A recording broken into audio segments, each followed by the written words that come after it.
Selamun Aleyküm sayılı teleseyircilerimiz. Efirde Gönül Gönül'den yayını.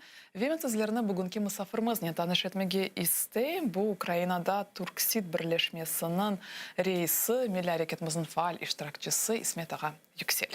Selamun Aleyküm İsmet Ağa. Aleyküm selam. İsmet Ağam, sizni görmege bizim studiyamızda pek memnunuz ve öyle mümkün etmeye siz endi Milli Hareketimizde çok yıllar devamında iştirak etesiniz gençliğinden öyle mümkün etmeye. Ama sizin tamirlarınız yani kökenleriniz Kırım'dan nereden? Şimdi Kırım'da ben kökenlerimi şöyle söyleyeyim. Babam tarafından başlasam önce meraklı. Doğru söylesem babamın tarafından Kırım'ın Kayısı köşesinden ketkenini daha biz bilmiyoruz. Meraklı bir şey bu hikaye aslına baksanız. Benim anam tarafı Kerş tarafından. Anam Kerş tarafından ona aitim o belli. Neden olduğunu belli, nasıl olduğunu belli ama babam tarafı Kırım'ın Kayısı köşesinden olduğunu tam onu biz bilip olamayız ama Kırım olduğunu bilemiz. 1870'li yıllarda yani Osmanlı Rus cenki olganda o vakitte köçe. Benim kart babamın lakabı yani kart babamın babası şeyden köçe. Kırım'dan kete. Lakabı Kaçak İsmail. Niçin Kaçak İsmail?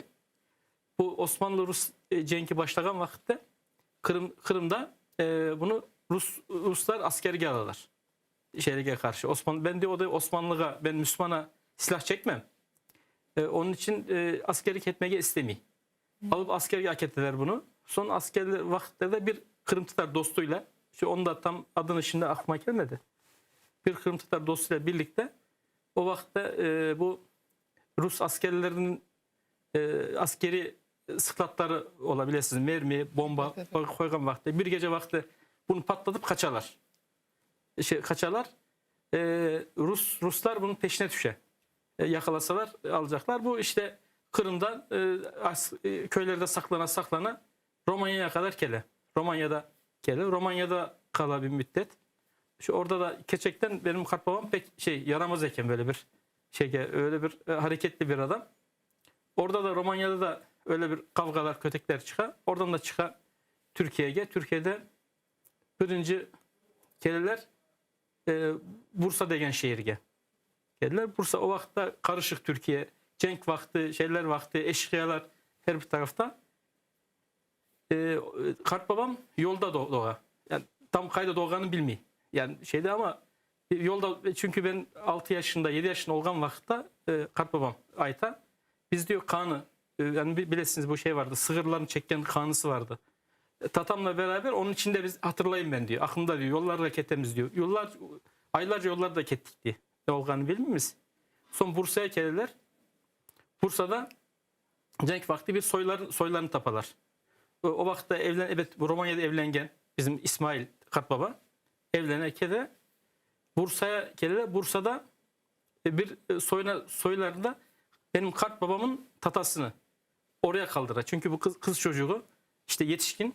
Onu yollarda eşkıyalar mı alır, şeyler mi olur, ne olur deyip korkandan onu da kaldırıp keteler. Ondan sonra Yozgat degen şehirge gelir. Yani böyle Pek meraklı. Evet, meraklı bir hikayesi var. Ama sizin yakınlarınız, anneniz, babanız Kırım'ı gördüler mi? Anam babam Kırım'ı gördüler, şöyle gördüler. Ben Kırım'a gelgen vakitte geldiler. Anam da geldi, rahmetli anam da geldi, babam da geldi. Beraber geldiler. Keriç tarafların gördü? Her tarafını gördüler. Her taraflarını. Kerş tarafında gördüler. Bahçesaray'da gezdiler. Mustafa Kaya'da misafir oldular. O başka Zamfir Abde ile rahmetli. Evet, onlar pek dost oldular. Anamla ikisi pek dostlardı. Pek güzel. Zamfir Abde'nin herkes dost ola. Ama Türkiye'de hayırda son yaşadınız, hayırda yerleştiniz, hayırda büyüdünüz. Şimdi şöyle bizim kart babalarımız Türkiye'den işte Kırım'dan göçken vakitte Osmanlı politikası Yozgat degen bir şehirge yerleştirgenler. Yozgat'tan da işte Kırım Tatarlarını bu göçlerin olganlarını bir yere toplap çeşitli yerlerden getirgen insanlar bir köy kurganlar. Adı Tuzacık Köyü. Yozgat'ta. Bizim milli harekette bilinen bir şeydir. Bir köydür bu. Tuzacık Köyü'ne yerleştiriyorlar.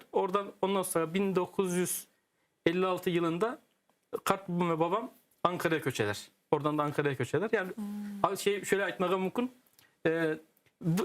Bir iki asırdır hep yollardamız. Kart babana tutunuzda şeylerimiz. Sonra ben Kırım'a köçtüm. Yani öyle yollarda Kenya'da bizler var. yollardasınız. Kenya'da Yine yollardasınız. Kiev'e geldik. Bizde şey Kenya'da- bitmiyor. Bizim Sizin şeyimiz soyumuzda bitmiyor. göçler bitmiyor. Gerçekten de bitmiyor. Pek meraklı ama ananız ve babanız neyle uğraşaydılar? Babam şöyle diyeyim. Babam da evet o vakitlerde köylerde mektepler yok idi. Mektep şeyi yoktu. Onlar böyle bir yer bitirgen insanlar değildi. İşte bizim kart babam anamın kart babası pardon benim kart babam. Onu ben görmedim. Ben doğan vakitte o keçingen hiç görmedim ben o kart babamı. O biraz böyle bir medrese görgen okul görgen bir insan. Onlardan anam da babam da onlardan bir şekilde öğrengenler. Yani köyde o vakitte şey yok. O Türkiye'nin şeriatını bilmiyorum bilmezsiniz mi? O vakitlerde cenk vakitleri yeni de Cumhuriyet yeni kurulgan. Bu herkes çoksu köylerde yaşay. O kadar da okuma yazma oranları bile düşüktü. Ya okuma yazma bilgen insanlarını öğretmen yaparlardı, hoca yaparlardı o vakitlerde Türkiye'de. Onun için anam babam bir okul bitirmegenler. Kendi kendilerine bir köyde öğrengenler o kadar. Babam bir yerde çalışkan bir işçiydi, memurdu. Öyle bir şey. Anam ev kadını. Ama Beş sizge bala. buna Kırım'a sevgini kim aşıladı? Doğru söylesem birinciden biz Korantamızda her vakit Kırım Tatarca laf etliydi her zaman. Kırım Tatar olganını biz bileydik. Asıl da benim gençlik vakitlerinde, yaşlık vakitlerinde biz dernekke katlamaya başladım ben. Evet kart babamdan da hikayeler dinliydim ben. İsmail kart babanın hikayelerini çok anlataydım.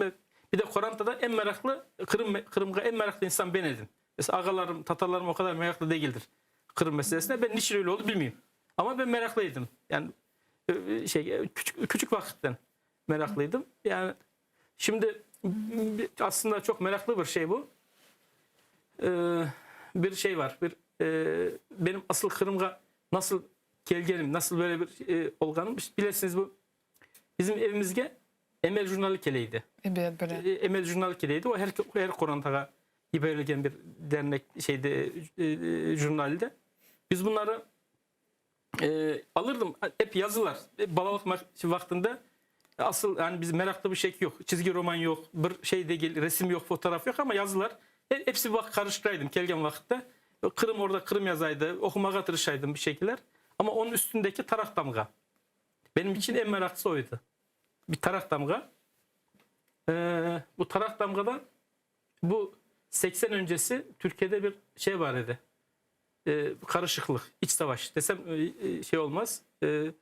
Bu solculara milliyetçiler cenkiydi. Çünkü Sovyetler bile o vakitte Türkiye'yi de karıştıraydı. Ruslar o vakitte de burnunu sokaydı doğrusuna İslam Türkiye'ye.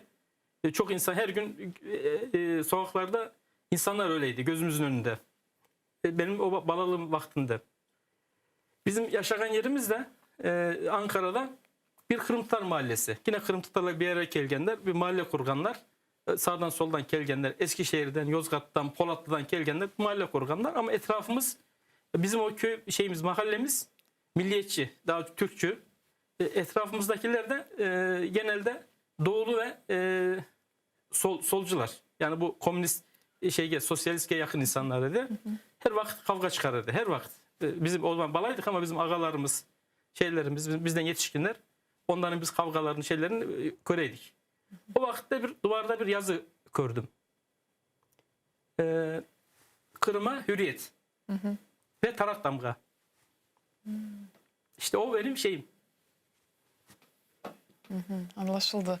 Yani yüreğinizge o kadar keldi ki pek meraklı İsmet ağam o kadar asırlar geçti ama sizde bu var ya da tamganı körgeninin Kırım'ın yaşaganınız pek meraklı. İşte balalık şey mi dersin ne dersiniz buna ama ben şöyle düşündüm. Bu bir şey bağdaştırdım. Yani evige Emel dergisi gele duvarda bir asıl yani tarak damganın o vakitler ne olduğunu anlamayayım. Balalık vakti işte. Düşününüz bir 8-9 yaşında 10 yaşında bir bala. Ne anlar? Ne olduğunu? Duvarda bir tamga koresin. Niçin? Bunda o var orada. Ve orada daha en meraklısı o değil aslında. En meraklısı şu. Bizim etrafımız solcu olan vakitte etrafımızda bizim oradaki milliyetçiler, evet bizim o yazganlar mutlaka bizim agalarımızdan birisi yazgandır. Ben bilmiyorum Kırım'a hürriyet degen şeyi.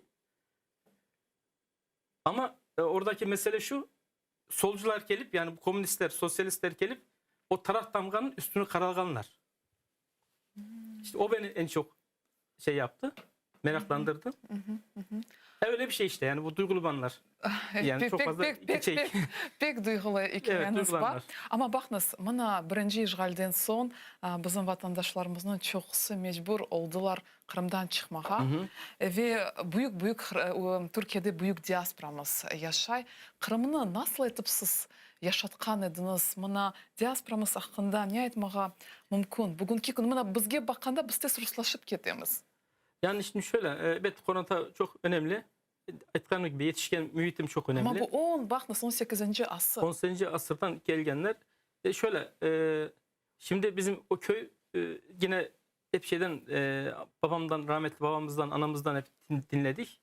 Bizim bu Yozgat'ta yerleşken köy 1950'li yıllara kadar dışarıdan ne kız alganlar ne kız vergenler. Kırım hala daha köyde şimdi az adam kaldı. Belki bizim bu Tuzlacı köyü degen köy, yani bizim kart babalarımızın kelgen köyü şu anda bir olsa en fazla bir 15 koranta kalgandır. Belki yoktur. Ama saysanız belki dünya üzerinde Ankara, İstanbul, İzmir ve Amerika, işte Ukrayna saysanız belki de binlerce koranta vardır. Onlardan kelgen, o vakitlerde kelgen. Ama bunun köyde bu kelgen vakitte insanlar dışarıdan ne kız alganlar ne kız vergenler ve köyün içinde tek Kırım Tatar dilinde laf etilgen. Herkes, hatta rahmetli annem anlataydı. 56'da köyden Ankara'ya gele Ankara'da herkes Türkçe konuşuyor. Yani Türkiye Türkçesi laf ete. Anam Türkçe bilmiyor. Kırım Tatar, herkesle Kırım Tatarca konuşmaya tırışa, anlamayla anamı. O vakitte oturup ağlay. Yani o kadar şeyi yoktu. Anam anlatırdı bunları. Çok kıyınlık, benim için çok kıyın vakti o vakitte. Geldim diyor, köyden geldim, şehre geldik ama yoktu diyor. Yani anlaşabileceğim. Allah'tan vardı, etrafında bizim soylarımız, toplarımız, şeylerimiz vardı mahallede. Onlarla katlaşıyordu. Ama etrafımızdaki başka Türkler anamın konuşan dilini anlap olamaylardı. Sonradan öğrenen. Yani bunu dediniz de, yani için nasıl korşalaylar yıllarca. Bu evet, kapalı bir toplum olması. Yani bu, yani ne derler buna? Göç psikolojisi. Yani göçmen psikolojisi. Onun için onlar korşalaganlar. Evet de bu insanlar, ben öyle aytam. Şöyle Kırım meselesi, Kırım davası, Kırım için yanmaganlar ama öz kültürlerini, dilini korçalamaya tırışkanlar. Çünkü babasından öyle korgen, kartanasından öyle korgenler, onlardan korgen insan geleneklerini, göreneklerini bozmaganlar, devam ettirgenler. Belki bu Kırım sevgisi, Kırım aşkıyla değil. Bu bir körgenlik gibi ama bu evet benden sonraki nesilge, benim gibi nesilge bu tesir etken bu. Öyle diyeyim ben sizge. Yani Kırım sevgisi ondan gelir. Pek meraklı. Ve bugün de böyle anneanneler var. İnsanlar tırışarlar ailelerini saklamaya. Yani şimdi biraz ailelerini saklamaya evet de tırışarlar ama bu çünkü sonki vakitlerde Türkiye'de, yani Türkiye diasporasını alacak olsanız daha çok bu sosyal medya ve şunu etmek gerek. Benim evet de bu balalımdan gelgen bir şey ama onu asıl bugünkü günge de bunu mümkün etmeye. Türkiye'ye gelgen ben yaşlık vakitlerimde Ankara'da dernekçe katlamaya başladım. Nasıl başladım? İşte Kırım oyunlarını öğrenmek istedim. Oraya gittim. İşte rahmetli Ahmet İhsan Kırımlı. Biz onunla çok çalıştık. Kırım'da da çok çalıştık. Benim hatta Kırım'a gelmedi vesile olan insan. O insan. Biz onunla biz çok çalıştık. İşte oradan bir oldu. Asıl Kırım sevgisi orada, doğru söylesem asıl orada şekillendi. Bizden önceki, biz şimdi dernekte şöyle baksanız kimlerdeseniz işte benim nesil Namık Tanisiz, Namıklar falan. Bizim o vakitlerde bizim yaş nesiller onlar. Bizden bir önceki nesilde Zafer Karataylar, Hakan Kırımlılar onlardı bizde. Tuncer Kalkaylar bizim onlar bizim onlar agalarımızdı. Biz onlardan öğrendik. Onlar belki kendi agalarından öğrendiler. Öyle bir nesille gelip geçti ama bizim derneğimiz, bu Türkiye'deki diasporadaki dernekler çok önemli. Çünkü bu gerçekten Kırım sevgisini aşılayan, Kırım'ı öğretken bu bir insanların bir araya gelip Kırım Tatarların bir araya gelip birbirlerine dertlerini Kırım'ı konuştukları bir merkez, bir alan. Bu çok önemli. Şimdi sualinize gelgen vakitte şimdi de aynı devam ete ama biraz daha bu sosyal medya çıktıktan sonra daha da yaygınlaştı. Belki de Kırım Tatar insanlar eskiden mesela şöyle söyleyeyim, benim gözlerim çekik şeylerim. Benim balalığımda mektepte okuyan vakitlerde balalığımda bana Japon de beni şey yaparlardı, açılandırırlardı. Çinli derlerdi. Çünkü kaydan bilsinler olganını. Ama şimdiki biraz sosyal medya çıkan vakitte insanlar buna Kırım Tatarlığına sahip çıkmaya başladılar yavaş yavaş. Bence daha da çoğaldı. Belki eskiden daha az bir gruptuk biz orada. Az insanlar vardık ama şimdi daha çoğaldık. Bilmeyeyim, bilesiniz mi? Men olgan edim Ankara'da Ahmet İhsan Kırımlı bu dernekke ölerek birlik yapkanda dernekne ayrı bir dünyası var idi. Gerçekten de öyle bir güzel dünyası var idi. Kırım Tatarlığını men anda pek hissettim ve pek taciplendim. Ama sonra nasıl saytarsınız sosyal medya, sonra da yıllardan son dernekte o kadar men biraz gayip oldu bu dünya. Men bunu mesela hissetmedim. Ama Ahmet İhsan Kırımlı olgan zamanda bu bilesizim ayrette kaldırıcı bir hayat olgan edi. Şimdi tam öyle demek de doğru değil. Evet, rahmetli Ahmet İhsan Kırımlı'nın Kırımlı Tatarlarına Kırım'a meselesini yapan çok büyük şeyleri var. İşleri var ama şöyle diyeyim ben sizge. Şimdi bu sosyal medyanın etkisiyle çok değişti. Sosyal medyanın etkisi. Şimdi insan evvelden haber alıp olamaydın bu kadar rahat. Ne yapaydın? Haber almak için dernekке gitmek borçlusun. Hiç olmadan haftada bir cumartesi olsun, pazar olsun bir dernekten gidip bir çay içeyim, kahve içeyim. Oradaki tanışları koruyayım da keteydin. Ama şimdi ona gerek kalmıyor. Dünyanın her tarafından işte sosyal medya, Facebook'tan ya da Twitter'dan haber alabilirsiniz. Ya da olmadı çok da sakınsa WhatsApp'tan telefon açarsın. Asıl bedava laf etmeye de mümkün. Yani öyle bir şey yapmadan. Onun için bence o yüzden dolayı onun çok balaban etkisi var. İnsanların dernekteki bu atmosferin zayıflanmasının. Onu böyle bir konuşmuş olabilirsiniz. Belki öyle, evet. Ama bakınız bizim milli hareketimizde buna update yolu olgan vakitte bizim Türkiye'de diasporamız mühim rol oynadı. Protestolar ne çıktı ve pek Kırım'a kaytmağa Türkiye'de diasporamız pek yardım etti. Ama bugün diasporamızın faaliyetine nasıl kıymet keserediniz? Bugün yanı isimler var mı? Bu saytınız Hakan Kırımlı, biz onların hepsini biliyoruz. Zafer Karatay. Ya bugün kimin faaliyetine nasıl kıymet keserediniz? Yani şey mi diyorsunuz? Dernek çalışkan insanlar için mi yoksa? Yok, insanlar için. Yani milli hareket bugün Türkiye'de yaşay mı? Şimdi şöyle yine elbette eski bu teknolojinin gelişmesiyle, internetin gelişmesiyle elbette yaşay. Daha da fazla yaşay. Daha da fazla yaşay. Ama eski insanlarımız bizim bir müstecip ülküsalı aytmadan geçip olamazsınız. Evet. Bir Cafer Seyit Ahmet Kırımer'e aytmadan geçip olamazsınız. Bu çünkü Cafer Seyit Ahmet Kırımer Türkiye'ye geliyor. İstanbul'da, Ankara'da çok büyük balaban faaliyetler yapan bir müstecip ülküsal dergisini, yani Emel dergisini çıkartmak için kendi evini satan bir insan. Ya bu çok önemli şeyler bunlar, bu insanlar.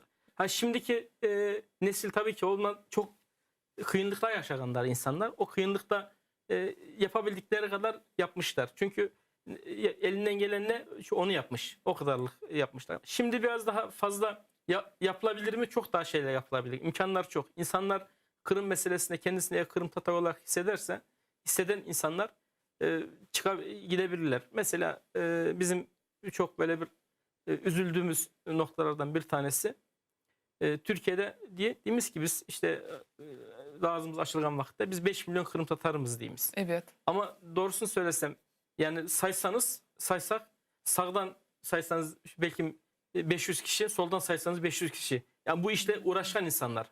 Kırım Tatarlar mı? Evet, Kırım Tatarlar.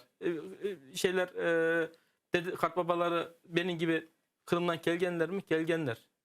Ama bir miting olgan vakitte bu işgalden sonra hadi miting degen vakitte toplasanız 2000 kişi toplayıp olasınız. 1000 kişi toplayıp olasınız. Yani 5 milyonda çok küçük bir rakam bunlar. İnsanlar biraz daha böyle daha yapabilirler. Daha istekli olabilirler. Bunu nasıl yapacaksın? Her insanın kendi içinde olan bir şey. Bu kimseye zorlan bir şey yapamazsın. Evet, bunun insanın belki maddi gücü iyi değildir. Belki bir de biz Türkiye'de Kırım Tatarlarının evet şansı şu oldu. Aynı dil, aynı din. Yani Evet. çünkü bu Evet. bir farklı değildik orada. Türkiye'deki insanlarla hep birdik. Türküz çünkü. Hepimiz Türküz. Kırım Türküyüz.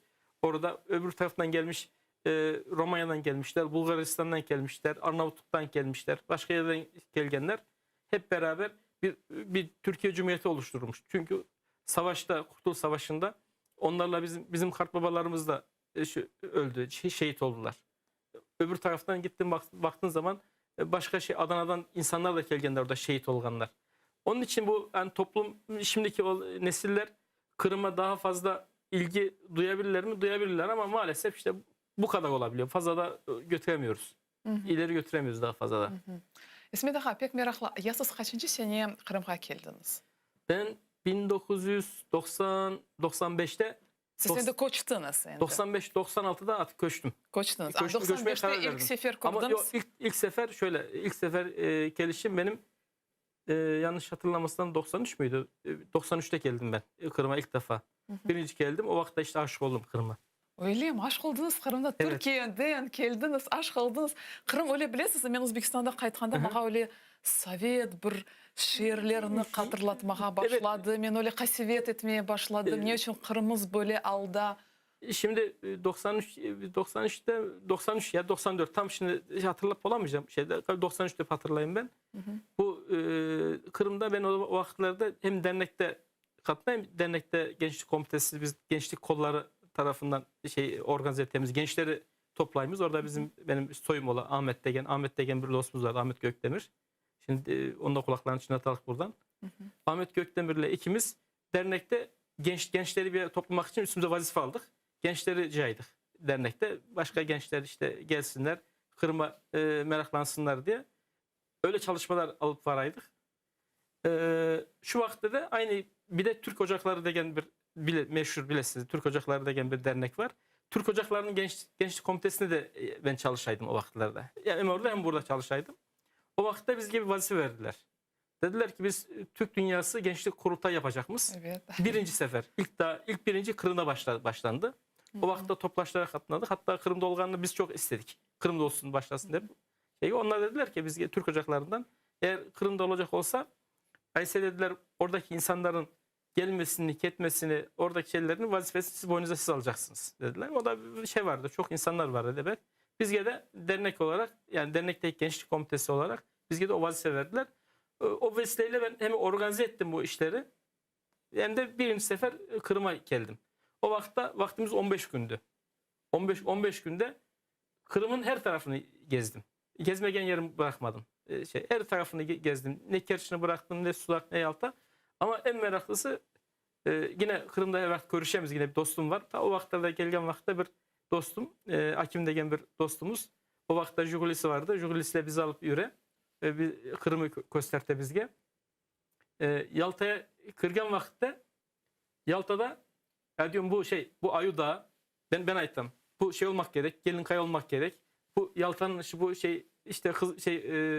bu Kızıltaş köyü burada olmak gerek bana. O şaşırdı. Ya sen kaydan bilesin de. Daha evvel geldin mi sen buraya? Yok gelmedim. Ya kaydan bilesin? Cengiz Dağcı'nın romanlarından bilemiz. Çünkü Cengiz Dağcı bize Kırım'ı sevdirdi. Kırım'ı sevdirdi. Kırım'ı sevdirdi. Kırım'ı öğretti bize. Kırım'ı öğretti. Bize bütün bizim nesil Cengiz Dağcı'dan Kırım'ı öğrendi. Kırım'ı Cengiz Dağcı bize öğretti. İşte bu balaban bir şey bu. Kırım sevgisini aşıladı bize. Nasıl meraklı. Çok. Çok pek meraklı. Ama sizden gayrı Kırım'a kaytkanlar, Türkiye'den Kırım'a kaytkanlar var mı? Benden sonra birkaç kişi oldu. Mesela Turgut Otçu. Onu benden sonra en istikrarlı. Yani Kırım'dan geri kaytmagan, Kırım'da kalgan, benim gibi orada mücadele etken adamlardan bir tanesi Turgut Otçu, Turgut Ağa. Bundan da ona selam veremiz dinlerse. O var. Sonra Bugün de anda yaşay. şimdi yok. Galiba işgalden sonra mecbur oldu gitmeye. Çıkmağa ama Kırım'a gelip kete galiba. Onun bir problem yok. Çünkü o çok fazla benim gibi siyasetlerge girmedi çok fazla işlerge. Onun için ona bir şey demiyorlar herhalde. O gelip kete. Şimdi Türkiye'de ben en son ne zaman laf ettik? Bir ay evvel laf etkendik. O Türkiye'deydi. Türkiye'de yaşayayım da paytkandı. Ondan sonra kimler? Yani 3-5 kişi daha vardır herhalde. Ha, Ya var. Amerika'dan İbrahim. İbrahim Özdenoğlu. Onu unutmamak gerek. O da Evet. Amerika'dan kayıtıp geldi. Amerika'dan kayıtıp geldi. O da Benim komşum istikrarlı. ola. Evet. Evet. İbrahim Aga da onu da bunda kulaklarını çınatayık. Ona da bir selam aytayık buradan. Yani bu kalgan başka da bir aklıma kelgen yok. Yani başkaları kelip kettiler. Mesela Zuhal Hoca var. Zuhal abla. Ve dersler katedral verip araç. geldiler. Evet, onun kardeşi Levent Aga, Levent abi. Onlar bir müddet geldiler, yaşadılar, geri gittiler. Oldular ama böyle yapkan çok fazla yok, olmadı. Asıl benim hayalim oydu. Türkiye'den çok insanlar Kırım'a gelsin, kaçsın. Onun için de çok çaba gösterdim ama başarıp olamadım. Çok adam getirip olamadım. Toxtanız da kunlar kelir. İnşallah. Ben beylesem her şey hep bitecek, her şeyin sonu var. Ama siz Kırım'a kayıtkanın nasıl işlerine uğraşmaya başladınız? Şimdi Kırım'a... Kıyın yıllarga siz rast geldiniz. Pek kıyın. Bana Kırım Tatarları endi kayıtmaya başladı. Ya zaten şöyle, benim aslında Kırım'a gelgenim de biraz meraklı. Şöyle meraklı. Yani ben evet Kırım'a geldim, 15 gün gelip gezdim. Kırım'ı gerçekten çok sevdim. Yani hakikaten sevdim. Böyle bir dedim ben Kırım'da yaşayabilir miyim? Yaşarım dedim. Hatta oradaki dostlarımla, o 15 gün içinde tanış olan dostlarıma ben Kırım'a gelip yaşarım degen vakti bana inanmadılar bana. Dediler yok. Ben de inanmaz. İnanmadı. Hiçbirisi inanmadılar. Yok, Türkiye'den kaç Kırım'a geleceksiniz. O vakit en kıyın. Çünkü şu vakitte daha insanlar Özbekistan'dan gelirler, sürgünden gelirler, çadırlar var, şeyler var. Öyle bir evler pek kıyın, en kıyın zaman Su yok. Ama Işık yok. o vakitte biz faydalı bir şey yapacağımı ben düşündüm. Yani çünkü gelip orada hani evet yaşayacak olsam güzel giderdim Yalta'ya otururdum. Yine güzel Yalta'da bir ev alırdım. Otururdum. O ticaretle, biznesle uğraştırırdım.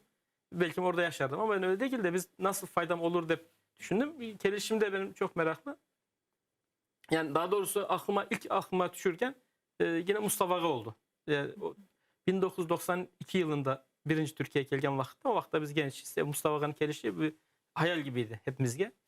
Geldi. Safiner Hanım'la birlikte geldiler. O vakitte Ankara'da devlet bunu Hilton degen otelde konakladı. Hiç unutmam o vakitleri. Sırasıyla işte biz orada bizim için çok balaban bir şey. Sırasıyla Mustafa Aga'nın sabahları ketemiz onunla birlikte kahvaltı yapamız. Bizim için balaban bir şeref. Ketemiz kahvaltıya. Mustafa Aga biz kim vardı? Biz 2-3 gençlik. 2-3 yaş gittik o vakitte. Dedi ya sizde de bizim de aslında dedi, Kırım'da da sizin gibi yaşlara ihtiyacımız var. Gelmek gerek. Siz de Kırım'a kayıtıp geldiniz. İnsanlar bak Özbekistan'dan kele siz de kayıtıp geldiniz. Ya kelsek ne yaparız? Evlendiririz, kalırsınız. Öyle bir yarı şaka, yarı ciddi öyle şeyler konuştuk. O vakti bir yani olur mu olmaz mı hep öyle aklımdan geçkendi. Son benim benim Ankara'da bir işlerim var idi. Kendi business işlerim var idi. O işler biraz 94'te balaban bir enflasyon oldu Türkiye'de. Çok balaban bir enflasyon oldu. Çok insanlar, bu biznesmenler battı. Ben de onlardan batkanlardan birisi ben idim. İlk 94'te. Sonra bu Mustafa Aga bizim Zafer Karatay'a aytkan. Degen ki Zafer Aga'ya ya benim bir adama ihtiyacım var. Benim bu mektuplarımı yazacak. Benim bu arşivlerim çok, Türkiye'den gelgen arşivler çok oldu. Türkçesi yazıp olacak. Bu şekilleri var. Ben de o vakitte moralim bozuk, canım sıkkın, işlerim bozulgan. Ne yapayım, yeniden nasıl biznese başlayayım diye düşünürken vakitte Zafer abi dedi ki İsmet dedi istesen dedi bir Kırım'a git dedi. Kırım'a dedi bir 2-3 ay kalırsın hem hava alırsın dedi. Hem Mustafa Aga'nın dedi yardıma ihtiyacı varmış. Gider yardım edersin dedi bana. Ben de olur mu olmaz mı Ahmet amcayla laf ettik. Ahmet amca dedim böyle bir Zafer Karatay'dan teklif geldi. Ne diyorsun? Çok iyi olur dedi. Hakan Kırımlı bana destek verdi. Celal İş'ten dedi mutlak dedi arkandamız. Sen git yap. Öyle bir oldu. Sonra Konantam evet razı etmek çok zor oldu. O nasıl anam çok önce razı olmadı. Sonra babam razı olmadı. Sonra razı oldular. Kırım'a o şekilde ben geldim. Mustafa yanına. Bahçesaray'a geldik. Zaten Bahçesaray'da bir Lütfü Osmanov Evet, bilesiniz. evet, evet, Lütfü çok öyle bir dünyanın en iyi insanlardan birisidir. Çok severim onu. Lütfü Aga'yla birlikte onun önce ben evine yerleştim. Ondan sonra Allah rahmet eylesin bir Ürmüz Bitay vardı. Ürmüz Bitay'ın evine yerleştik. Orada onun yanında Bahçesaray'da. Bahçesaray'ın içinde çok balaban bir keyifti. Mustafa Aga'nın evine gidem sabahları her gün işte arşivini düzeltem. İşleri varsa Aytaş şunlar yazmak gerek, bunlar yapmak gerek. Onlar yazamız, çizemiz, yapamız. O günden başladık işte şeyge. O 3 ay. O 3 aylık şey bitmedi şey. Ama sonra bir çok leyhalarınız oldu. Siz TİKA'da çalıştınız. Evet. Sonra öyle bir leyhalar olgan edi. Bir çocuğunu okut. Bu leyhalar Birinci hakkında... aslında bakarsanız hikayeniz. ilk şeyimiz ilk leyham şöyle bunu şöyle anlatayım sizge. İlk Zincirli Medrese'den başladık. Birinci Zincirli Medrese gelgen vakitte o Zincirli Medrese perişan haldeydi. Bilesiniz Evet. akıl hastanesi. Deliler var. O Hacı Giray'ın Mengili Giray'ın türbesi bağışlarınız ayakkabı yapanlar öyle bir perişandı. Onları kimse айтmadı bana. Gittim özüme temizledim, şey yaptım. Öyle razılık aldım. Birinci oradan başladım ben şeylere. Sonra bir mektup yazdım Mustafa Aga'nın adından. Birinci ilk yapkan şeyler bu. Zincirli Medrese'yi birlikte kurtaralım degen bir tarihi bir mektup yazdım. Bu Türkiye'deki kim varsa Mustafa Aga buna hepsine sağ olsun. Kime önüne koygan hepsine kol koydu. Evet o benim özümün adına yazsam beni kim tanıyacak? Kim beni tanısa Mustafa Aga'nın otoritesi balaban. Her vakit olgan gibi o vakit de balaban edi Mustafa Aga. Biz bunun kıymetini de hiç bilmeyiz Mustafa Aga'nın. İnşallah da bunu bilmeyenler de bilir. Oturduk Mustafa Aga'nın adından Süleyman Demirel'e başbakan o vakti bakanlar, ministerler, profesörler o vakti şey de yok. Aklınızda olsa internet de yok. Mail de yok. Yapamız, yazamız, zarflara koyam. Gidip Bahçesaray'daki poštaya ketem. Adresini ona atam. O atmak da daha da kıyım. Soraylar kimge yurt dışına pahalıca ona normalde işte aklımda yoktu o vakitlerde şey de yoktu. Grivne değil kupon idi. Evet. Kupon vaktinde. Pahalı iberemiz ama iberdik. Kimisine bir faks iberdik, fakstan iberdik. Kimisine şeyden iberdik. O vakitte işe başladık. Ondan sonra orada işte Ahmet amca bir yerlere de görüştü. Birinci bu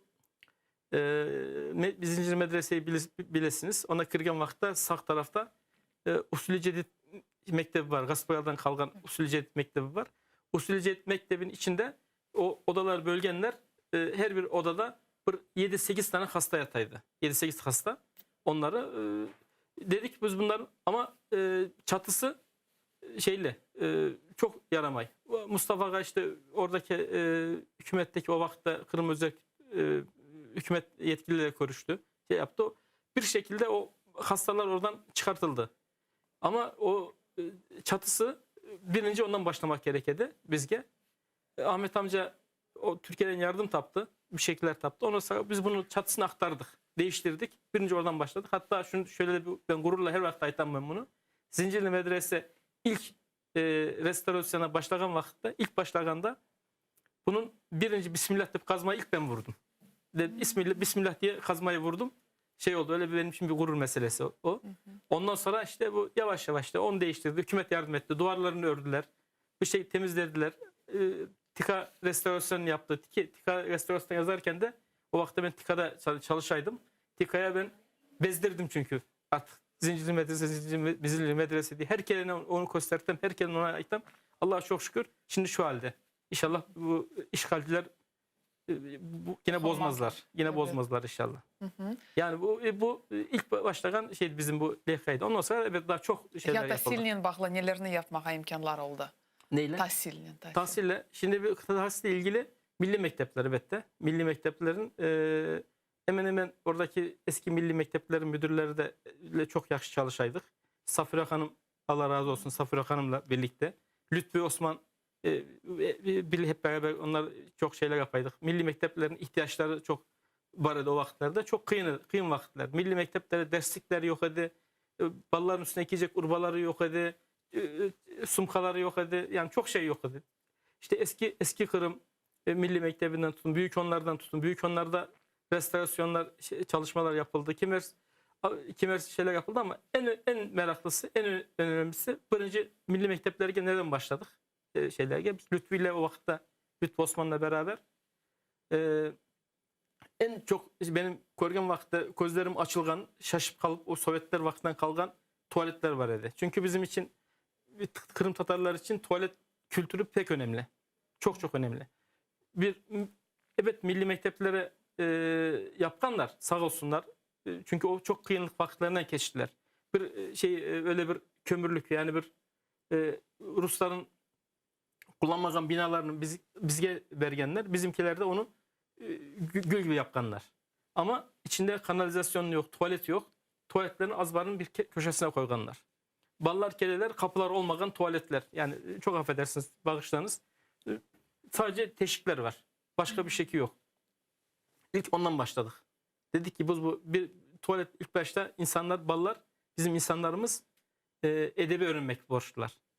Ondan başladık. Sonra Türkiye'den yardım taptık. Bu tuvaletlerin tamirlemeye başladık. İlk iyi birinci. Arkasından milli mekteplerin şeyleri derken 15 tane milli mektepte hepsine bu şekilde parmağımız bir şekilde değdi. Bir şekilde dokundu. Kimisini urba verdik, kimisini restorasyonunu yaptık. Kimisini Olgan gibi spor zallarını yaptırdık. Bu evet de TİKA'dan çalışkan vakti ama bu öz olgan şeyleri değil. Yazasın, çizesin, telefon açasın, kime de insanlar bezdiresin. Artık bezdik senden yeterdim. En sonunda bereler ya da sögünüp taşlaylar. Şey değil, öyle bir kere olgan şeyler değildi. Ama bugün de hatta bugün bana Kırım'da saklanıp kaldı yazılar. TİKA yaptı, TİKA çok öyle şeyler TİKA'nın var. evet devlet desteği pek çok şeylerinde onların TİKA'nın destekleri. TİKA ile ilgili şöyle söyleyeyim mesela bu sadece milli mekteplerde bilingen şeylerden bir tanesi ama TİKA ile ilgili biz çok projeler yaptık. Yani bilingen mesela bu çoksu bilir bilmez. Mesela örnek vereyim ben size. Herkesin gururla aittığı, herkes birbirine bağış yaptığı şeyler vardır. Bu Rüstem Sikivi'nin yapkan şeyi var bilirsiniz. Bu Çin'i işleri var. Bu aslına bakarsanız birinci bu TİKA'nın projesidir. İlk. Yani yani Skiming'e siz yardım ettiniz bu işini Evet, başlamaya. evet şöyle aitimiz nasıl yaptık biz bunu? TİKA tarafından Bahçesaray'da Lütfü Osman'a ait bir bu bir atölyesi var idi. Bu killerle şeyli. Ustahanesi. Ustahanesi var idi. Halen de var galiba. Halen de çalışan ustahanesi var. Biz birinci onu dedik ki nasıl yapayım? Bir şey tapıldı. İşte bu Rüstem ve birisi daha vardı. Şimdi Abdullah mı? Ekim mi? Bir şey. Abdül. Bradı var keramitçi. Evet, keramitçi. O daha sonra camilerge hatları öğrendi. Hat yazmaya başladı. Biz bunun ikisini aldık. Dedik ki bak dedik siz bu işi zaten bilirlerdi bu işini. Yani sıfırdan değil ama. Bilgen insanlardı bunlar işlerini. Dedik ki biz böyle şeyler yapmak isteğimiz. Biz TİKA'nın da biz bu bütün kol destek verecek mi sizge ama bir yıl gitmeyeceksiniz. Biz sizge bir yıl aylık verecekmiz. Biz bunu bir yıl boyunca biz bunlara aylık verdik. Sakın bir yere kaçmasınlar, bu iş öğrensinler de. Son bir yıl sonra bu iş çözüldü. Nasıl meraklı. Onun için şimdi bütün dünya böyle, Rüstem Sikivi'ni böyle. Yine aynı şekilde Ayşe Osmanov, Lütfü'nün nakışçı. O da bilirsiniz onunla biz bir proje yaptık. Yine TİKA'daki bu ufak projeler ama benim gözümde en balabanı projeler bunlar. 3 tane en önemlisi, 3 proje benim için gözümde en balaban projelerden. Çünkü insanlara balık değil de balık tutmaya öğretesin. Bu çok önemli. Evet. En önemli şeylerden bir tanesi. Çünkü bu devam etmek gerek. Çok projeler yapıldı. Ben uzun da hatırlayayım. Gençler kurultaylarına yardım etkenlediniz. Onlar şeyler. Gençlik kurultayları şeyler. Bunlar artık ufak tefekler bunlar. Bu şey. Ama o da sayısız unuttuk. Onlar hepsi unutuldu bundan. Her birisi unuttu. Özüm de unuttum. Belki bazı kimlerde değiller. Siz buraya böyle yardım ettiniz. Böyle şey olganlar öyle mi de kimlerde o zaman aklıma gele. Bunlar benim unutmağım yakşı projeler. Bu Ayşe'nin projekti de yine meraklı. O da şöyle bir şey. Biz bu Türkiye'den bir oca getirdik. Bahçesaray'da bir Kırım Tatar'ın evinde bir atölye kurduk. Bu dikiş nakış ocası. Koordinatör Ayşe. Ayşe Osmanova. Koordinatörü.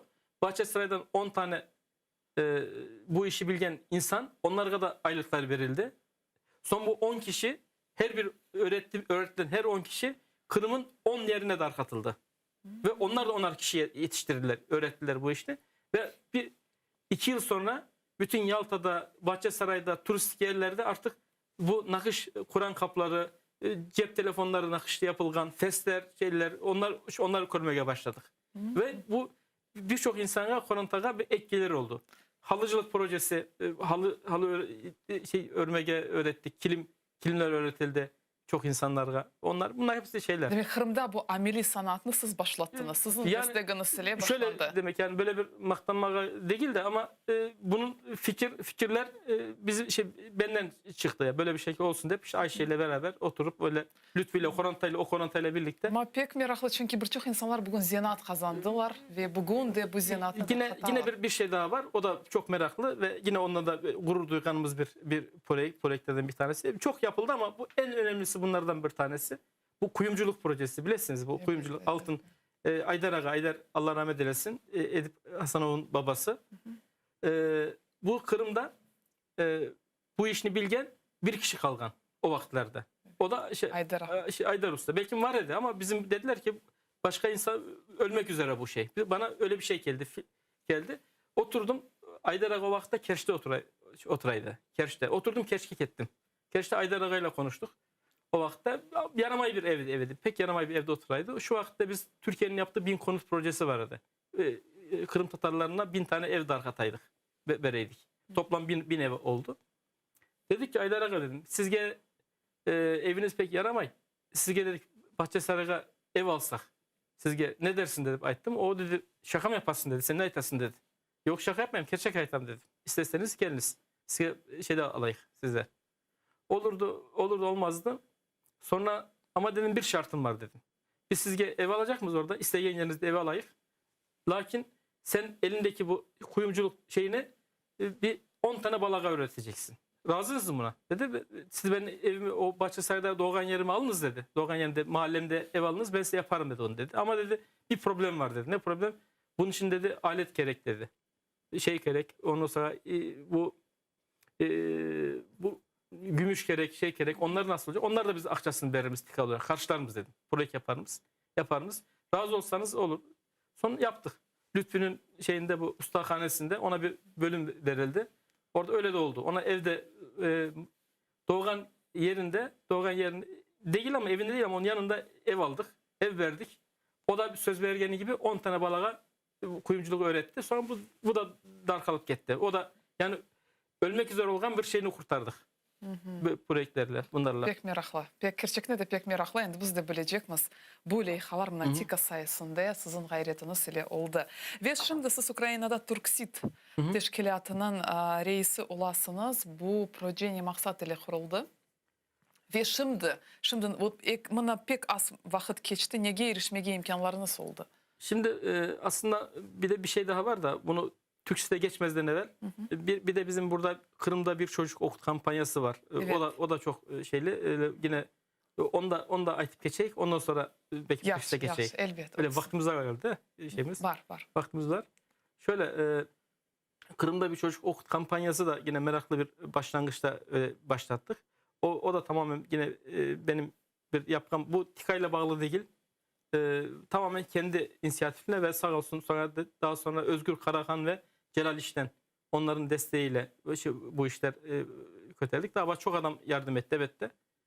Kırım'da bir çocuk kampanyasındaki maksadımız sadece ballarga burs, yani aylık akça vermek değil de verilen akçaların karşılığında baladan bir şekil istemek. İstegenimizde mektup ede. Balaga değiliz ki biz sana her ay $15 akça verecekmiz. Her ay gelecek ama onun karşılığında bir şey yazacaksınız. Bir Latin harflerinde mektup yazacaksınız. Ve bunun size kimi verse ona poştadan vereceksiniz. O şekilde ballarla öyle kelişeydik ve öyle de yaptık. Şimdi bu maksat hem balaga ana dilini öğretmek, Latin harflerini öğretmek, hem de gönderilen akçanın yerine teslim edilgenini bir tutanak gibi oldu ve onun için bu büyüdü bu şeyler. Ve işgale kadar ben bunu devam ettim. işgale kadar devam ettirdim. Bu yaklaşık bu da bir 14 yıl oldu. 14 yıl oldu. 14 yıl içinde yaklaşık olarak 1 milyon 300 bin dolar para da darkattık. 1 milyon 300 bin ballara para darkattık. Burs darkattık. Yani bu Maşallah. kişkene de olsa da balaban şey oldu. Evet, evet. Yani evet. bu da bizim bu yapkan işlerimizden bir tanesi. Şimdi Celal Ağa devam ete ama onun ikisi biraz daha farklı formatta. Çünkü Kırım'da ben olmadığım için ben onu devam etmek istemedim. Taşladım o işimi. Yazıklar olsun. Bu bütün projeler şimdi bütün bu leyhalar toxtatıldı ama şimdi Maalesef. olsaydı. İnşallah olur. Daha bir daha kaytarımızı yine yaparız inşallah. İnşallah. Öyle günler tezden Türksit gelsin. meselesine Ve gelgen Türksit vakti. meselesi. Türksit meselesi gelgen vakitte Türksit meselesi bizim buradaki sadece Kırım Tatar iş adamlarının değil de buradaki Ukrayna'da yaşayan bu Türkiye'den gelgen, Anadolu'dan gelgen Türk iş insanları, Ağızka Türkleri, Azerbaycanlılar, Gagavuzlar hepsini bir arada bir çatı altında toplayıp böyle bir birlik yapmak amacıyla kurulgan bir şeydir. Türkiye'de de bunun bir şey ve bir başka bir ayrı bizim Türkiye'deki Türksit Derneği ile Ukrayna'daki derneklerimizin yani ismi Türksit ama şeyler farklı farklı. Derneklerimizin maksatlarımız da farklı, amaçlarımız da farklı. Çünkü Türkiye'deki insanlar İş adamlarının görüşleri başka türlü, bizim buradakiler başka türlü. Mesela farkları nedir? Ya farkları şu. Şimdi Türkiye'deki insanların burada Ukrayna'dan iş yapmak istiyorlar. Türkiye'den buraya iş yapmaya gelmek istiyorlar. Biz yatırım yapmak istiyorlar. Bizim buradaki iş adamlarımız zaten biz Ukrayna'da zaten yatırımcıyız. Zaten iş yapıyoruz. Biz bunlar bir araya gelip faydalı işler yapabilmek. Hem sosyal taraftan hem kültürel taraftan daha faydalı işler yapabilmek. Bizim amacımız bu. Türkiye'deki derneğimizin de aynı şekilde. Biz ayrı şey olarak dernek olarak ayrıyız ama mantalite olarak yine aynı mantalitede içindeyiz. Yani Kırım meselesi içinde bak. Tabii ki. Çünkü Türkistin dağılımı şu. Türkiye, Ukrayna, Romanya, Kırım Sanayici ve İş İnsanları Derneği. Çünkü niçin Türkiye, Romanya? Türkiye'de de Kırım Tatarları var. Romanya'da da Kırım Tatarları var. Zaten Kırım olmazsa olmaz. Ukrayna'da da Kırım Tatarları var. Onun birleşmesi. Burada Türkiye'deki derneğimiz ayrı, Romanya'dakiler ayrı, Ukrayna ayrı. Ya Ukrayna'da işler yapmak, Ukrayna ülke olarak dönüşü mü? Bunda iş yapmaka kıyın mı ya da nasıl? Bunda Yok, haberler, aslında perspektif bunda var mı? Yani tabii ki Ukrayna'nın içinde iş yapmak hem kıyın hem kolay. Öyle diyeyim ben size. Öncelikle Türkiye'den gelen ya da yabancı ülkelerden gelen insanlar şuna bir alışıp olamayırlar. Yani mantalitesi, aklı gelgen ülkeye göre çalışan. Evet. Halbuki eğer o mantaliteyi orada bırakıp da ben başka bir ülkeye geldim. Ben bu Ukrayna'ya geldim ve Ukrayna'nın özünün kendi kanunları var. Özünün kendi iş sisteması var. Eğer buraya o şekilde gelirse bu insanlar başarılı oluyorlar. Yani zor değil. Zor değil. Ya rüşvetler, haberler bu meselesi. Yani rüşvetler, haberler şöyle. Bu da yine insanın kendisine bağlı. Prensip olarak eğer vermezse ben şimdi Onsuz işini yapmaka mümkün mü? ya ben yapamam mesela. Ben prensip olarak vermeyeyim. Yani ne yapacaklar? O kadar yapabilirler. En sonunda 3 ay fazla devletke onlara vermek yerine devlete verem. Cezasını verem. O kadar uzatarlar. Bu kadar. Şöyle diyeyim ben sizge. Ben gıda işiyle uğraşaydım. Şimdi bu şirketlerimi sattım. Bu keşkeni sattım. Bu Kırım'dayken de çalışaydım. Makarna getireydim, zeytin getireydim. Bunu sataydım bunu. Ve büyük çaplı yapaydım. Küçük keşkene yapmayaydık bu işini. Bu alışkanlık olgan. Her vakit gelgen vakitte kapıdan tırın kirgende rüşvet isteylerdi. Evet, Mutlaka. evet. Ben der miydim? Ben ne dokümentler gerek? Niçin isteyesin? Şu doküment gerek. Yaxşı yapar mısın? Dokümentlerin her şeyini hazırlaysın, getiresin. Son eğer sana mana tapmasa sen ne göre isteyecekler? Ben ya vermeydim. Prensip olarak vermeydim. Son vermegen son 3 sefer 4 sefer kıynattılar. 5.'sini artık dedi bundan akça alıp olamamız dediler. Bu firmadan biz akça alıp olamamız. Onun için bizge e-maillerdi bizge. Biz rahat çalışırdık ve kimseye geri vermeydik. Kanunlarına, ülkenin kanunlarına göre çalışırsan yani sana hiç kimse gelip teyip olamaz. Niçin teyirler? sen eğer kanun dışı iş yaparsan o zaman gelir seni alırlar. Yani kanun içinde çalışırsan dünyanın her tarafında öyle değil mi? Her tarafında öyle. Türkiye'de de öyle, Amerika'da da öyle, Avrupa'da da öyle. Eğer sen kanun dışına çıkarsan rüşvet vermek zorundasın. Yok çıkmazsan çalışıyorsan bir sıkıntı yok. Ama bugün Turksit sayesinde bir şirketler açıldı mı Ukrayna'da? Yani işte, biz insanlara danışmanlık yapamız. Gelirler biz. Hemen hemen her gün birileri telefon açar. Nasıl yapalım? Şirket kurulması. Onlara yol göstertemiz. Yani şu yoldan giderseniz böyle yapın. Böyle giderseniz böyle yakşı olur. Adam bulmaya yardımcı olamız insanlara. Gelirler. Ama asıl bir bizim Türksit'in başka bir daha maksatı daha var. Biz burada organize sanayi bölgeleri de yapmaya isteğimiz. Yani bu şeyler bu sanayi parkları de gelen şeyler. Onlardan yapmak isteğimiz. Birkaç tane böyle anlaşmalarımız var. Şimdi Mariupol'da bizim İsmail Hacıoğlu koordinatörlüğünde orada bir bölgeyi bitirdik. Yani bitirdik. Dar katıldı. Şimdi fabrikalar kurulan. Şimdi önümüzdeki günlerde bu Fastif degen bir şehir var. Oradan şimdi bir toprak ayrıldı.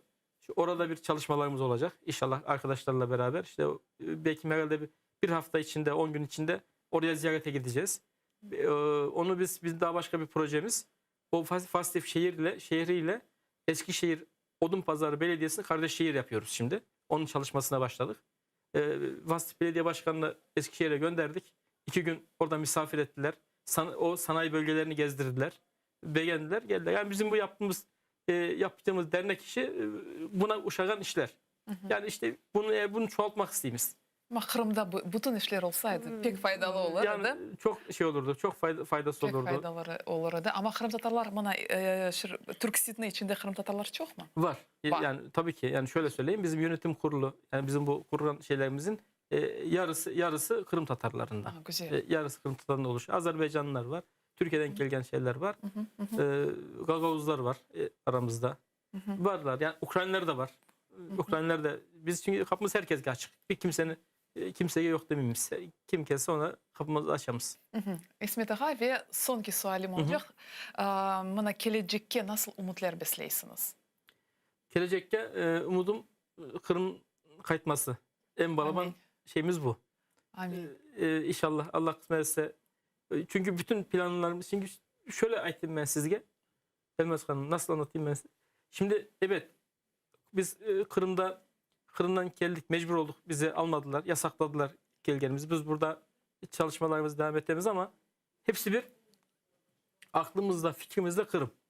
Kırım olmadan bir şekil olmay bizge. Çünkü biz burada kalıcı mıyız? Kedici miyiz? Onun için burası bizge bir şeyiz, nasıl söyleyeyim, sürgün bölgesi bana göre. Evet, evet. Bir sürgündeniz. Yani sürgüne geldik. Evet, sürgün Gurbet. şartları gurbetteniz. Yani ama gurbet ama sürgüne geldik. Biz çıkmak istemedik Kırım'dan. Gerçekten çıkmak istemedik ve sonki vakta kadar ben dayandım. Mecbur oldular benim kolumdan dışarı atmaya. O bana göre sürgün bu. Sürgün onun için biz burada kalıcı değiliz. Onun için de planlarımızı, istesen de gelecek planlarımızı buraya göre yapılamayız. Kırım'a göre de yapılamayız gelecek planlarımızı. Çünkü ne zaman daha kaytacak onu da bilmemiz. Nasıl olacak onu da. Onun için gelecek planlarımız inşallah Allah şunu aytamız. Allah sağlık versin, sıhhat versin, güç versin. Mücadelemiz devam etsin. Bunu bütün planlarımız sağlıktan olsun diyeyimiz. Amin. Çok sağ olun İsmet Size sağ Ağa. olun. Yapkan işleriniz için, biz sizge yapkan fedakarlarınız için, biz sizge can yürekten Sağ olun, Allah razı minnettarız. olsun. Çok sağ olunuz. Saygılı teleseyircilerimiz, bu güzel noktada yayınımızını yekünleyimiz. Hatırlatam, yayınımızın misafiri Ukrayna'da Turksit Birleşmesi'nin reisi, milli hareketimizin faal iştirakçısı İsmet Yüksel olgan edi. Şunu da ayrıca kayıt etmege isteyim. Bizim Patreon'a yazılınız ve şimdi rejissörler gösterir adresini böyle etip ATR korantasına kırınız. Bu pek mühim. Böyle etip beraberlikte bizler işimizni devam edeceğimiz ve siz için güzel leyhalarını çıkaracağımız. Ben ise sizlerle sağlıklaşam. Gelecek yayınlarımızga kadar görüşmek üzere. Bizle olunuz.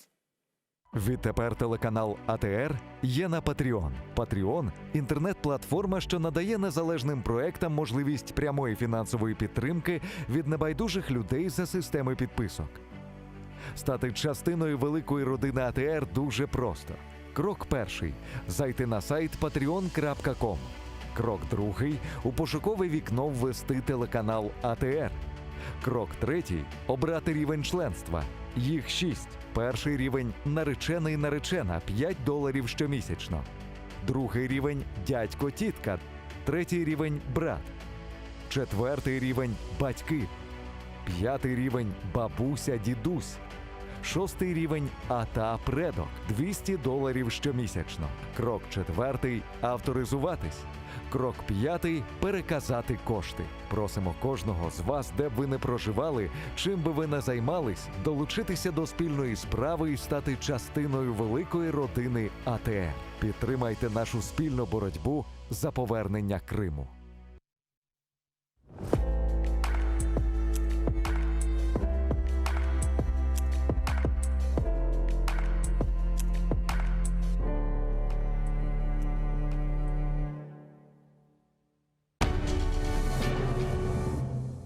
Відтепер телеканал АТР є на Patreon. Patreon – інтернет-платформа, що надає незалежним проектам можливість прямої фінансової підтримки від небайдужих людей за системи підписок. Стати частиною великої родини АТР дуже просто. Крок перший – зайти на сайт patreon.com. Крок другий – у пошукове вікно ввести телеканал АТР. Крок третій – обрати рівень членства. Їх 6. Перший рівень – наречений-наречена – $5 щомісячно. Другий рівень – дядько-тітка. Третій рівень – брат. Четвертий рівень – батьки. П'ятий рівень – бабуся-дідусь. Шостий рівень – ата-предок – $200 щомісячно. Крок четвертий – авторизуватись. Крок п'ятий – переказати кошти. Просимо кожного з вас, де б ви не проживали, чим би ви не займались, долучитися до спільної справи і стати частиною великої родини АТР. Підтримайте нашу спільну боротьбу за повернення Криму.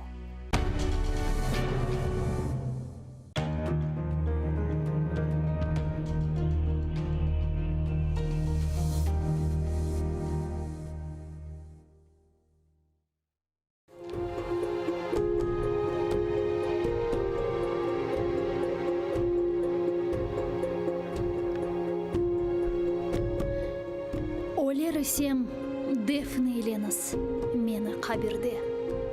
Азиз Украинамнан кеніш чөл торынде. Ишітілеп ве көрініп тұрсын. Озы үйле кең чөллер, қайнақ нер иңілдісі, учурумлы сайыллер. Озы душман қаныны ақызған сон деңізге, чеменлерні ве қырларны терк етіп yer yüzünde. Men Tanrıға yol tutarım, kalben dua etmek için. Şimdi ise Yaradanны bilmeyim men akçın. Defneyleniz ve kalkınız, buğavlarını uzunuz. Halis düşman kanını hürriyet üzerine suzunuz. Ulu serbest ailenizde unutmanız meni de. Hayriyetli sözünüzde tutunuz hep hatırda.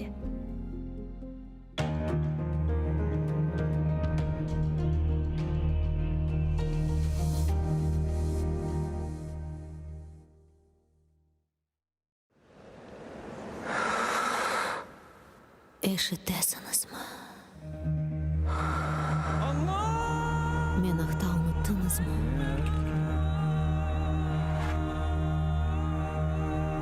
Мен мұндамын. Бұл менің топырағым. Менің қырымым.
Людей теряют только раз, и след теряя не находят. А человек гостит у вас, прощается и в ночь уходит. А если он уходит днем, он все равно от вас уходит. Давай сейчас его вернем, пока он площадь переходит. Немедленно его вернем, поговорим и стол накроем. Весь дом вверх дном перевернем, праздник для него устроим.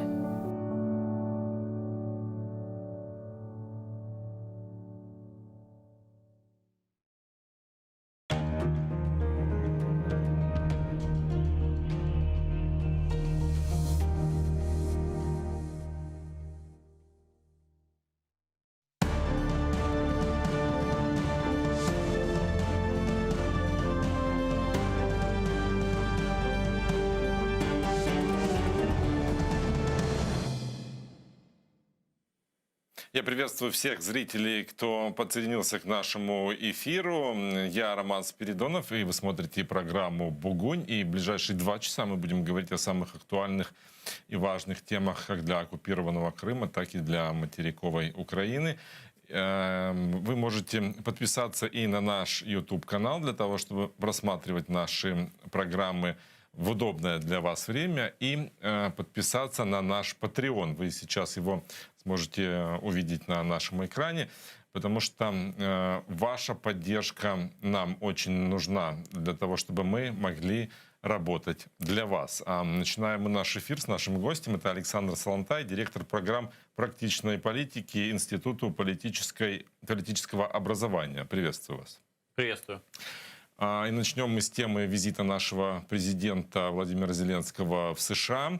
Там состоятся переговоры Зеленского с Джо Байденом. Они пройдут в Белом доме в 2 часа по местному времени. Это в 9 вечера по Киеву. В расписании Байдена на встречу с Байденом отвели 2,5 часа. И уже известно, что совместная пресс-конференция не запланирована. Байден после этого, после переговоров с Зеленским, отправится на еженедельный экономический брифинг, который состоится в 4:30 по местному времени. Возможно, там он тоже сможет прокомментировать результаты встречи с Владимиром Зеленским. Мы ждем новости от этой встречи. Ну а пока следим за визитом Владимира Зеленского и теми встречами, которые он проводит. И вот известно уже, что он встретился с министром обороны США Ллойдом Остином. Они обменялись мнениями о сотрудничестве.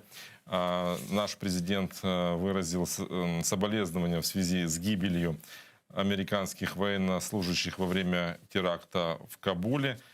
И известно, что договорились о партнерстве и поддержке нашей страны, оборонной поддержки.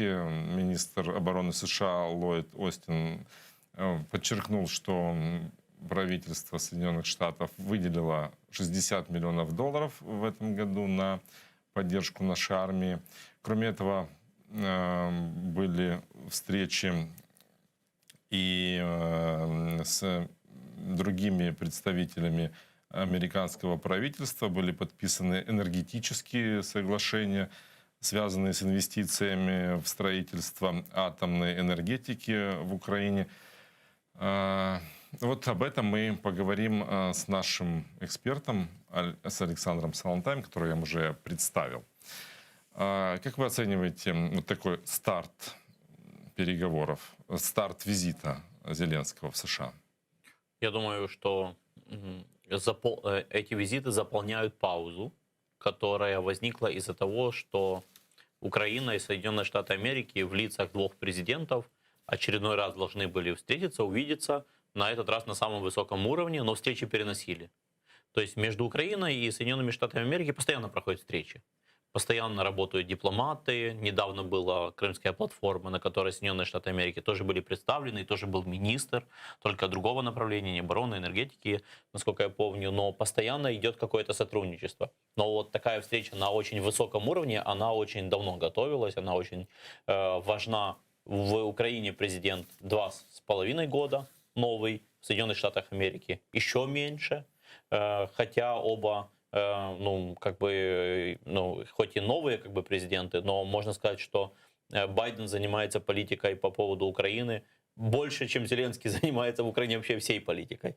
Потому что Байден, когда Вы имеете был... в виду по времени? Ну да, по своему опыту, по количеству опыта, который он провел в Украине, занимаясь Украиной. Он же, когда был заместителем президента Соединенных Штатов Америки у Обамы, Байден тогда вел направление Украины. То есть в распределении команды Обамы Байден был фигурой, которая как раз была ответственна за Украину. Это не было в Соединенных Штатах Америки какое-то там самое главное направление для какого-то там, ну, для команды Обамы, или это не было у самого Байдена даже каким-то ключевым направлением. Но одно из направлений, которое вел заместитель тогда Байден, который сейчас президент, это была Украина. А Зеленский тогда дальше не был ни политиком, ни кандидатом и так далее, и так далее. Поэтому, с одной стороны, как бы два новых президента должны встретиться, государств, которые сотрудничают между собой. И тут, ну, переносили эту встречу, возникла, ну, пауза, ее надо заполнить. Ну и поэтому логично, что в это время надо тогда встречаться с теми, с кем могли увидеться после встречи, да, министры, НАСА и так дальше. А с другой стороны, есть нюанс, то, что Байден все-таки это человек, который хорошо знает вопросы Украины. И его команда, офис его команды, они хорошо осведомлены, они много работали, это не новые политики, это не как Трамп. Только он в американской политике хорошо разбирался, но на национальной политике, когда он уже международные функции исполняет, для него Украина это новая достаточно тема была. Тут ситуация совсем другая. Команда президента США это очень не новая тема. Это было связано с его сыном, обвинения. То есть для него Украина очень не новая тема. Это очень глубоко познанная для него тема. И поэтому вот эти вот переносы, которые были, ну, они, ну, как бы вызвали вот такую вот специфическую ситуацию, когда, ну, а что в это время будет делать Зеленский, который уже туда полетел, который уже там.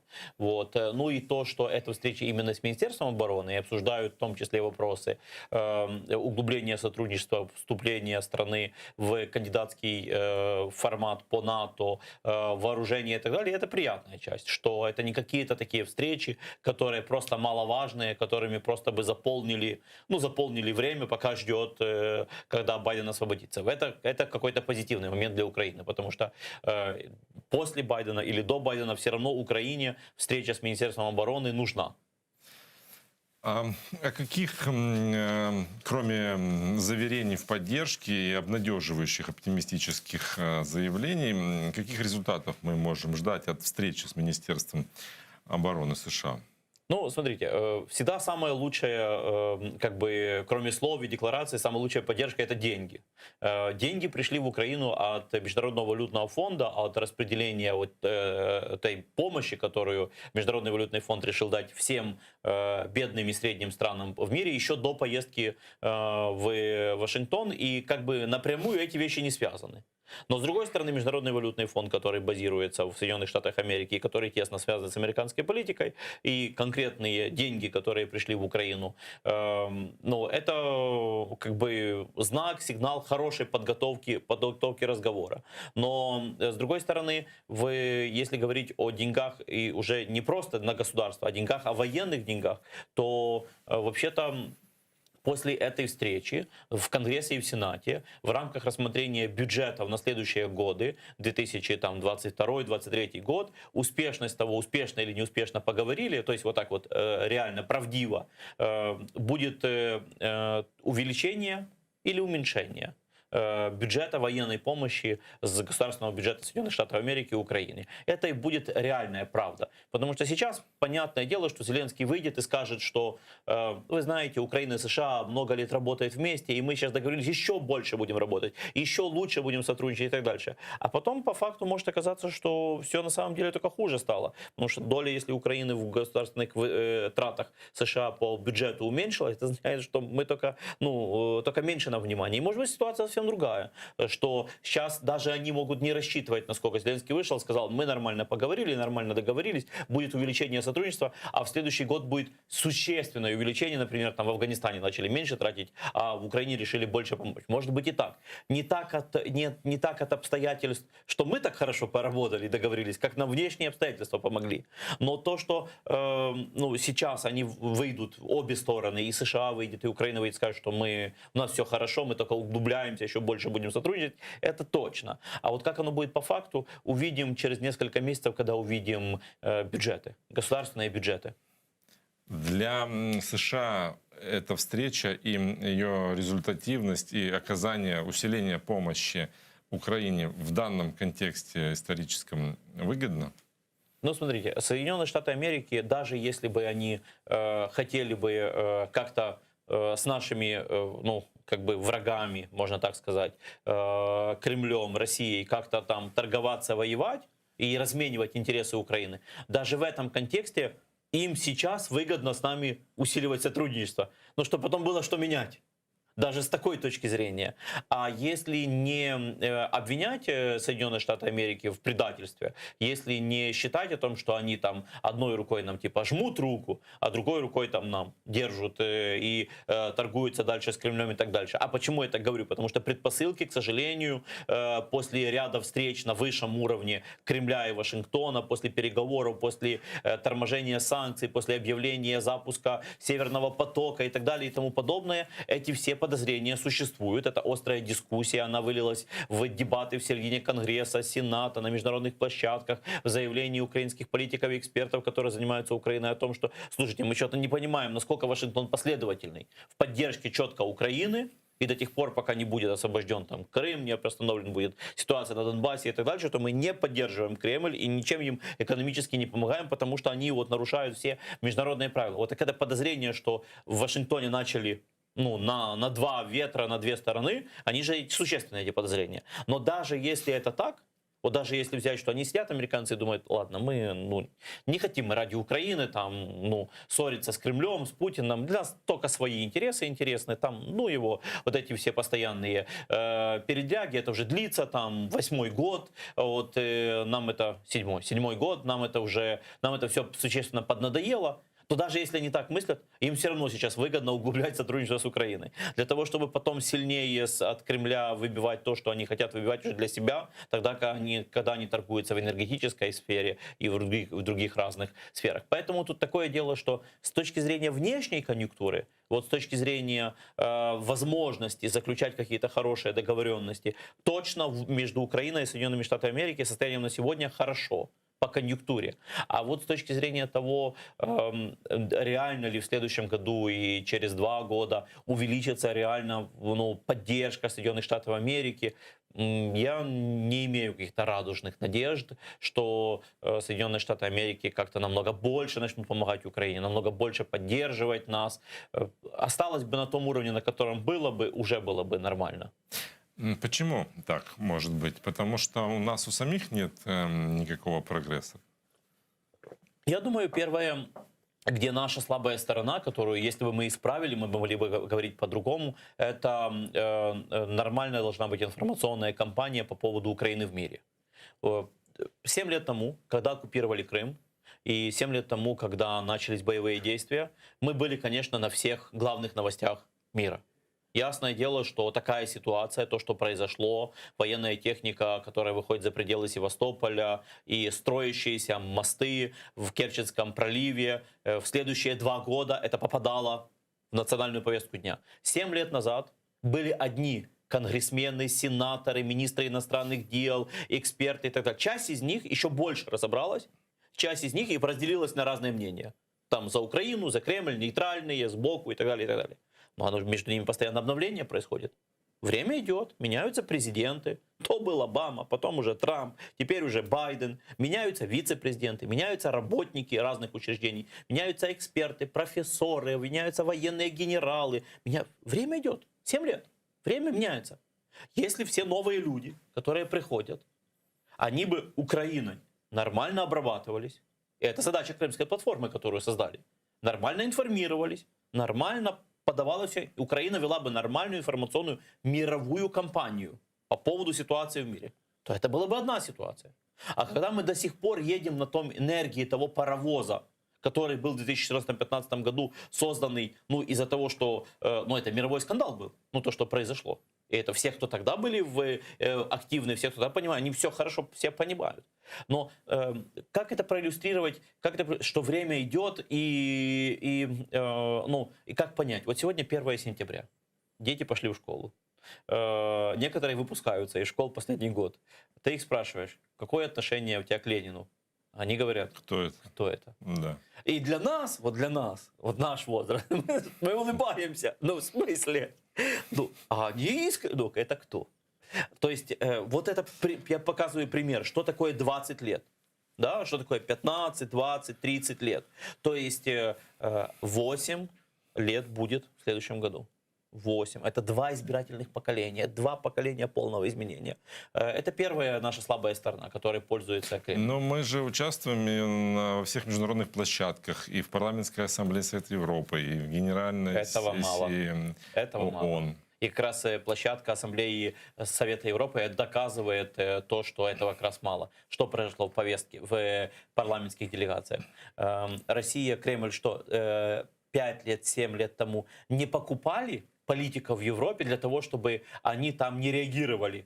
Покупали. Но тут все медиа показывают, как Путин завязал новую войну в Европе. Единственная война в Европе. Все народы обсуждают, все элиты, все активные люди в Европе обсуждают, ну как же так, говорят политикам, ну что-то вы с ними делаете. Политики, которые подкупаются, в том числе Кремлем и так дальше, голосуют про то, что там выгнать с парламентской ассамблеи Совета Европы российскую делегацию и так далее, и так далее. Как только это все информационно забывается, они что, голосуют? Да ладно, вернем эту делегацию. Несмотря на ихние же грозные заявления, что там выпустите, значит, политических репрессованных в Крыму, прекратите нарушение прав в Крыму, вот, ну и так далее. Не исполняются те же самые резолюции Парламентской ассамблеи Совета Европы. Они не исполняются, и они возвращают тех, кто не исполняет. Ну, то есть это полностью противоречит вообще логике работы этого органа. Но почему? И как это вообще возможно? Что это те же самые до конца депутаты, которые голосовали дать против Кремля резолюцию, выгнать делегацию,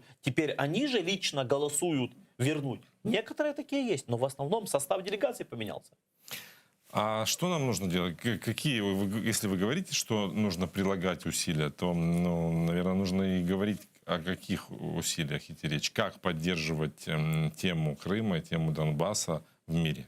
Ну, если технически это расписать, как это должно быть, то технически там будут очень разные пункты, начиная от постоянной работы со всеми университетами и редакциями средств массовой информации, заканчивая целенаправленную работу со всеми новыми постоянно парламентерами всех демократических стран и их постоянным приглашением в Украину не только на заседание Крымской платформы. То есть тут будет от разработки информационных материалов и постоянного ихнего промоушена для объяснения этой темы, начиная от студентов, которые заходят на дипломатическую, самую низшую должность, пониманием того, что есть такое, заканчивая усилением работы таких платформ, как Крымская платформа, только не только в телевизоре и на сити-лайтах и билбордах по всей Украине, а для того, чтобы они чувствовали постоянную взаимосвязь с секретариатом и постоянную эту работу. То есть тут это просто огромное количество различных мероприятий для разных целевых аудиторий, которые должны выливаться в одно общее понятие — системная информационная кампания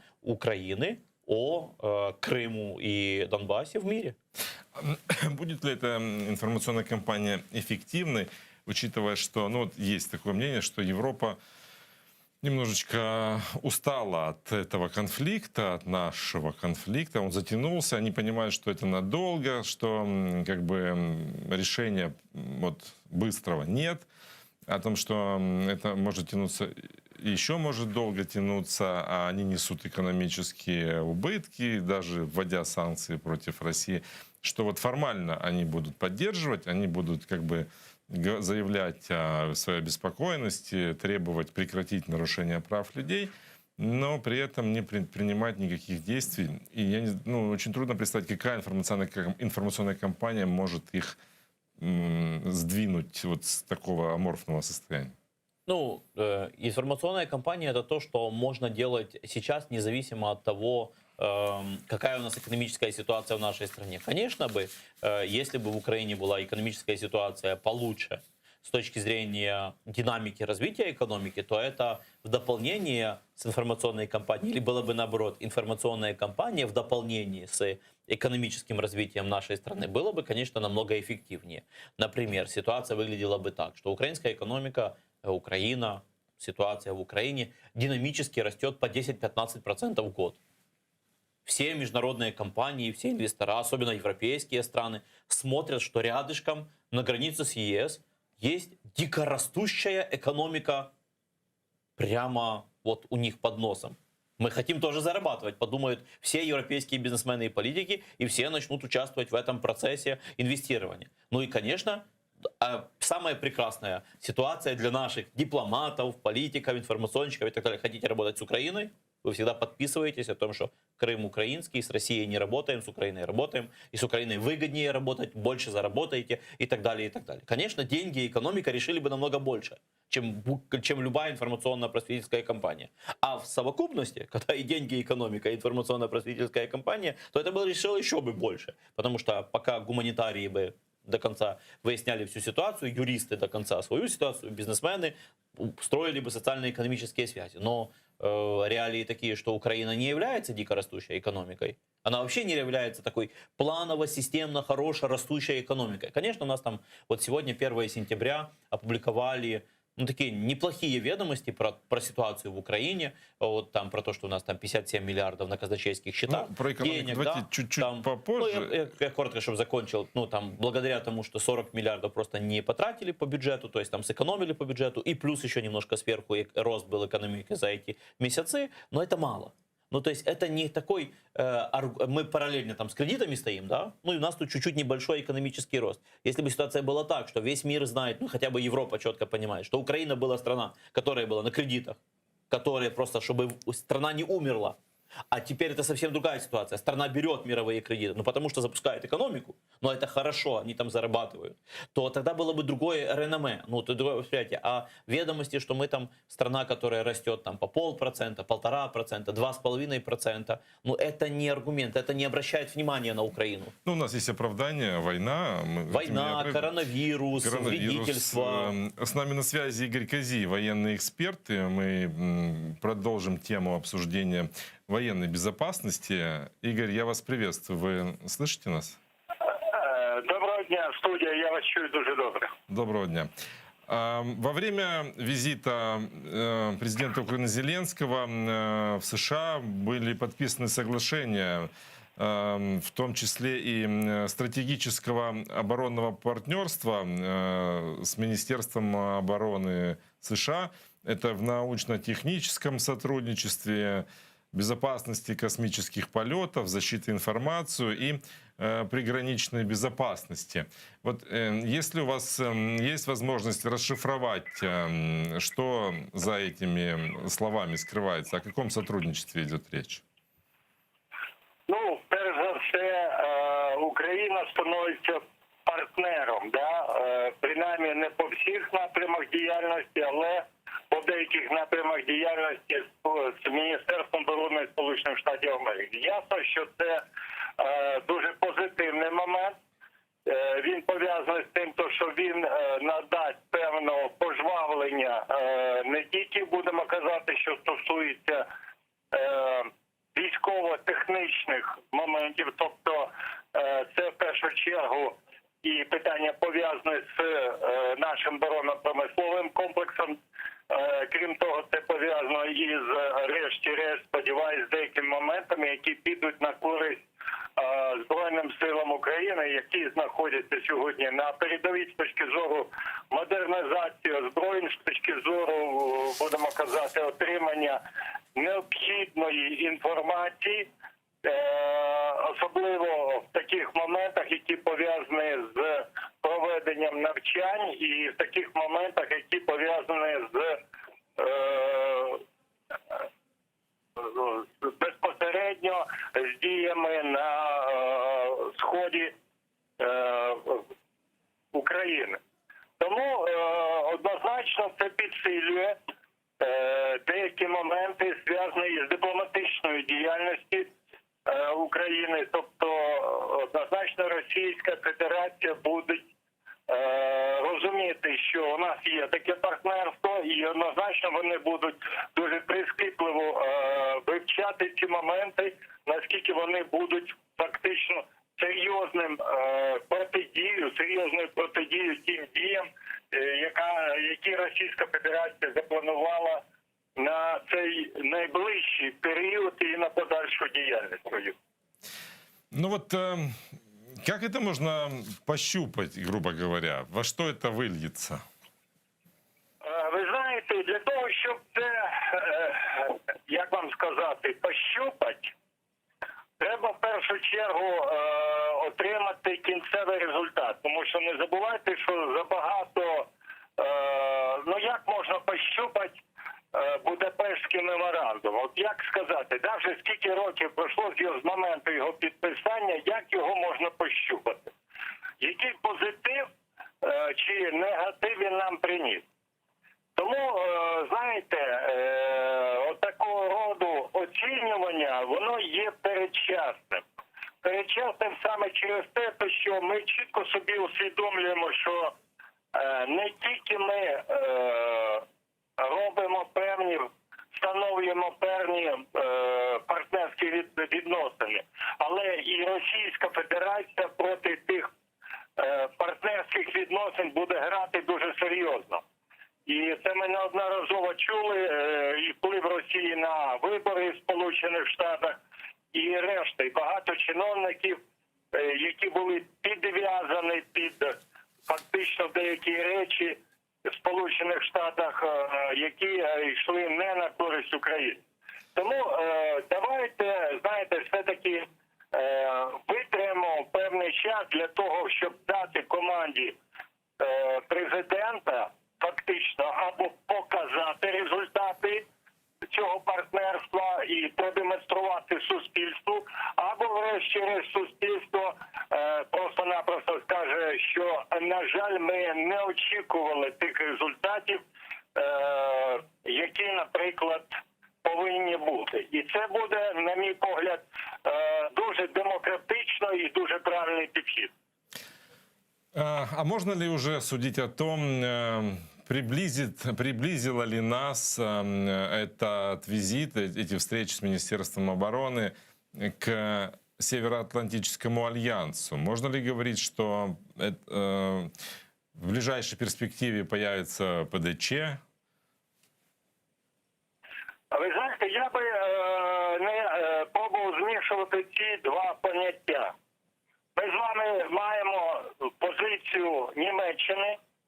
Ми почули її через вуста Естонії з одного боку. З іншого боку, ми маємо з вами, будемо казати, позицію інших країн, таких як Польща, Балтійські країни,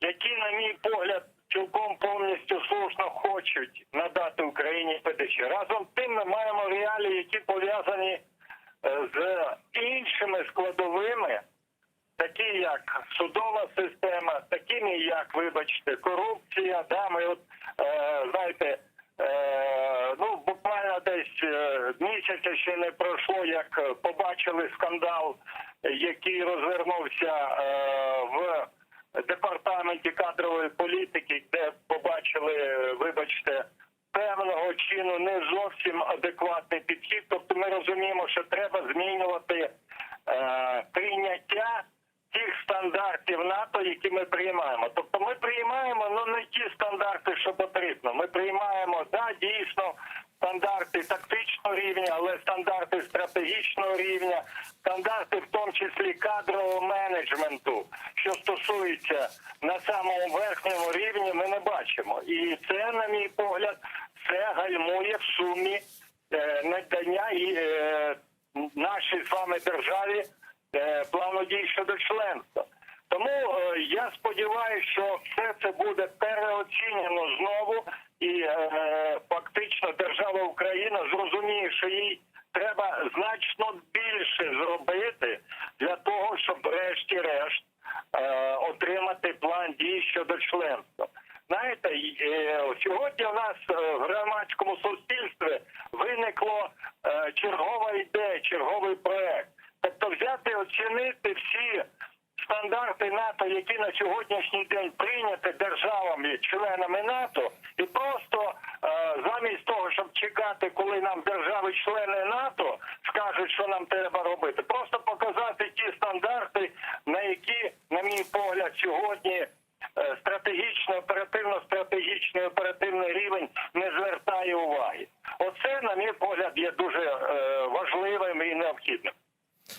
Благодарю вас за то, что были с нами на связи. Игорь Козий, военный эксперт, о наших перспективах в военном сотрудничестве с Соединенными Штатами. Ну, можете тоже прокомментировать эти перспективы.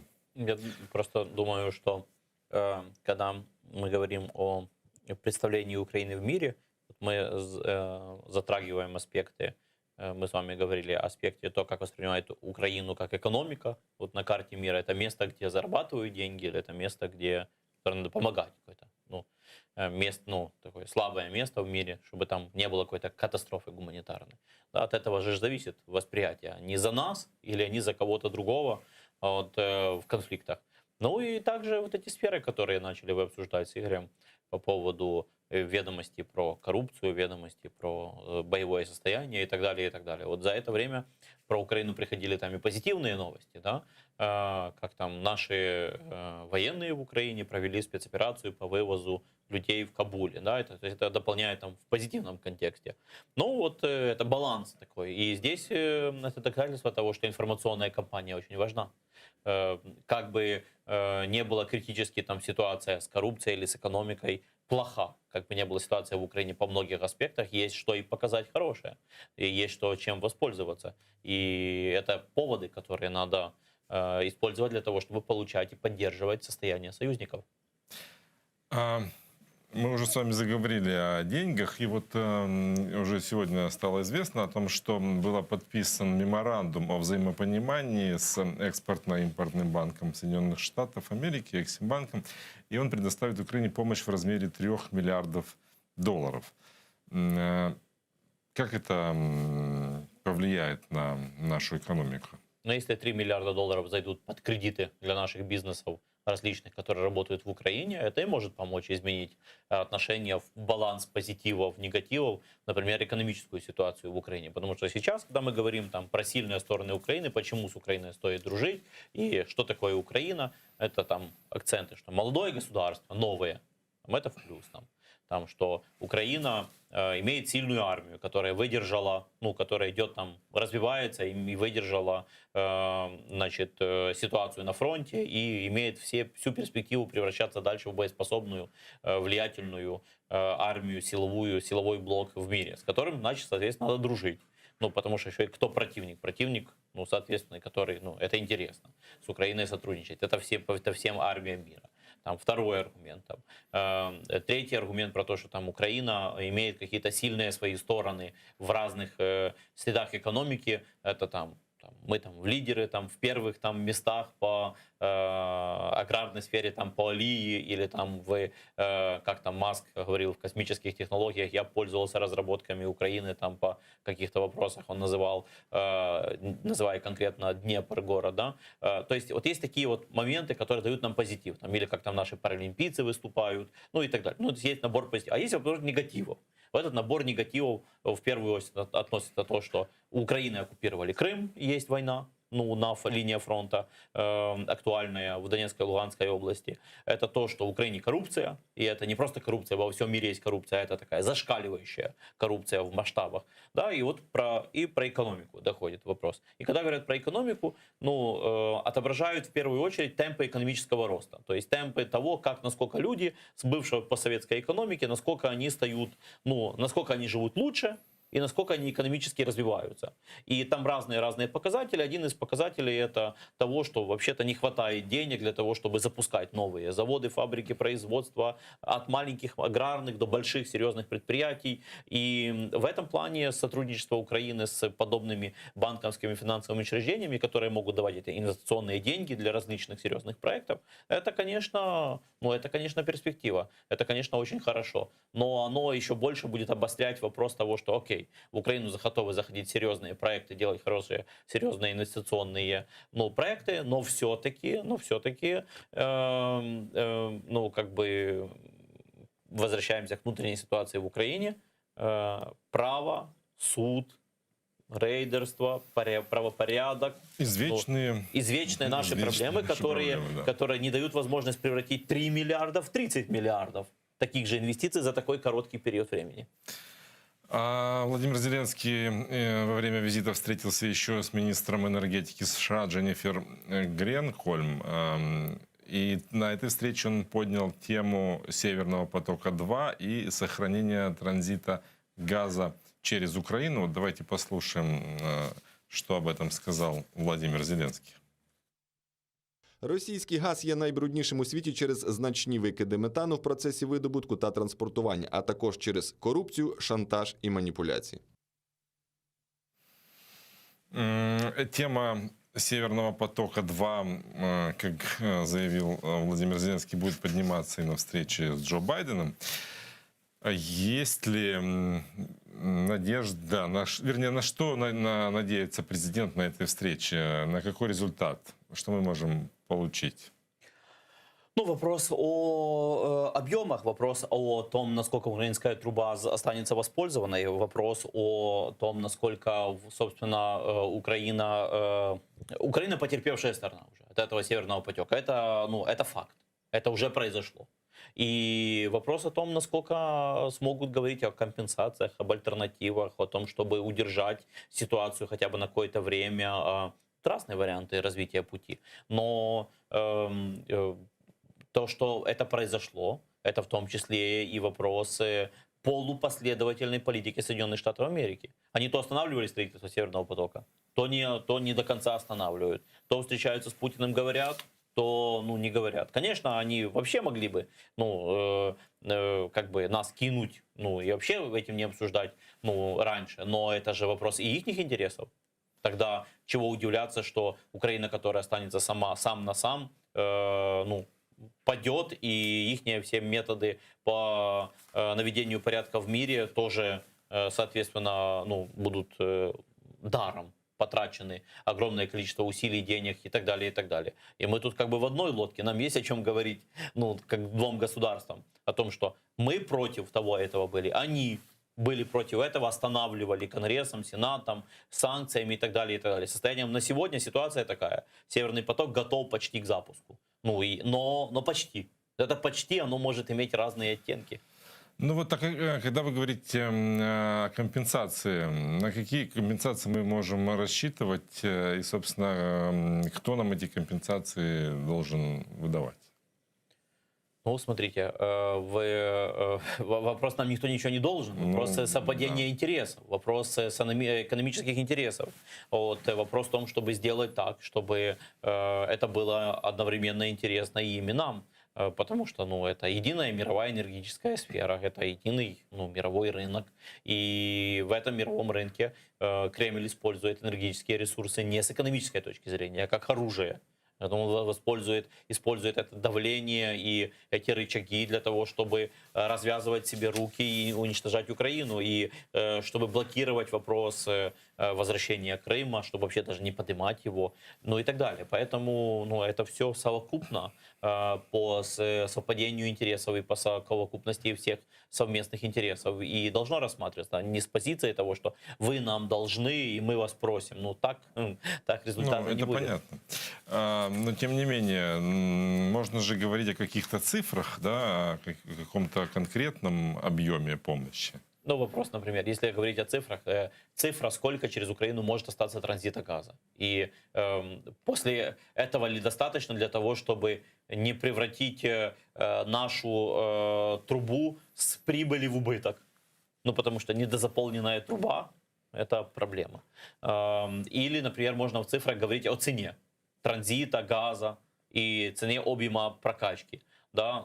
Вообще, этому и были всем цифрам и всем ситуациям были посвящены визиты перед этим Зеленского в Берлин, Меркель в Москву и в Киев, встреч, которые были между Путиным и Байденом, а теперь между Зеленским и Байденом. То есть в цифры все на столе, карты все на столе, все данные известны, все данные открыты. Вопрос все-таки не в цифрах. Вопрос о том, что разве что цены на газ постоянно прыгают туда-сюда. Вопрос все-таки о механизмах, о заключении политических и экономических механизмов, при которых возможны хоть какие-то гарантии. В условиях того, что все понимают, что то, что написано на бумаге Кремлем, это для них не вопрос. И даже если потом надо будет платить санкции, платить штрафы, они будут их платить. Не вопрос. Стокгольм это доказал. То есть они делают то, что они хотят, в первую очередь с точки зрения своего политического желания, желания Кремля и Путина, а если за это надо потом дополнительно заплатить, они за это заплатят, не за это заплатят. Почему для нас это страшно? Почему это для нас это важно для Украины? Потому что, получается, они развязывают себе руки для более сильной агрессии против Украины, и даже если потом за это просто надо больше заплатить, ну, как и Северный поток, это же идея просто больше заплатить. Мы потратили большие деньги для того, чтобы качать это отдельно от Украины, для того, чтобы еще больше давить на Украину. Если бы они на нас не нападали, на Украину бы не давили, если бы не было агрессии, они бы что, строили эти Северные потоки? Ну, качали бы все дальше через Украину, нормально же объемы можно было, и так далее, и так далее. Или строили бы не в таком виде, или не так, ну, или не так затратно, как они это сделали. С нами на связи Владислав Фарапонов, политолог, американист и аналитик Интерньюз Украина. Я приветствую вас, Владислав. Добрый вечер. Мы ждем, наверное, каких-то гарантий от США, от Европы, гарантий того, что наш газопровод будет работать, несмотря на то, что будет построен Северный поток-2. Вот насколько мы можем рассчитывать, что эти гарантии будут, и можно ли им доверять? Ну, вы знаете, как мне кажется, что по состоянию на сегодня, в принципе, наверное, тяжело ждать, что конкретно вот на этой встрече будут озвучены конкретные гарантии или подписаны какие-то документы. И тут я бы скорее рассматривал эту встречу как возможность договариваться, если можно так сказать. То есть однозначно об этом нужно будет говорить и с Вашингтоном, и с Берлином, и с Европейской комиссией, да. То есть поэтому в этом контексте я бы не сказал бы, что, как мне кажется, что на сегодня уже Вашингтон как минимум готов об этом говорить утвердительно. Я бы сказал, что это, наверное, все-таки будет еще отдельным вопросом на дальнейших переговорах. Однако, конечно же, в этой всей истории именно личный контакт, он однозначно важен для того, чтобы как раз в дальнейшем переговоры шли более успешно и продуктивно. А вот о чем эти переговоры могут быть? Вот какие есть рычаги влияния у США, у Германии на Россию, чтобы сохранить транзит газа через Украину? Ну, вы знаете, тут как раз в том-то и дело, что, по сути, последнее слово вот в уже завершающем этапе, да, в принципе, окончания этого проекта все-таки остается в том числе за американцами, и, в принципе, еще есть возможности или же пригрозить именно санкциями касательно этого проекта, или же какими-то более серьезными, потому что, как мы понимаем, американские санкции, они очень болезненные, в принципе, для любой страны, и в том числе именно для России. Поэтому тут это, конечно, уже, скажем, на усмотрение американцев, да, именно по каким отраслям, по кому конкретно какие-то возможные ограничения, да, ограничительные меры. Но лично я на сегодня не вижу более такого оптимального способа именно повлиять, как именно санкциями, потому что, в принципе, мы видим, что эта администрация готова разговаривать с Москвой по другим вопросам, по так называемой стратегической стабильности, по вопросам изменения климата и так далее. То есть в какой-то степени вот этот вопрос, он немножечко, я бы сказал, из колеи, конечно, из общего понимание на сегодняшний день именно диалога между Москвой и Вашингтоном, оно, конечно, немножечко, мягко говоря, не подходит им, я бы сказал так. А что это за санкции могут быть? Ну, тут, опять же, это могут быть аналогичные санкции, которые были определенные, были новые, приняты весной, это которые касались Крыма, допустим, по такому типу именно санкций, то есть и экономические, и политические, то есть именно за один раз, да, скажем, определенный микс таких ограничительных мер. Но, опять же, я, честно сказать, не могу сказать, что я сильно на это надеюсь, потому что именно все-таки эта администрация, она скорее готова продолжать те санкции, которые были наложены и озвучены ранее, чем думать какие-то новые варианты санкций и так далее. То есть тут, как мне кажется, в какой-то степени нам не нужно себя тоже именно тешить иллюзиями, что вот будут какие-то супер новые ограничения. Возможно, просто ужесточение уже действующих мер, то есть, опять же, это такой должен быть микс политических и экономических именно санкций по окружению Путина, по именно официальным лицам, да, и так далее. То есть, как мне кажется, что особо новых каких-то подходов, мне кажется, мы, по крайней мере, в этом году, я думаю, не увидим. Благодарю вас за то, что подключились к нашему эфиру. Владислав Арапонов, политолог, американист и аналитик Интерньюз Украина. Когда мы с вами говорим о том, что нужно презентовать Украину, нужно ее развивать, вот есть информация о том, что во время визита Владимир Зеленский принимал участие в презентации плану трансформации Украины. Это произошло в здании Национальной библиотеки Фреда Смита. И президент там пояснил, что документ, который имеет название почему-то на английском языке, ну вот если его перевести, то это называется «Больше справедливости и возможностей построения процветающей и устойчивой Украины». И вот в нем очерчены видения развития Украины на ближайшие годы, и как касающиеся вопросы и форпоста безопасности, цифрового, инфраструктурного и аграрного хаба. Владимир Зеленский сказал, что существует план превращения экономики Украины и озвучил амбициозные цели о развитии человеческого капитала, обеспечения зеленой трансформации и энергетической безопасности Украины. То есть вот он поехал представлять план реформации в Вашингтон. Это, ну, наверное, как раз вот в контексте ваших слов удачный ход, но вот будет ли он иметь эффект? Ну, смотрите, каждая такая международная встреча – это одинаковое или похожее действие. Вот помните, когда Зеленский только стал президентом, он поехал на мировой форум. И же что-то подобное делал. Да, призывал про то, что вот у нас есть места, куда можно вкладывать, и там потом родилась такая инвестиционная няня. Или, может, помните, свои первые полгода, когда президент только стал, и у него уже было большинство в Верховной Раде, делали большой международный инвестиционный форум в Мариуполе. И там появилось такое понятие, как там точки роста, или такие разные проекты местные. И с тех пор как бы было задание всем органам по всей линии пересистематизировать, какие у нас есть предложения вот эти вот для местных и потом региональных и для национальных проектов. Вот, и тоже там специфическое название закрепилось. Вот, не буду его озвучивать, но тоже другое после няни. То есть каждый раз на каких-то международных серьезных площадках он делает одно и то же самое действие, он показывает, какие направления в первую очередь надо. И для этого даже создана была инфраструктура в Украине. В кабинете министров появился заместитель премьер-министра по стратегическим направлениям в экономике. И это типа как бы даже не попробовали реформировать в Кабмине, чтобы президентская команда не просто как бы там рекламировала и завлекала, а она и создала соответствующие органы государственной власти для того, чтобы втягивать эти инвестиции. То есть с точки зрения вообще как мысли, как идеи, как политики, ну, это все правильно. Проблема с реализацией.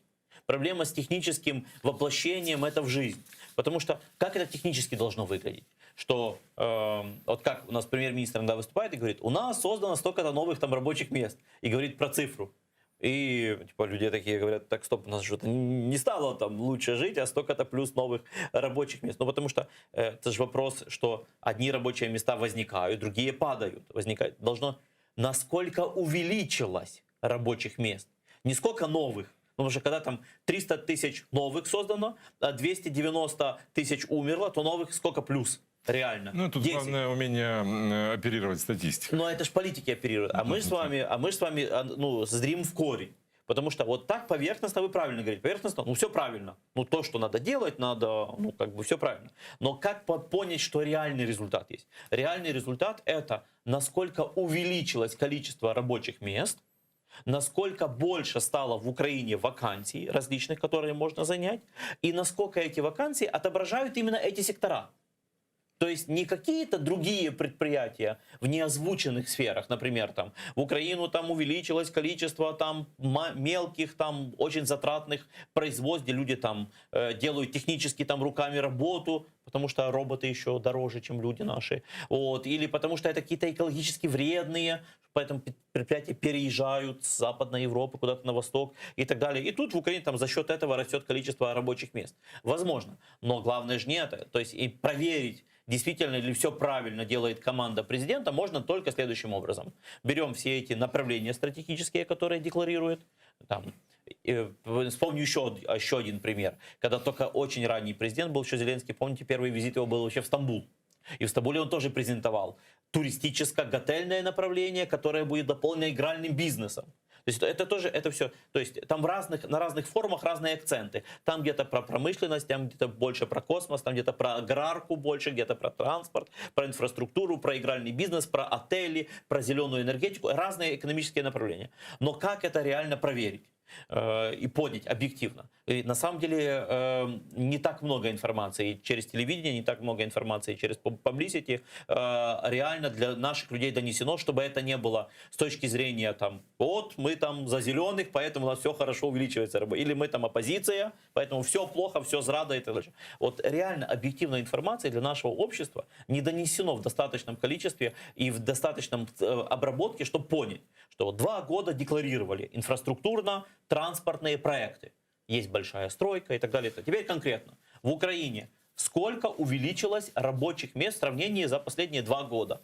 Дорожное строительство, строительство общее, инфраструктурное, инженерное, транспортное и так далее. Или декларируется уже 2 года зеленая энергетика, экологическая аграрка и так далее. А теперь конкретно. Сколько было рабочих мест 2019 год, 2020, 2021? Не новых, потому что старые умирают, новые создаются. А конкретно, насколько Украина те ниши, которые она декларирует, заявляет, или в Давосе, или в Стамбуле, или на форуме в Мариуполе, или презентует в Вашингтоне. Насколько растет Украина в этих направлениях. Этого в достаточном количестве не опубликовано, не обсуждено. Когда, где точка поломалась? Помните, когда у нас увольняют министров и меняют министров, в том числе экономики, вице-премьеров в парламенте, у нас отпускают премьер-министров, отпускают, детально с ним не проговорив. Потом утверждают, не опубликовав и не утвердив до конца программы его действий. Если попадается министр, какой-то человек нормальный на какой-то должности, он сам потом со временем это раскрывает законопроектами. Ну, как примеры, это когда хочешь не хочешь, а должен что-то приносить в Верховную Раду, потому что коронавирус, Министерство охраны здоровья, или, например, Министерство трансформации, самое молодое там министерство, да, в системе кабинета министров, и там активный Федоров диджитализацию постоянно продвигает. А в большинстве случаев у нас же 70 министров, центральных органов исполнительной власти и разных руководителей всех подразделений под понятие правительства. Да, это, грубо говоря, там почти 100 руководителей. Большинство из них получило должность. Что-то какие-то там себе планы работы там наметило по своему направлению, но активной работы с обществом, с украинцами, с Украиной, с миром, о том, что вот это мои направления, и я здесь продвигаю вот такие проекты. У нас же этого не происходит. И как последствие мы не владеем до конца информацией, что реально произошло во всех этих экономических сферах.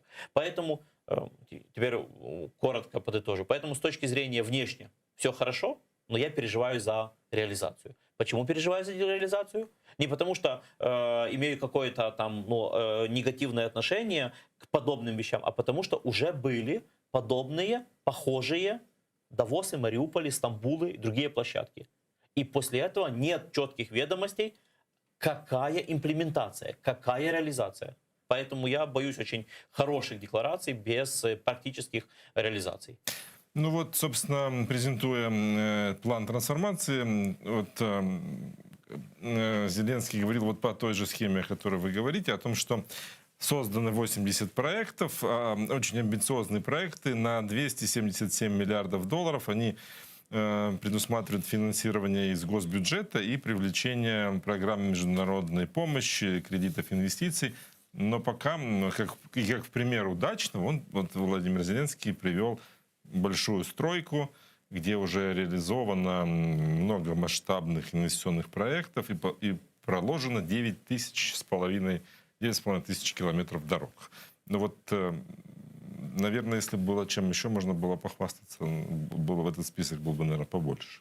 Я в понедельник лечу с Киева в Ужгород. Как раз встречал... Будете проверять положенные километры. Да, возобновление. Буду на личном опыте смотреть то, что уже 3 месяца работает по поводу того, что возобновлено воздушное сообщение между столицей и самым удаленным областным центром в Украине, среди существующих, где есть аэропорты. И, после оккупации Крыма и оккупации Луганска Ужгород точно самый отдаленный областной центр в Украине. Мне сейчас редактор подсказал, что уже он сам лично проверял, летает, через Словакию залетает. К сожалению, в наше время в эфире подошло к концу. Хвалиться, конечно, нам есть чем, мелкими успехами, но когда мы говорим в Украине позитивные новости, это одна вещь. Когда мы говорим о восприятии Украины в мире, там никто не похвалится возобновлением воздушного сообщения, где летают все города между собой. То есть все-таки должны быть такие вещи, которые презентуют Украину и желают с Украиной сотрудничать,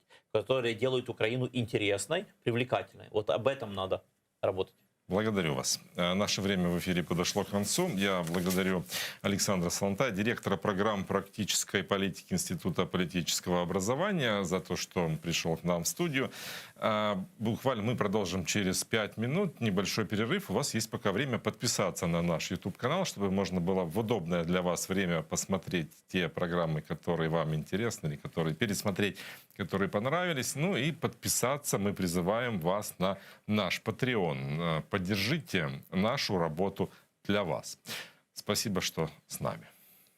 Відтепер телеканал АТР є на Patreon. Patreon – інтернет-платформа, що надає незалежним проектам можливість прямої фінансової підтримки від небайдужих людей за системи підписок. Стати частиною великої родини АТР дуже просто. Крок перший – зайти на сайт patreon.com. Крок другий – у пошукове вікно ввести телеканал АТР. Крок третій – обрати рівень членства. Їх 6. Перший рівень – наречений-наречена – $5 щомісячно. Другий рівень – дядько-тітка. Третій рівень – брат. Четвертий рівень – батьки. П'ятий рівень – бабуся-дідусь. Шостий рівень – ата-предок – $200 щомісячно. Крок четвертий – авторизуватись. Крок п'ятий – переказати кошти. Просимо кожного з вас, де б ви не проживали, чим би ви не займались, долучитися до спільної справи і стати частиною великої родини АТР. Підтримайте нашу спільну боротьбу за повернення Криму.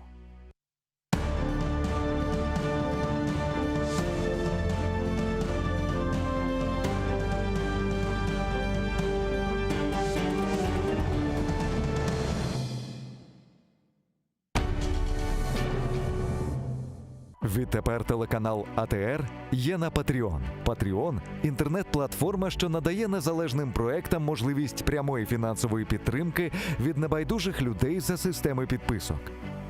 Стати частиною великої родини АТР дуже просто. Крок перший – зайти на сайт patreon.com. Крок другий – у пошукове вікно ввести телеканал АТР. Крок третій – обрати рівень членства. Їх 6. Перший рівень – наречений-наречена – $5 щомісячно. Другий рівень – дядько-тітка. Третій рівень – брат. Четвертий рівень – батьки. П'ятий рівень – бабуся-дідусь.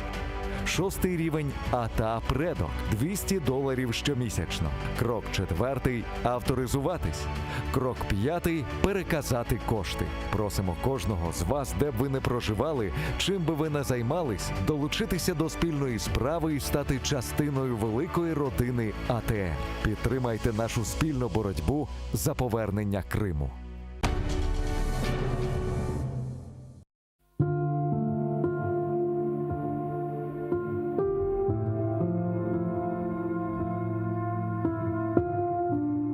Қартлық іч sevmейм. Яшлық мені бегенмей.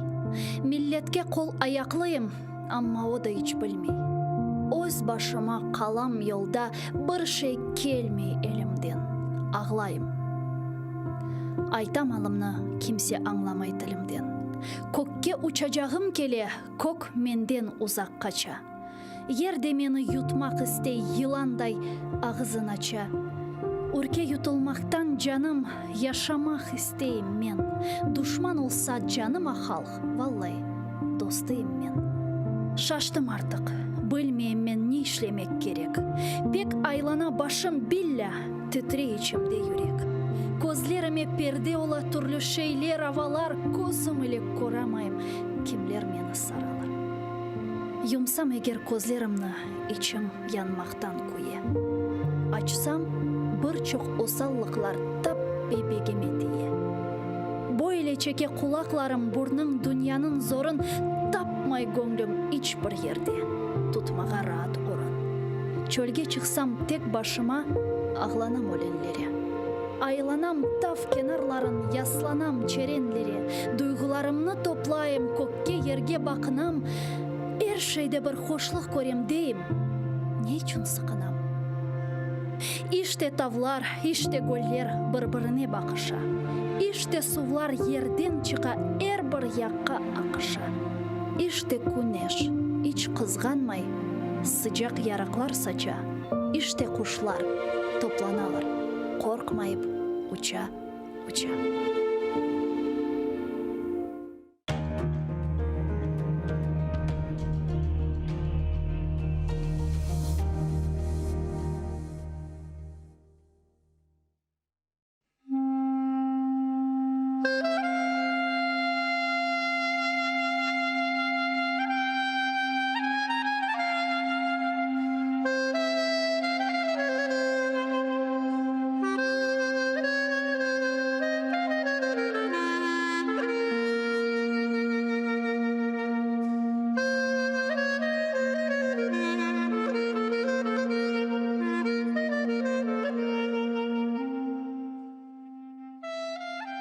Bismillahirrahmanirrahim. Yaratanım Allah'ım 99 ismin var. Ya Rabbim, haramlarga isteklerini bir yutunda devletlerini. Senden hayrı yok kimsemiz. Vatan için dua etemiz. İmdad bekle, haram hürmette. Rahim eyle açsın hizmette. Bizni haramda yarattın, yardımın ile. Sürgünden hayttık. Endi halkımız haramında. Devletli olsun vatanımızga. Biz için aziz Kırımımız. Takmında açsın baktımız. Senden hayrı yok anlayacak. Yaratanım aç bizge huçak. Kırımlarga elini uzat. Yardım ver ya Rabbim. Bir bizge imdat. Bu aziz toprak ecdadım yeri. Kırımlarının tükenmez yeri. Adda bizlerini vatanımızga. Sahip olayı Kırımızga. Kırımlar kalbi tek sana eman. Ecdatlar yerini bağışla. Amin.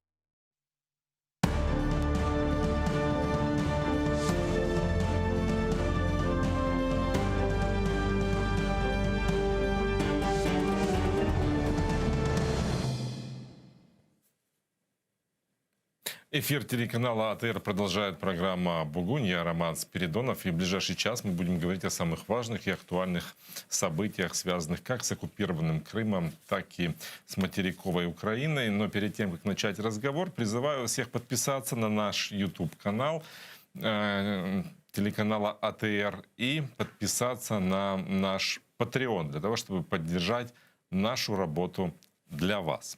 А я представляю нашего гостя. Это Александр Кондратенко, политтехнолог, главный консультант Департамента аналитического сопровождения Офиса главы администрации президента Украины в 2014 и до 2016 года.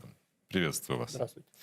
Сейчас обсудим несколько заявлений, связанных с ситуацией в оккупированном Крыму. Миссия США и ОБСЕ выступила с заявлением, в котором указала на продолжение милитаризации России оккупированного Крыма, а также на блокирование свободного судоходства в Черном и Азовском морях. Вот давайте послушаем это заявление. Росія продовжує перешкоджати свободі судноплавства у Чорному та Азовському морях в порушення міжнародного права. Цієї весни ми стали свідками найбільшого скупчення російських військ і техніки в окупованому Криму та вздовж кордону Росії з Україною після вторгнення Росії в 2014 році. Росія не надала будь-якої істотної відповіді на законний запит України відповідно до Віденського документу про надання додаткової інформації про цю незвичайну і провокаційну військову діяльність. Росія не надала жодних розумних пояснень своїх дій. Это не одно было заявление миссии США в ОБСЕ. Еще одно заявление касалось также оккупированного полуострова. Там призвали Россию прекратить оккупацию Крыма, а также преследование крымских татар и верующих прихожан православной церкви Украины на полуострове. Давайте послушаем еще одно заявление. Незважаючи на зусилля Росії заблокувати діяльність СММ, а також міжнародних гуманітарних організацій в Криму, ми продовжуємо отримувати інформацію про трагедії в умовах російської окупації в Криму. Ми закликаємо Росію припинити окупацію Криму, припинити переслідування кримських татар, етнічних українців, Православної церкви України та інших представників етнічних і релігійних меншин в Криму, а також звільнити всіх політичних в'язнів українців, які утримуються під вартою. Ну вот эти заявления произошли на фоне визита президента Украины Владимира Зеленского в Соединенные Штаты, где у него должна сегодня состояться встреча с президентом Соединенных Штатов Джо Байденом. Пока же проходят встречи с представителями правительства. И вот была встреча с министром обороны Соединенных Штатов Ллойдом Остином. Как сообщают на сайте президента, наш глава государства там подписал несколько соглашений, связанных со стратегическим оборонным партнерством, научно-техническому сотрудничеству, безопасности космических полетов, защите информации, а также приграничной безопасности. С министром разговаривали и о ситуации на востоке Украины, и об оккупации Крыма шла речь.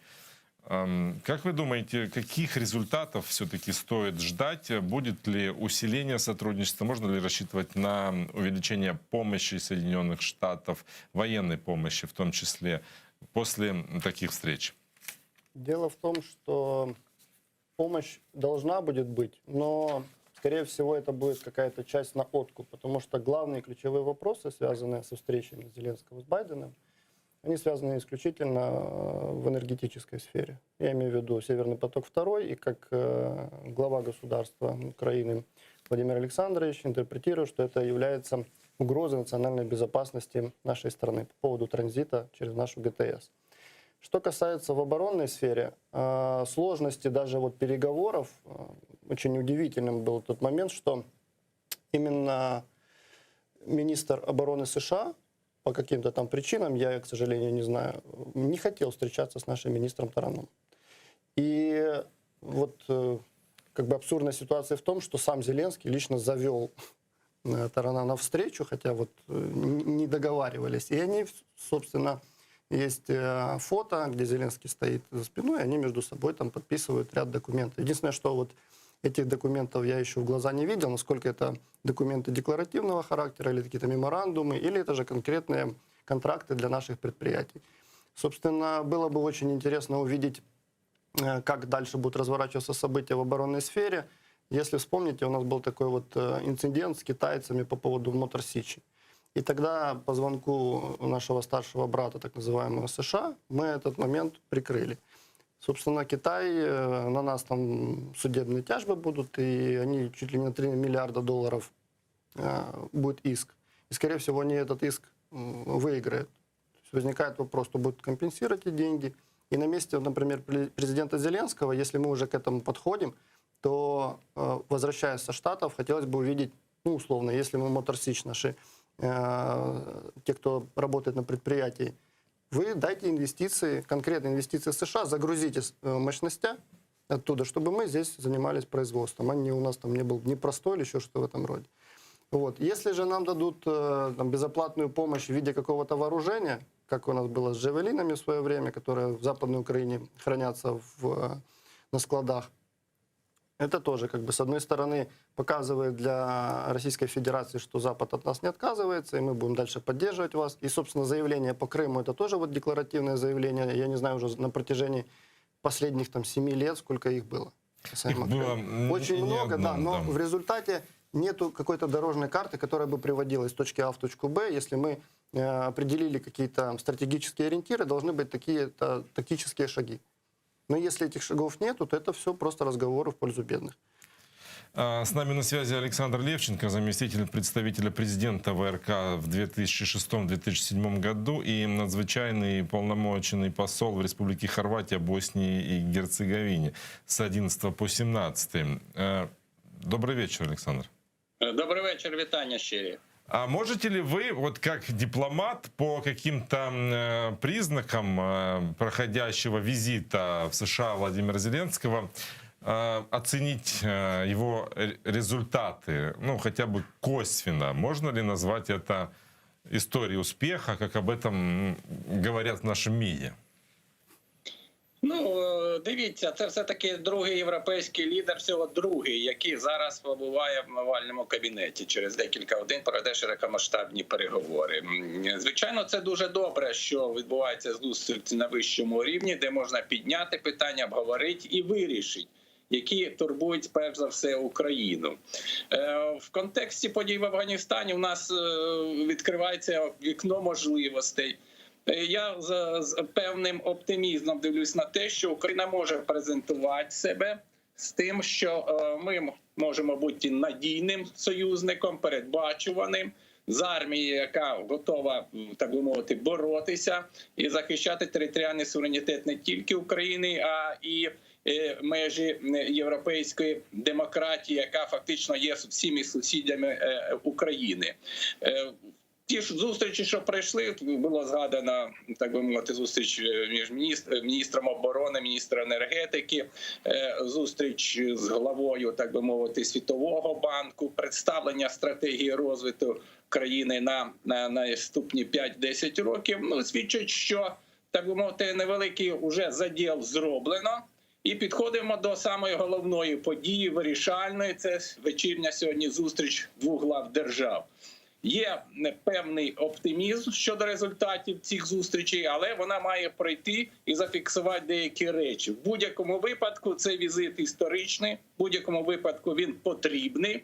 Діалог і розвиток відносин з такою країною, як США, дуже необхідний Україні, особливо в час, коли, так би мовити, вирішується доля того, коли ми зробимо нарешті реінтеграцію наших тимчасово окупованих територій.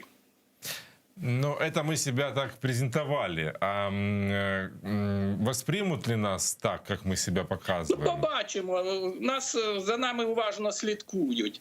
За нами уважно слідкують, що ми робимо, як ми робимо, які ми робимо кроки, наскільки готова наша армія, наскільки в нас проводяться реформи. Так що нічого страшного. Не є ми тими, хто пасе задніх в самій Європі. Тому рішучість до проведення реформ, готовність, так би мовити, бути союзником нормальним, передбаченим для такої країни, як Сполучені Штати Америки, я думаю, в Вашингтоні це оцінять. Ну, пока из каких-то конкретных результатов мы можем говорить о подписании меморандума с Эксимбанком на инвестиции в 3 миллиарда, но это ведь только меморандум, да, и о договоренностях инвестиций в строительство Хмельницкой АЭС. Так. Ну, это вот то, что называется, можно пощупать. Матеріалізовано, да. Ну, побачимо, остальное... що ще проясняться, які проекти і, так би мовити, які домовленості будуть попередні, але вся робота ще буде і попереду. Візит тільки відкриває рамки, він не підводить підсумки, він відкриває рамки на певну середньотермінову перспективу на наступні 2-3 роки. От це його головне завдання. Як піде після реалізації домовленості, наскільки ми будемо, так би мовити, цікавими партнерами, а ми є цікавим партнером і передбаченим партнером. Так що чекаємо цієї зустрічі з нетерпінням 21:00, а вже завтра вже можна підводити самі підсумки візиту. Благодарю вас за то, что были с нами на Дякую связи. вам. Спасибо вам. Александр Левченко, заместитель представителя президента ВРК с 6 по 7 год и надзвычайный и полномочный посол в Республике Хорватия, Боснии и Герцеговины с 11 по 17. Вот, Александр, судя по вашей реакции, вы были не совсем согласны, скажем так, с коллегой. Я не то чтобы не согласен был с Александром. Он в целом правильные вещи говорит, но говорит как политик, как человек, который, скажем так, сглаживает углы. Но надо отталкиваться всегда от конкретики какой-то. То, о чем мы начинали с вами диалог, подписание правильных документов. Документы — это конкретные контракты, конкретные деньги. То, что интересует сугубо любого украинца, который проживает на территории Украины. Все, что помимо этого, это все вот эти озабоченности, декларации, меморандумы, это все пыль в целом. Но это показывает отношения. Я согласен с Александром. Мы, как стратегический партнер, всегда в орбите Соединенных Штатов Америки. Но если мы стратегический партнер, вы должны создать такие условия, чтобы мы, как партнеры, с вами взаимодействовали на выгодных условиях. Всегда, в любой, как в бизнесе. То, что сейчас происходит, к сожалению, немножко не вяжется с той концепцией, которая в целом для нашей страны была бы правильная, скажем так. Это не только в оборонной сфере, в энергетической или в любой другой. Касаемо поставок оружия, мы это уже проговорили. Касаемо энергетической сферы. Мы четко понимаем, что будучи на этом съезде и встрече Байдена и Зеленского, наша делегация должна была ехать не с какими-то там воображаемыми предложениями или что-то в этом роде, с какой-то конкретной дорожной картой, которую мы, к сожалению, никто не видел, и мы не знаем, с чем ехали. Собственно, после вчерашнего дня, когда Владимир Зеленский, такую небольшую, у него была встреча с журналистами, небольшой спич у него был, меня удивило то, что он сам до конца не понимает, чем она закончится. То есть он ее и озвучивал, формулировка была такая, а там посмотрим, мол, как пойдет. То есть за месяц до встречи едет делегация в главе с Ермаком и другими политиками, едет договариваться на определенных условиях, о чем вы будете вообще встречаться. Если мы едем с повесткой вступления в НАТО, это в штангу сразу. Если мы едем с повесткой, то, что Северный поток-2 не запустится, это тоже туда уже все. Потому что Северный поток-2 это коммерческая вообще история. И это не только Российская Федерация, это надо исключительно Германии. Поэтому, когда встреча была Зеленского с Меркель, она четко ему дала понять, что как ты хочешь, не хочешь, он запустится. Вопрос транзита давайте будем как-то обсуждать. Если вы хотите какую-то компенсацию, то какую? Зеленский же об этом не говорит. Может быть, Зеленский озвучит компенсацию, которая вообще идет в разрезе с нашими национальными интересами. Поэтому касаемо ГТС вопросов больше, чем ответов. И у Зеленского вопросов больше, чем ответов. В первый же день визита. Я молчу о том, в каком виде, я не знаю, дипломатический этикет существует вообще в Украине.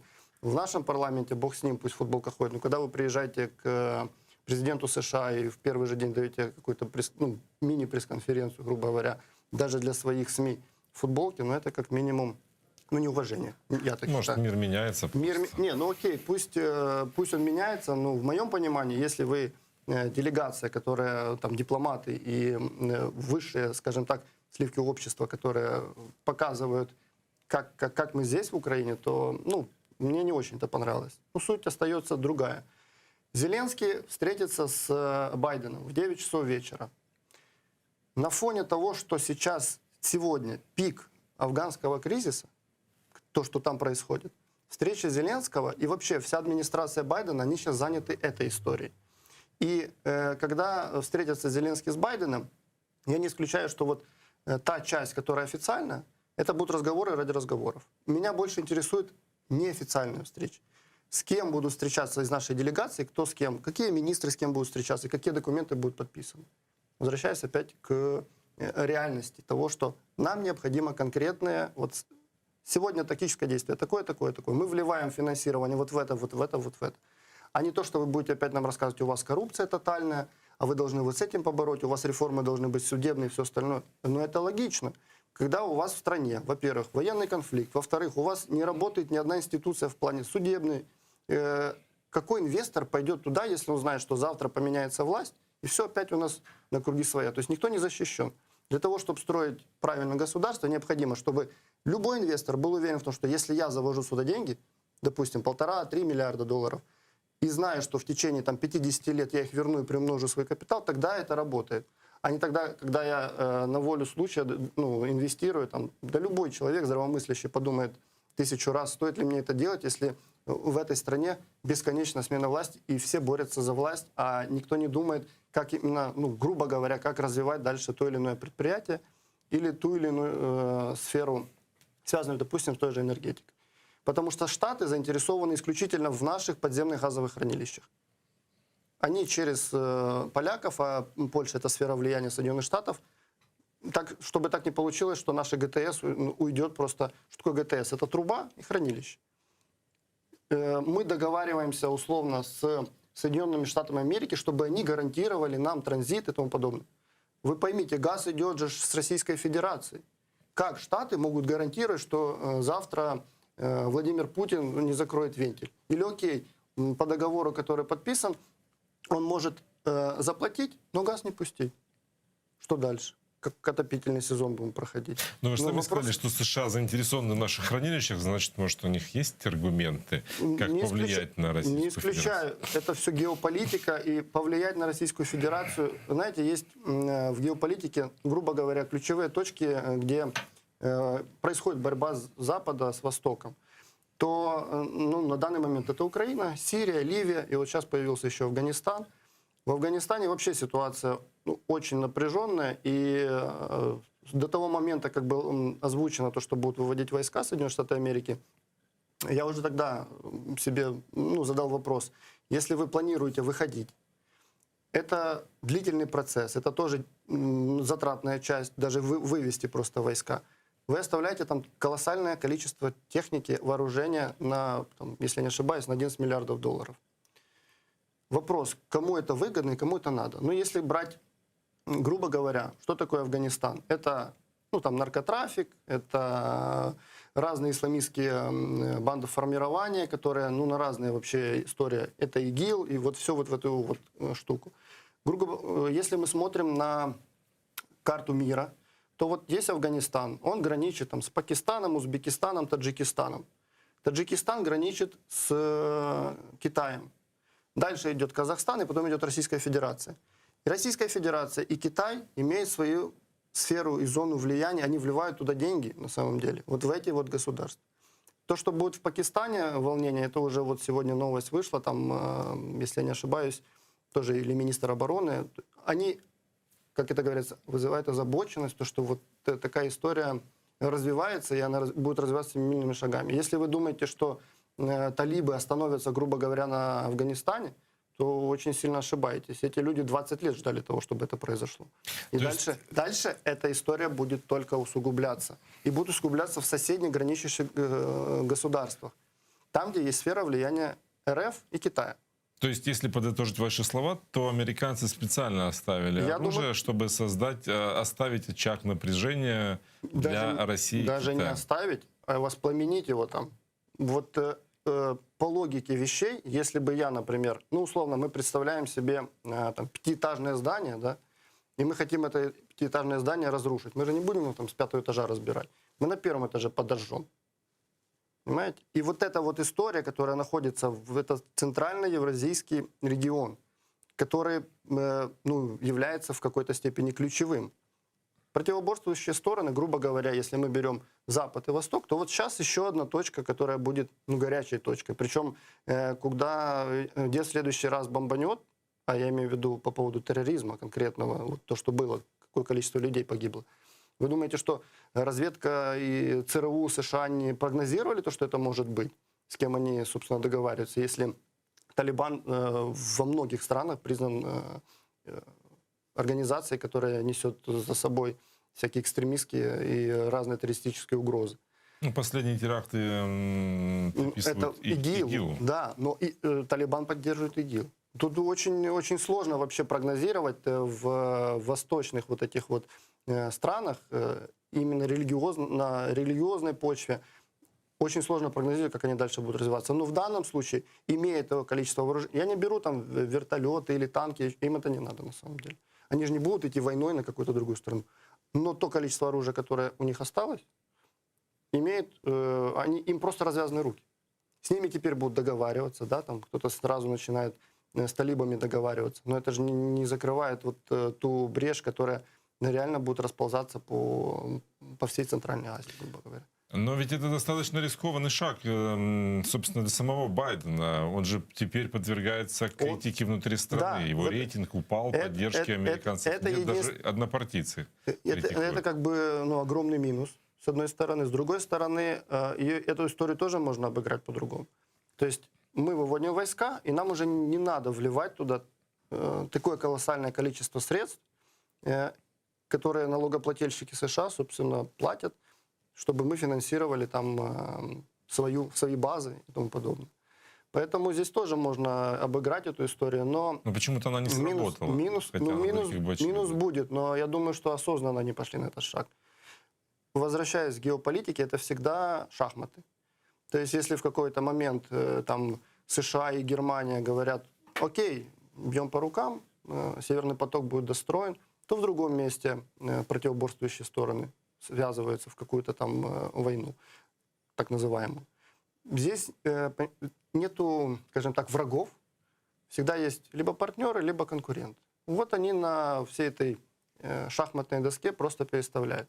И, к сожалению, например, если брать нашу страну, почему, вот, например, к Зеленскому такое отношение, скажем, и той же Меркель, и если вообще глобально взять за 2,5 года, все ключевые наши партнеры, с кем мы должны были бы налаживать только отношения, поссорились абсолютно со всеми. Зеленский поссорился со всеми. Ну, может быть, дело не в Зеленском, а в том, что уже есть понимание долгосрочного конфликта, усталости от него, убытков и бесперспективности. То есть, нет очевидного выхода из этого конфликта. Может, тут дело не в персонале. Дело в том, что сейчас, скорее всего, будут гнуть линию одну и ту же. То, о чем сказала Меркель: давайте имплементируйте Минские, в ваше законодательство. У нас, разумеется, под это голоса можно и найти. Ну и найдут, собственно, если уже вот станет вот так вот ребром. Либо это, либо мы вашу ГТС просто пилим и делайте, что хотите. Но, с другой стороны, если мы от нашей ГТС получали там в районе 3 миллиардов, эти деньги можно найти в других отраслях. Так в том-то и дело. Мы так на этой ГТС клин сошелся, как будто это у нас прям... По одной простой причине. Потому что абсолютно все олигархи, которые появились, скажем так, в Украине, и которые по сей день, они все кормятся с трубы. Это все колоссальные деньги. Причем, что все вот эти реверсы, это все разговоры тоже в пользу бедных. Этого ничего не существует. Газ, с одной стороны, пошел, в другую нету никакого реверса назад. Поэтому сейчас для Зеленского очень сложный период. Либо же он возвращается со Штатов с конкретной дорожной картой, которую ему там прописали, и начинает заниматься непопулярными реформами. Либо же ему просто там говорят: если не ты, то кто-то другой. У тебя и так проблемы с социально-экономическими показателями в стране. Ну, не только с этим. Хочешь очередной Майдан? Он будет. Потому что заряженных на очередную смену власти достаточно много. Крыло Петра Алексеевича, они касаемо формулы Штайнмайера и всей вот этой истории. Там Юлия Владимировна касаемо тарифов. И если вот так вот всех перебрать, то... И земли. Земельные, да. Там очень много чего. И проблема еще, мне кажется, Зеленского в том, что за это время он не отдает себе отчет, сколько лишнего он уже наговорил касаемо даже самого себя. Чтобы после смены власти, у нас так происходит: поменялся президент, иди сюда, мы тебя сейчас возьмем за одно место, потому что ты вот в этом был неправ. Когда ты был властью, да, мы там помалкивали или просто критиковали. Сейчас ты уже даже не в оппозиции, потому что политического будущего Зеленского в принципе нет. Он, по моему субъективному мнению, он из субъекта, он уже объект. Вот проблема в том, что у нас субъектность страны потерялась до того, что мы стали объектом. Есть глобальные игроки мировые, есть фигуры. А мы, Украина, превратились в поле боя. Зря вы списываете, мне кажется, Зеленского так рано. Дело в том, что не его списываю. Я прекрасно понимаю, что он выполняет свою роль определенную. Будучи актером, он играет роль президента. Он не до конца понимает, что он президент в чем-то. Президента формирует его окружение. Если вы посмотрите окружение Зеленского, это люди далеко не, скажем так, с проевропейским взглядом. Это мягко говоря. И свою аналитику я уже давно проводил. Я просто не озвучиваю там в эфирах публично то, кем для меня является Владимир Зеленский. И откуда, собственно, растут ушки и тому подобное. Но на данном этапе это так. Он является лидером государства, он встречается на высшем дипломатическом уровне с другими лидерами.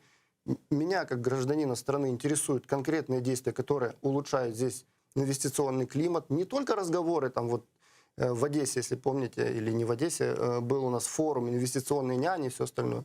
Хоть копейку видели? Нету этого. В Мариуполе. В Мариуполе, да. Нету этого. Это просто вот пшик. Это работа на внутренний электорат. Если я как технолог, это есть здоровый популизм, да, можно высказывать разные точки зрения, но чуть-чуть, скажем так, прибрехав. Но это будет двигаться вот именно в таком направлении. А есть нездоровый, когда, собственно, вся власть Зеленского, они пришли на голом популизме. Президент Зеленский ни разу не встретился ни с кем на дебатах, он ни разу не был нигде. Как же не встретился? А это уже на стадионе, это уже финиш. Это уже, скажем так, правильный был подход. И в истории вот всей их там, политологии это запишут сугубо как медийная кампания, которая сработала. И в следующий раз работает. Больше этого не будет. Почему? Этого не будет. Запрос остался открытым на человека, который условно Голобородько. Но этот человек уже должен быть, скажем так, профессионалом и человеком, который типа условно как Лукашенко. Ну, не как диктатор, да, а как Лукашенко, как человек, который знает, что он делает и как будет поднимать экономику страны. Потому что если экономику сейчас не перезапустить, каким бы ты прекрасным ни был, сколько бы ты ни рассказывал, как все прекрасно в стране, ну, собственно, как делают там спикеры разного рода от Зеленского, от «Слуг народа» и тому подобное, что все так замечательно и радужно и празднично. Я вот общаюсь с экономистами, довольно-таки толковые ребят, у нас колоссальные проблемы грядут. Ну, то есть это даже не там пугалки какие-то, это просто конкретные траблы. И если сейчас нам рассказывают, мы Господи, когда это нам 2,7 миллиарда долларов дали по программе с ковидом связаны. МВФ. Никто же не говорит, что эти деньги, эти деньги просто пойдут на погашение предыдущих кредитов. Вы их не увидите. Никто их не вольет в завод в какое-то в строительство, еще что-то. И мы перед каким-то экономическим для себя глобальными проблемами зато празднуем там 30 лет независимости с таким масштабным парадом. Я окей, согласен. Это необходимо, работает. Это круто, это работает на электорат, супер. Но это не работает для того, чтобы запустить как-то немножко механизмы, которые улучшат ситуацию в стране. А касаемо вливаний, повторюсь, пока здесь не будет прозрачных правил игры, почему даже, например, в любой стране, где, скажем так, криминалитет, находясь в тени, управляет государством. Ну, так, если так завуалировано. Потому что даже в криминальном мире существуют правила определенные, за которые нельзя перешагнуть. И ты, будучи в договоренностях с теми или иными группами влияния в стране, можешь инвестировать в нее, зная то, что ты гарантированно вернешь свои деньги. А не то, что Китай договаривается о покупке Motor Сичи, а потом Китай говорят: ой, извините, нам тут позвонили, ну, условно позвонили. Кому это понравится? Никому. Потому что сферы влияния опять столкнулись. Запад, нам, Motor Сич. Нет, так не работает. Но если вы наш партнер, и вы заявляете везде, что вы наш партнер, то сделайте так, чтобы та же самая Motor Сич расцвела. Мне кажется, все эти аргументы хороши на переговорах с нашими международными партнерами. Но если говорить о выборах и о технологиях, то вот как раз запрос на Голобородько с опытом — это и есть Владимир Зеленский уже с пятилетним опытом. Правильно. Если сейчас глобально брать, если Зеленский и его окружение, ну, думающие люди там, я надеюсь, есть, если сейчас он сделает досрочные президентские, он в любом случае побеждает. Я не беру социологию, потому что у нас, как наука, социология не работает. Я просто знаю, как это все покупается, все эти исследования, как рисуются цифры. Это вопрос вообще не ко мне. Я это знаю, потому что я был внутри этого всего. Но скажем так, топ узнаваемых, ни Юля, ни Петя, ни, ну вот всех, кого не перечисляй, Зеленский их всех побеждает. Если вот досрочно будет. Если это будет на следующую весну, я вас уверяю, расклад будет совсем по-другому. Там и Дима Разумков подрастет очень серьезно. И, ну, партия, понятно, Розум. На самом деле, на сегодняшний день я уже знаю 6 новых политических проектов. Ну, собственно, в которые меня там некоторые из них зовут. Это уже о чем-то говорит. Какие-то новые имена? Имена, может быть, не совсем новые, но наконец-то люди начали думать то, что нельзя брать в команду с плохим бэкграундом людей. Ну вот есть же опыт «Голоса». «Голос» — это... Вот с хорошим бэкграундом, с хорошими надеждами. Ой, ну «Голос». С популярным лидером. Проблема какая? Все строится вокруг 1-2 персон. То есть так называемой партии. Никто не строит партию вокруг идеологии. Для того, чтобы даже, вот если мы касаемся опять проблемы оккупированных территорий, нам для того, чтобы это вернуть, кроме там формулы Штайнмайера и всего остального, как вот это будет разворачиваться, нам необходимо поменять идеологию. С какой идеологией мы будем возвращать наших людей? Вот даже в этом случае я расхожусь в мнениях с нашим президентом. Вот если вспомнить до Крымской платформы, он давал пресс-конференцию на острове Змеиный. И он акцентировал внимание на территориях. Вот там прозвучало, по-моему, раз 50 про территорию. Потому что людей возвращать в Крыму не надо, они и так готовы. Да, но он не понимает ключевого. Для того, чтобы перед тем, как начинать возвращать территории, необходима такая информационная кампания, закрыть все телеканалы те, которые там вещают. Там за это время так зомбировали людям мозг, это что... технически произойдет сразу, как только, собственно, случится деоккупация. Ну, дай бог, чтобы она как можно скорее случилась. С нами на связи Александр Краев, эксперт-исследователь Северной Америки и Британских островов.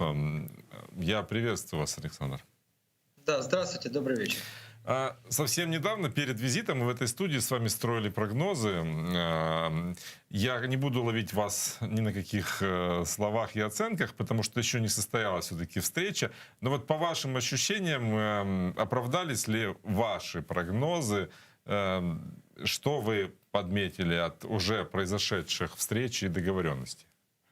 Да, действительно, я помню наше с вами прогнозирование. И знаете, пока что, к несчастью, исполняется сценарий минимум. То есть то, что называют в Америке baseline. Мы идем пока что полностью по программе визита. Пока что выполняются только те договоренности и те меморандумы, которые собирались подписать. И в энергетической сфере, и в военной сфере. Ну, скажем, немножко приятным удивлением было подписание меморандума в ядерной сфере, но он не особо меняет, скажем, общую конъюнктуру визита. Поэтому пока что выполняется повестка дня президента Зеленского. Но при этом не полностью выполняется та повестка дня, которую мы с вами называли тогда оптимистической для Украины. Ну, давайте поподробнее. Все-таки что не выполняется? Пока что мы видим, что подписание энергетических договоренностей произошло без упоминания темы Северного потока-2. И пока что эта тема, несмотря на то, что так или иначе она должна была появиться, она пока что не появилась в поле переговорщиков. Это во-первых. Во-вторых, мы пока что видели в военной сфере более общие заявления о продлении общих контрактов, о пополнении украинского боезапаса новым американским вооружением, но при этом мы не увидели каких-то сдвигов в плане военного сотрудничества в направлении ПДЧ и вообще в направлении Украины-НАТО. Это всего лишь общие договоренности по направлению Украины-США. Это, конечно, хорошо, но хотелось бы расширения. И остается только то, что все наши надежды по поводу позитивного развития сценария мы должны возлагать на общее заседание лидеров. Но и тут, опять-таки, наш с вами тогдашний прогноз натыкается на одну преграду. Не совсем еще известно, будет ли общая пресс-конференция, общий пресс-брифинг или какой-либо общий... Уже известно, не будет. Уже все-таки нет? Ну, тогда действительно надежда на то, что воплотится позитивный сценарий этой встречи, практически не остается, потому что общий позитивный настрой должен был как раз быть проявлен на общей пресс-конференции двух лидеров. В чем, по вашему мнению, причина то, что этот визит выполнен по минимуму, а не по максимуму? как всегда, у поражения множество родителей. В этом случае мы имеем действительно много факторов. Афганистан играет свою негативную роль. Как бы мы того не хотели, но, очевидно, Байден не стал использовать Украину как очень позитивный сценарий для себя и решил не играть с этим информационным кейсом с внутренним порядке денным. Кроме того, мы видим проблему с тем, что низкая заинтересованность как медиа, так и, скажем, политического истеблишмента к этой встрече. То есть эту встречу уже сводят буквально к рабочим моментам, и в тот же момент пресс-службы Белого дома, пресс-службы Пентагона и пресс-служба Министерства энергетики очень вяло реагируют на то, что мы что-то подписываем, мы что-то делаем с украинцами.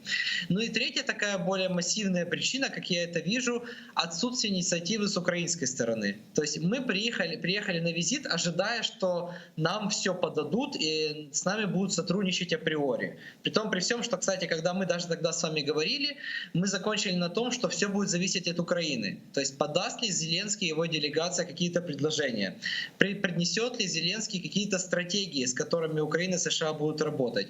И пока что ни предложений, ни стратегий, ни какой-то даже базовой инициативы в этом визите мы не видим. А вот презентация стратегии развития Украины, которая произошла вот сегодня в Национальной библиотеке Фреда Смита. План трансформации Украины, он так называется. Это действительно неплохо, но плану недостает некоторых ключевых аспектов.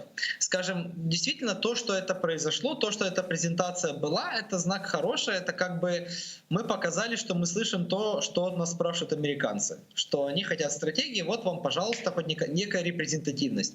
Чего действительно не хватало, это уровня сотрудничества институций. То есть не было, скажем, отдельной презентации для прокуратуры, для правоохранительных органов по поводу судебной системы, по поводу этой реформы, в которой американцы заинтересованы. Не было отдельной презентации для инвесторов и для борцов с коррупцией по поводу того, как будут работать антикоррупционные органы. Не было отдельной презентации, скажем, для Конгресса, который сейчас на каникулах, и для аппарата Белого дома по поводу прозрачности нашего государственного управления. То есть мы решили все загрузить в один пакет и одним пакетом все это подать американцам.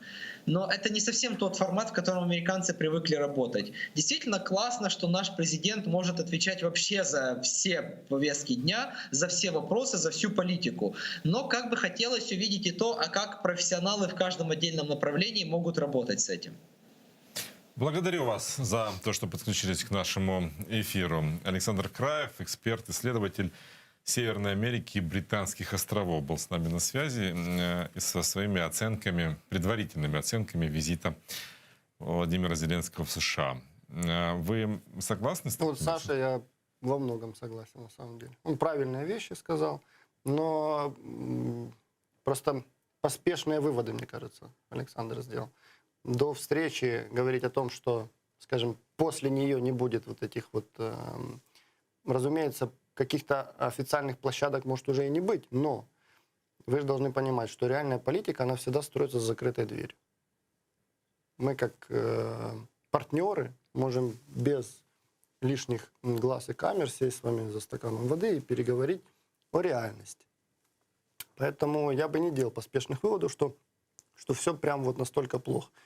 Мы остаемся в сфере влияния, в зоне влияния США до тех пор, пока есть противоборство Запада с Востоком. И это противоборство, как показывает последние полгода, оно только усиливается.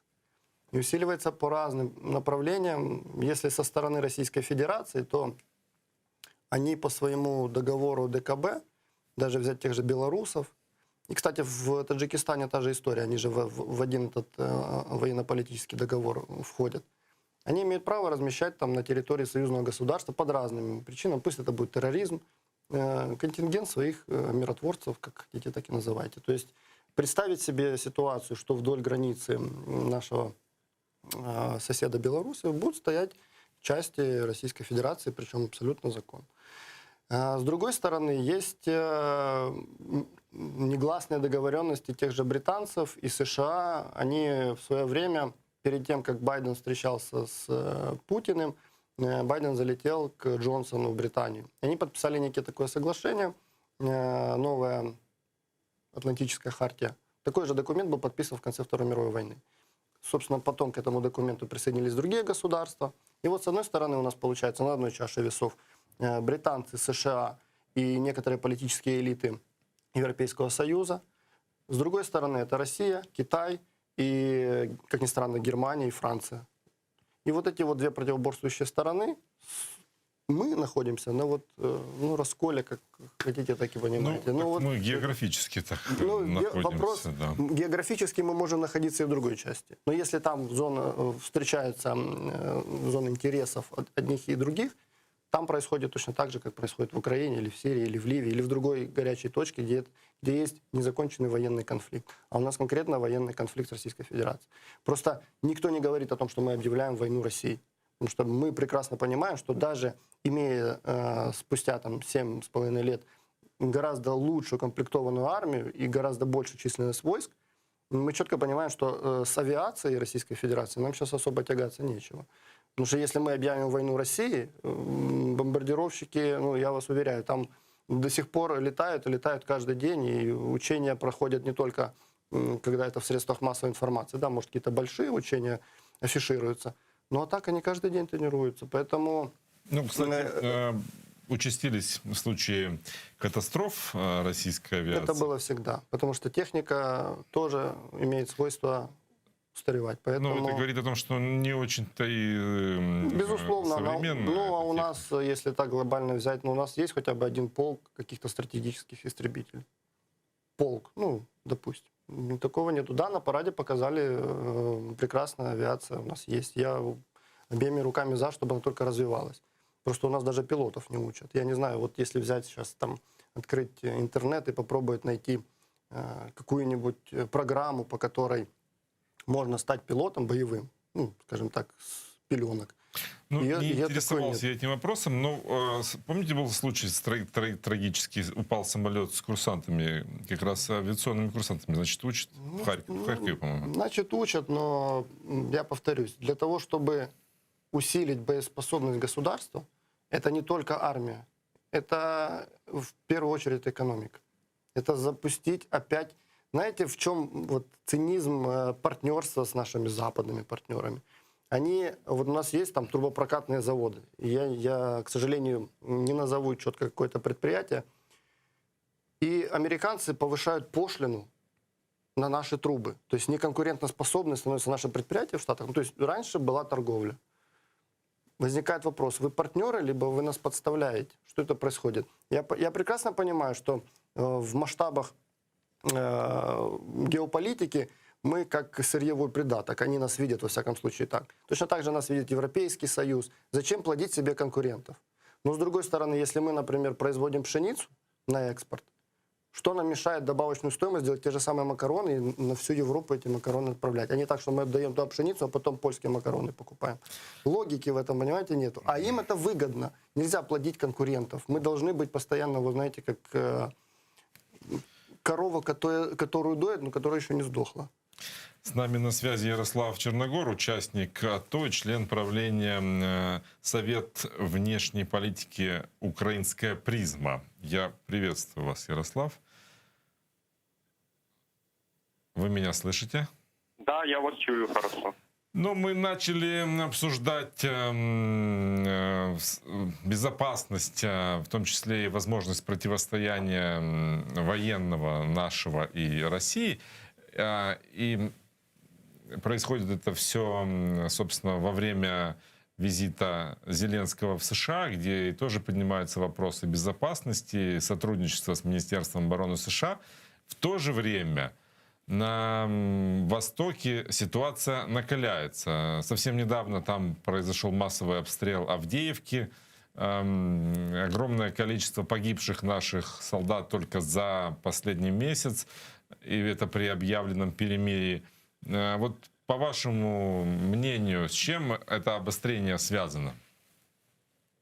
Ви правильно сказали стосовно того, що активність бойових дій зросла обстрілів на Сході через наші зовнішньополітичні контакти. Це пов'язано було із візитом Меркель Зараз із візитом Зеленського до Сполучених Штатів Росія використовує військові дії як один із факторів тиску на міжнародній арені. А не кажется ли что в этом есть некое противоречие? Мы едем на переговоры, договариваться о безопасности, и мы можем это привести как аргумент. Посмотрите, нас обстреливают. Питання в тому, що Росія грає на підвищення ставок, і обстріли показують те, що ми в якійсь мірі не контролюємо ситуацію, а Росія якраз здатна впливати на цю ситуацію. Тобто вона показує своїми діями готовність застосовувати силу, якщо буде сценарій відіграватися не такий, який їм вигідний. А что вы имеете в виду? Какой сценарий может быть? Посилення військових дій, та ж роздача паспортів, яка була на Донбасі.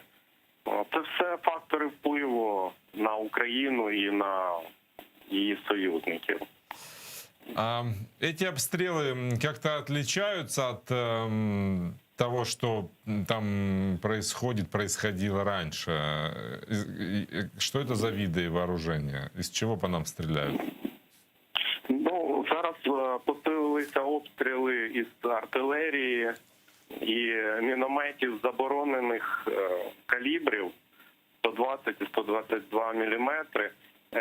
Також те, що відрізняє від раніших обстрілів, які переважно були все-таки стрілецькою зброєю, це комплексне застосування безпілотних літальних апаратів «Орлан» російського виробництва в зв'язку з артилерією і мінометами, що для нас досить неприємно в військовому плані і неприйнятно. Мы не можем противодействовать их беспилотникам?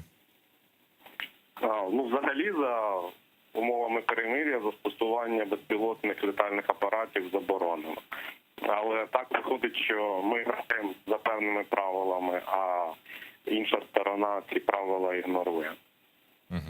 Благодарю вас за то, что были с нами на связи. Ярослав Черногор, участник АТО и член правления Совет внешней политики «Украинская призма» был с нами на связи. Собственно, касаемо обстрелов. Первое, скорее всего, то, что глобально, да, обстреливают запрещенными Минскими соглашениями ОБСЕ калибром, но, как показывает практика, чаще всего убивают снайперские двойки. Работают снайпера. С другой стороны, то, что сказал Александр... Ярослав. Нельзя поднимать беспилотники. На самом деле и наши беспилотники летают, и их летают. Собственно, вопрос не в беспилотниках. Вопрос в том, что тактически Российская Федерация не дает потухнуть этому конфликту по той причине, что глобально не закончено то, что они планировали еще в 2014 году. Проект «Новороссия» не сработал, но подводя к имплементации формулы Штайнмайера в законодательство украинское, как только мы доходим до политической ее части, здесь у нас получается разногласие. Потому что сначала отвод войск и потом выборы на подконтрольных, не на подконтрольных, уже потом подконтрольных территориях. Российская Федерация по-другому это трактует. Такое впечатление, что они были подписаны для того, чтобы никогда не были выполнены. Так многие признают, что собственно, к этому это мы просто пришли. Остановило горячие фазы. Да, и многие обвиняют Петру Алексеевичу, что вот он тогда это сделал, и такой плохой, и все в этом духе. Но на самом деле, когда я работал в ВП, скажем так, занимался в ситуационном центре определенной аналитикой, то на тот момент, да, действительно, у нас было все настолько плохо, насколько даже себе представить никто не может. Я имею в виду с вооружением. Почему благодаря, собственно, добробатам и удалось остановить вот этот проект этот. То есть Российская Федерация не рассчитывала на то, что у нас такое количество людей просто поднимется и пойдет защищать свою страну. То есть это так называемый черный лебедь для них был. И благодаря этим ребятам, собственно, и помощи в последующие года вооружения удалось вот в этих границах, которые сейчас мы имеем. Если же Зеленский пойдет на этот непопулярный шаг и захочет все-таки быть последним президентом, который вернет мир, но мир не на условиях Украины, а на условиях страны-агрессора, то из унитарного государства мы в любом случае становимся федеративной республикой. Потому что иметь в составе юго-восток страны в том формате, в котором преподносится это неизбежно повлечет за собой волнения в Западной Украине. Точно такие же, которые будут... договориться с политическими элитами. Договориться можно всегда. Не будоражить вопрос федерализации, согласиться на такие условия, а потом, когда получив контроль над границей, знаете, политически это все я понял, о чем, к чему вы клоните, Роман. И, в принципе, на такую хитрость можно было бы пойти. Вопрос остается открытым, у нас еще оккупированный Крым.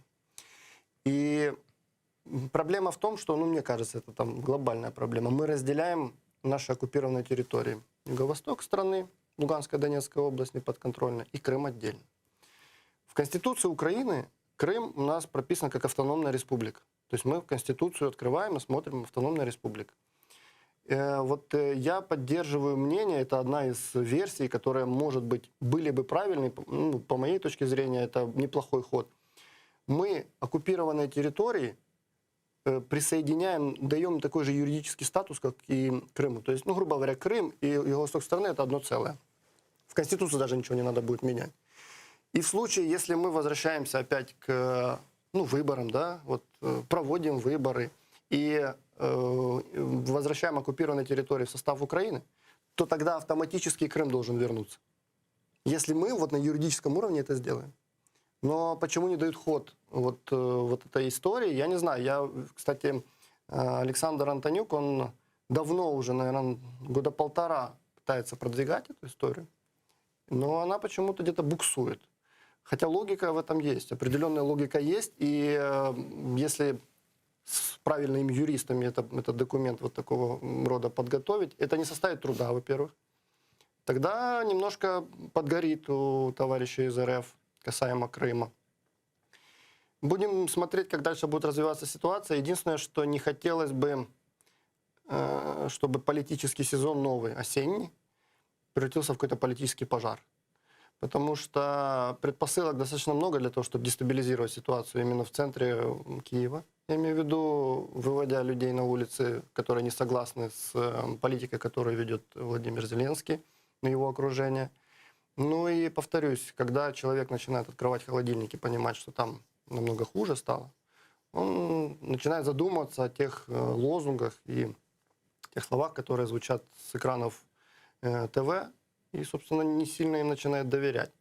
А если мы касаем, сегодня, если не ошибаюсь, прямо сейчас там какие-то новая социология вышла от кого-то, то по реальной информации у Зеленского уже давным-давно даже не 20% поддержки. Давным-давно. Это можно, будучи при власти, нарисовать можно что угодно. В любом случае можно манипулировать цифрами, как и оппозиционными, так и провластными, поэтому посмотрим, осень тоже началась. Да, пока сегодня, на улицах никого нет. Сегодня, слава богу, 1 сентября, все повели детей в школу. Чем я, собственно, всех поздравляю, у кого есть дети. Спасибо. На этом наш эфир подошел к концу. Я благодарю вас за то, что пришли к нам в студию. Сейчас будет небольшой перерыв, после которого в эфире будет работать Гульсум Халилова. Я, пока она готовится, напоминаю вам, что вы можете всегда подписаться на наш YouTube-канал и на наш Patreon, чтобы поддержать нашу работу для вас. Спасибо, что з нами. Відтепер телеканал АТР є на Patreon. Patreon – інтернет-платформа, що надає незалежним проектам можливість прямої фінансової підтримки від небайдужих людей за системи підписок. Стати частиною великої родини АТР дуже просто. Крок перший – зайти на сайт patreon.com. Крок другий – у пошукове вікно ввести телеканал АТР. Крок третій – обрати рівень членства. Їх 6. Перший рівень – наречений-наречена – $5 щомісячно. Другий рівень – дядько-тітка Третій рівень брат. Четвертий рівень батьки. П'ятий рівень бабуся, дідусь. Шостий рівень ата предок $200 щомісячно. Крок четвертий авторизуватись. Крок п'ятий переказати кошти. Просимо кожного з вас, де б ви не проживали, чим би ви не займались, долучитися до спільної справи і стати частиною великої родини АТР. Підтримайте нашу спільну боротьбу за повернення Криму.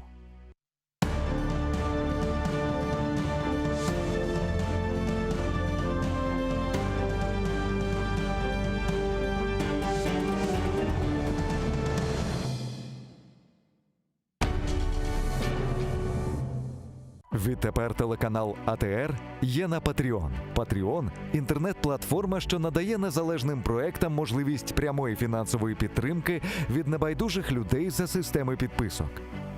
Стати частиною великої родини АТР дуже просто. Крок перший – зайти на сайт patreon.com. Крок другий – у пошукове вікно ввести телеканал АТР. Крок третій – обрати рівень членства. Їх 6. Перший рівень – наречений-наречена $5 щомісячно.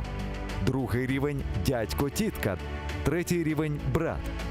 Четвертий рівень – батьки. П'ятий рівень – бабуся, дідусь. Шостий рівень – ата предок $200 щомісячно. Крок четвертий – авторизуватись. Крок п'ятий – переказати кошти. Просимо кожного з вас, де б ви не проживали, чим би ви не займались, долучитися до спільної справи і стати частиною великої родини АТР. Підтримайте нашу спільну боротьбу за повернення Криму. Маарифчи, неширчи, драматург ve публицист Асан Сабри Айвазов Алупка көйінде майысының 6-сында 1878 сенесі дүнияға келді. О елке тасыны иптидайы мектепте алды. Медреседе оқыды. Медреседе оқуыны бітіріп, мектеплерде муалlimlik yaptı. Sonra bilgi seviyesini yükseltmek maqsadıyla ketip, İstanbul ve Kair üniversitetlerinde tahsil aldı. Асан Сабри Айвазов çetel memleketlerden qaytып kelgen son, başta Baku şehrinde neşir etilgen Hayat adlı gazetada muarir olup çalıştı. Sonra Karasu Bazar şehrinde Abdurashid Midiyev ile beraberlikte Vetan Hadimi namında gazeta çıkardılar. Асан Сабри Айвазов Vetanı Kırımga avdet olgan son 1913 senesinden başlap Kadimi Bahçesaray'da İsmail Gaspralı tarafından çıkarılgan Tercüman gazetasında çalışa başladı.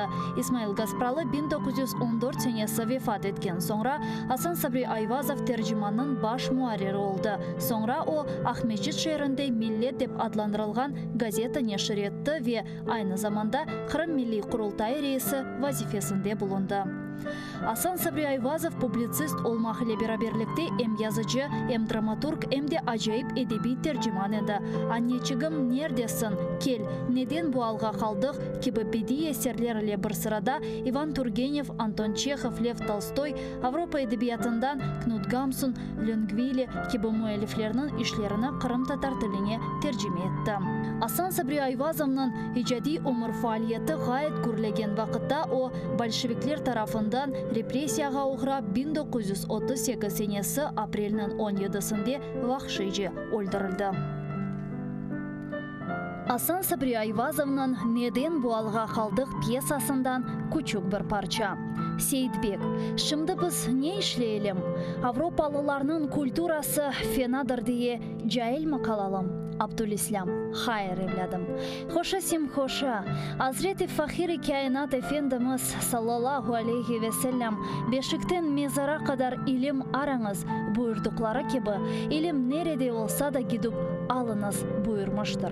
Avrupalılarının ilimi ve marifini, fenoni ve sanayisini alınız. İhtirat ve keşfiyetlerini de öğreniniz. Milli mekteplerimize sokunuz. Ana lisanınızga tercüme ediniz. Binaenaleyh Avrupa'ya gideceğinizde bir-birinize lisan-ı milli bulunur ise size büyük bir siladır. Her yerde sizi selamete çıkarır. Elinizde İslamiyet, lisan gibi bir kuvvet olur ise Avrupa'nın ateşi sizi yakamaz. Mamafih ne Frankistan'ın Paris'i, ne Almanya'nın Berlin'i, ne de İngiltere'nin Londra'sı, ne de Avrupa maişeti millet ve kavmiyetinizi unutturmaz. тұрамыз. Иште бізім факырымыз будыр, evlatlарым.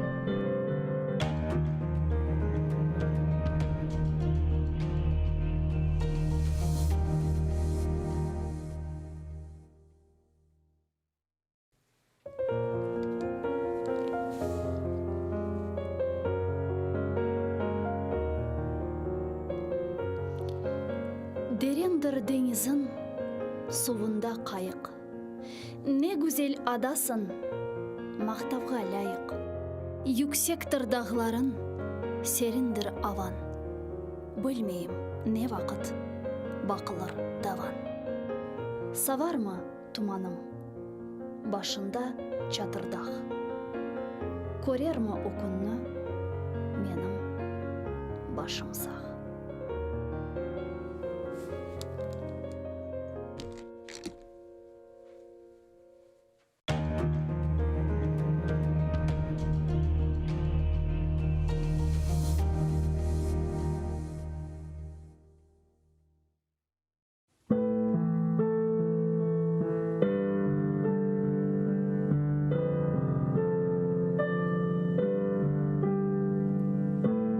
Басқаныңыз ерлеріні топырақ деп кечмеңіз. О топырақларда сіздің адыңызды сақламақ үшін неше құрбанлар берілді. Бинлерce шейітлерінің қанлары бар о топырақларда. Құруды деп белемеңіз. Алида синмеді шуқан топырақның ішіне. Кечкеніңіз ерлеріні соқақ деп кечмеңіз. О соқақларда неше жесур аскерлер жүрді. Ватанымны қорчалайым деп қылычлар салланды.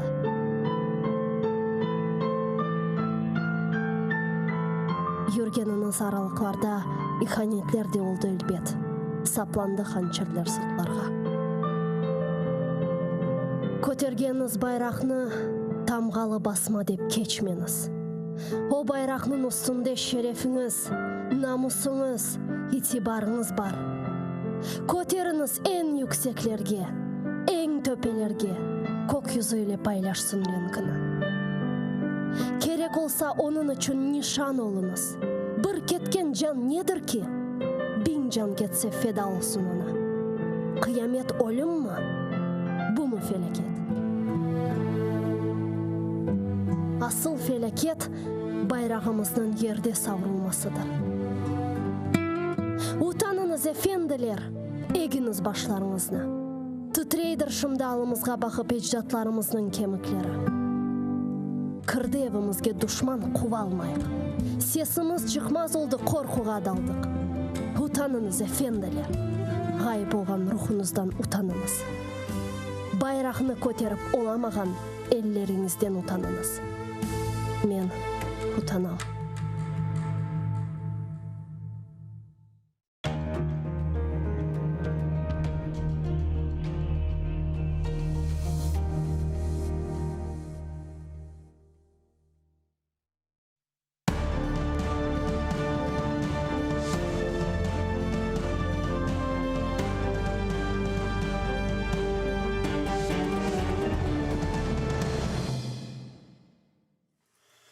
Ассаляму алейкум, хайрлы акшамлар. Добрый вечер. В эфире телеканала АТР. Вы смотрите информационно-аналитическую программу «Бугунь». В студии для вас работаю я, Гульсум Халилова. И следующие 3 часа в этой студии с гостями мы обсудим основные новости и события сегодняшнего дня. Я напомню, что мы работаем в прямом эфире. На экраны ваших телевизоров режиссеры периодически выводят номер телефона, так что вы можете звонить к нам абсолютно бесплатно по вайберу +3 80 67 63 46 130. Звоните, задавайте ваши вопросы, нам важен ваш голос. Можете присоединяться даже по скайпу. atr.tv – это наш адрес. Подписывайтесь на наш YouTube-канал, там мы вещаем как в онлайн-режиме, а так выкладываем самые интересные фрагменты из наших эфиров, выкладываем практически все наши программы в записи. Ну и поддержать, наконец, телеканал АТР вы можете, подписавшись на наш Patreon, адрес которого наши режиссеры периодически выводят на экраны. Подписывайтесь, таким образом вы станете частью большой большой крымско-татарской семьи АТР, а это, в свою очередь,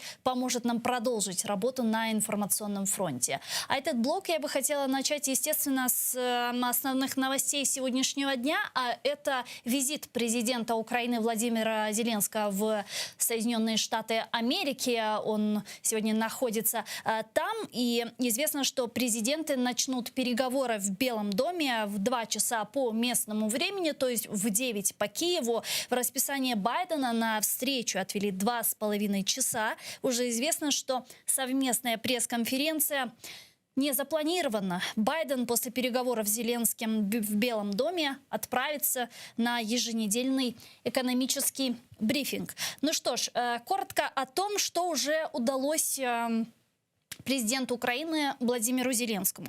Так, украинская делегация посетила уже Министерство энергетики США. Там государственное предприятие «Энергоатом» и американская энергетическая компания подписали меморандум о строительстве энергоблока Мельницкий АЭС. Также состоялись переговоры Зеленского с американским министром энергетики Дженнифер Гренголем, в ходе которых глава государства призвал начать консультации Украина, Германия, США по сохранению российского газа через нашу территорию. Речь идет о транзите. Украинский президент сегодня также встретился с директором американского космического агентства НАСА Биллом Нельсоном и пригласил его в Украину. Зеленский заявил о готовности Украины сотрудничать с США в рамках проектов «Антарес» и Артемида. Украина должна снова стать космическим государством, заявил после встречи Владимир Зеленский. Делегация Украины во главе с президентом также посетила и Пентагон. В ходе визита министра обороны Украины и США Андрей Таран и Ллойд Остин подписали соглашение о стратегической основе оборонного партнерства между государствами. Между Украиной и США заключено соглашение об установлении линии защищенной связи. Президент Украины также встретился с главой Всемирного банка Дэвидом Малпасом, в результате чего стало известно, что Экспортно-импортный банк США предоставит Украине помощь в размере $3 миллиардов. Это произойдет после подписания меморандума о взаимопонимании. Об этом сообщают наши корреспонденты, ссылаясь на заявление Белого дома. Отмечается, что визит президента США в Вашингтон будет использован для углубления экономического партнерства. Я предлагаю сейчас к нашему эфиру подключить народного депутата України 8-го созыва, пані Ганна Гопко. Вона зараз з нами на прямому зв'язку. Пані Ганна, вітаємо вас. Селям алейкум. Вітаю вас, Гульсум, і вітаю вашу кримсько-татарську спільноту, сім'ю АТР. Селям алейкум. Еще раз витаем вас. Селям Пани алейкум. Ганна, вот из того, что я уже перечислила выше и сообщила, можно ли уже визит Зеленского в Вашингтон называть визитом успеха, выражаясь словами Дмитрия Кулебы? Ну, насправді дуже важливо зрозуміти, які ще результати будуть. Не тільки підписані угоди, не тільки підтвердження, що Україна – це демократія в дії, і ми можемо в космічній галузі спільні проекти з Сполученими Штатами Америки вести. Як приклад, зустріч в НАСА. Я хочу нагадати, що ракета-носій, взагалі проект «Антарес», де Україна якраз розробляє двигуни. І це підтвердження того, що ми не тільки сильна армія, і це продемонстрував парад, що в нас насправді є інновації і ті технології, в яких зацікавлені Сполучені Штати Америки. А це перспективні індустрії, серед яких якраз і багатомільярдна космічна індустрія. От, дуже багато чого буде залежати, чи буде довіра між двома президентами. А це ми побачимо уже після тет-а-тет Зеленського і Байдена, з яким настроєм вони вийдуть. І я, хоч не буде спільного брифінгу, але повірте, будуть журналісти мати доступ до і Зеленського, і до Байдена після зустрічі. І тому ми теж зможемо зрозуміти, як далі стратегічне партнерство буде розвиватися. А как вы себе объясняете вот это отсутствие пресс-брифинга, совместного пресс-брифинга между Байденом и Зеленским? Не настораживает ли вас этот факт или, в принципе, все нормально? Ні, ну, очевидно, мені хотілося б, щоб так, як завжди є практика, коли сторони зустрічаються і потім проголошують ті commitments, зобов'язання, чого було досягнуто, підсумовують домовленості, малюють перспективи, говорять про подальші кроки, тому що два лідери, це було б... Але що як було багато різних розмов, що візит можуть перенести, зважаючи на ускладнення в Афганістані. Але зараз я думаю, що ключовим якраз є почути, якою буде позиція США по врегулюванню на Донбасі, якою буде позиція по Криму після успішної Кримської платформи. Чому я говорю про Донбас, також акцентую. Ми розуміємо, що Меркель скоро завершує свою роботу, а вона була одним із ключових двигунів з країн Західної Європи. І багато дипломатів, які працювали з Меркель, теж ідуть з офісу канцлера. І тому в Макрона будуть вибори, і він на цьому сфокусований. І, очевидно, хочеться почути, наскільки Сполучені Штати Америки, навіть якщо вони не будуть входити в нормандську четвірку, але як вони готові підтримувати Україну в питаннях відновлення територіальної цілісності і суверенітету, зважаючи на те, що Росія не виконує жодних своїх зобов'язань, обстріли тривають, і ми маємо загиблих, зокрема на День Незалежності військового і поранених.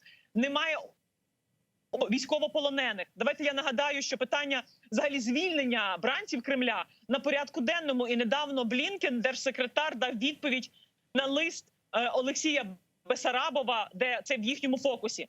Знову ж таки, паспортизація. І паспортизацію Путін хоче не лише окупованих територій, чи то Донецької, чи Луганської областей, окремих районів, але й взагалі роздавати паспорти всім громадянам України. Тому мені дуже хочеться почути, які зусилля будуть робити Сполучені Штати Америки, зважаючи на політичні зміни в Німеччині і вибори у Франції. І яке лідерство тут буде? Кримська платформа. Я вважаю, що інавгураційний саміт в Києві перед Днем Незалежності був достатньо успішним. Тепер важливо, як будуть працювати різні робочі групи в Києві і взагалі офіс Кримської платформи. І тут хочеться теж побачити лідерство Америки. Ну, а загалом, я вважаю, що Сполучені Штати Америки мали би зараз допомогти Україні досягти успіху, бо вони потребують історії успіху після провалу із виведенням військ з Афганістану, після розчарування через Північний потік-2 і цю угоду Байден-Меркель. Я думаю, що це теж питання, яке буде на порядку денному, і я сподіваюся, що президент Зеленський достатньо чітко озвучить, що ми хочемо, щоб Байден переглянув свою позицію, зважаючи й на незадоволення в Конгресі, тому що поки немає безпекових гарантій, запускати Північний потік-2 не на часі, а це додаткові безпекові ризики. Но вот к Северному потоку-2 мы еще вернемся. Вы наверняка слышали последнее заявление главы фракции «Слуга народа» и главы партии Корниенко, который сказал, что ключевой темой переговоров между Байденом и Зеленским будет вопрос присоединения США к урегулированию ситуации на востоке Украины и к вопросу деоккупации Крыма. Естественно, слова поддержки – это очень важные, это очень красивые и нужные слова, но вот если мы все же говорим о каких-то конкретных действиях, чего мы ждем от Соединенных Штатов Америки? Разве здесь не Украина должна предложить свои инструменты, свои механизмы? Как она видит эту помощь? То есть что мы вкладываем в понятие помощь со стороны Соединенных Штатов Америки в эти вопросы? Вопросы урегулирования войны на Востоке и к вопросам деоккупации Крыма. Есть ли у нас это понимание? Ну, очевидно, це питання зміцнення обороноздатності. І тому ми, звісно, розраховували, що підпишемо безпекову угоду, яка буде достатньо потужною двостороннім механізмом ще зміцнити позиції України в тому, щоб давати відсіч агресору. Тому що давайте не забувати, що стягнені війська, які Росія притягла до кордону з Україною, вони не відвели їх повністю. Тобто в будь-який момент Росія може продовжувати ескалувати ситуацію, робити в Чорному морі знову якісь нові акти агресії. І тому тут дуже важливо, що від Сполучених Штатів Америки, особливо Конгрес, буде розглядати бюджет 2022. Ми хочемо побачити і збільшення допомоги, і військова співпраця. Це раз. Друге – це питання інвестицій. Знову ж таки, чим більше тут буде американських компаній, тим більше буде політичної готовності жорсткіше відстоювати, зокрема, і наші інтереси. Ну і, очевидно, в розмовах із Путіним Сполучені Штати Америки мають допомагати Україні відстоювати нашу позицію. Жодних болісних компромісів. Ми чітко розуміємо, що було кілька спроб посадити за стіл перемовин представників так званих, які заборонені в законом України, ДНР, ЛНР, як сторону перемовин. Тому тут важливо, щоб США, коли Росія нав'язує формулу Штайнмайєра і навіть залучає деякі країни Європи, щоб Сполучені Штати Америки дуже жорстко стояли на позиції, що ми не будемо тиснути на Україну ні в питаннях формули Штайнмайєра, ні абсолютно інших компромісів, на які Кремль хоче, щоб Україна пішла. И по поводу Северного потока-2 Зеленский в Вашингтоне прокомментировал этот вопрос. По его словам, Украина хочет договориться о гарантиях санкций на случай запуска газопровода именно со стороны Соединенных Штатов Америки. Он сказал следующее: к ним доверия больше, чем к некоторым другим партнерам. Конец цитаты. Я так понимаю, что Зеленский намекает на наших западных партнеров в лице Германии и Франции. Вот как вы думаете, удастся ли Зеленскому добиться гарантий в вопросе Северного потока-2, а именно санкций в случае, если Россия попытается использовать, а очевидно, она будет использовать Северный поток-2 как оружие против Украины? Ну, ви розумієте, історія з будівництвом Керченського мосту, коли Росія почала його будувати, ми вимагали санкцій. Але в той же час ми побачили, що Москва змогла побудувати Керченський міст і зараз продовжує економічну блокаду і навіть порушує свободу навігації на Чорному і Азовському морі. Тому я вважаю, що якраз санкції, коли вже буде запущений Північний потік-2, коли немає для України ні перспектив членства в НАТО, ні, крім джевелінів системи Петріот, ні Росія не показує, що вона готова виводити війська з окупованого Донбасу, звільняти українських політичних в'язнів, коли немає на 10 років наперед газового контракту продовжено, тоді тішити себе санкціями, коли європейські партнери, коли Путін зажене їх в ситуацію, що будуть мерзнути європейські громадяни, вони все одно або будуть якийсь акт диверсії, коли всі скажуть: окей, українська труба ненадійна, давайте запускати Північний потік-2. І це буде зима, це будуть морози. І тоді всі скажуть: ну почекайте, ми розуміємо, що в Україні війна, але не мерзнути ж нашим громадянам в Європі. Це дуже небезпечний напрям, тому я вважаю, що поки не втілені моменти готовності з Путіна і забиратися з України, звільняти політичних бранців, підписувати контракт на 10 років, ми не можемо говорити про якісь взагалі гарантії, тому що це буде як Будапештський меморандум, коли Росія вторглася в 2014 році, незаконно анексувала Крим і почала російську збройну агресію на Донбасі. Дякую вам дуже, пані Ганна Чохсагуловна, що знайшли время і підключились к нам в ефір. Ганна Гопко, народний депутат України 8-го скликання, була з нами на прямому зв'язку. Действительно, когда в нашей студии мы обсуждали с гостями предстоящий визит Зеленского в Соединенные Штаты Америки, мы неоднократно поднимали вопрос Северного потока-2 и говорили о том, что вопрос Северного потока-2 однозначно не останется в периферии. Так оно и произошло. Президент Владимир Зеленский провел переговоры, встретился с министром энергетики Соединенных Штатов Америки Дженнифер Гренголем. Там глава государства поднял тему Северного потока, и вот что он сказал. Давайте послушаем его цитату.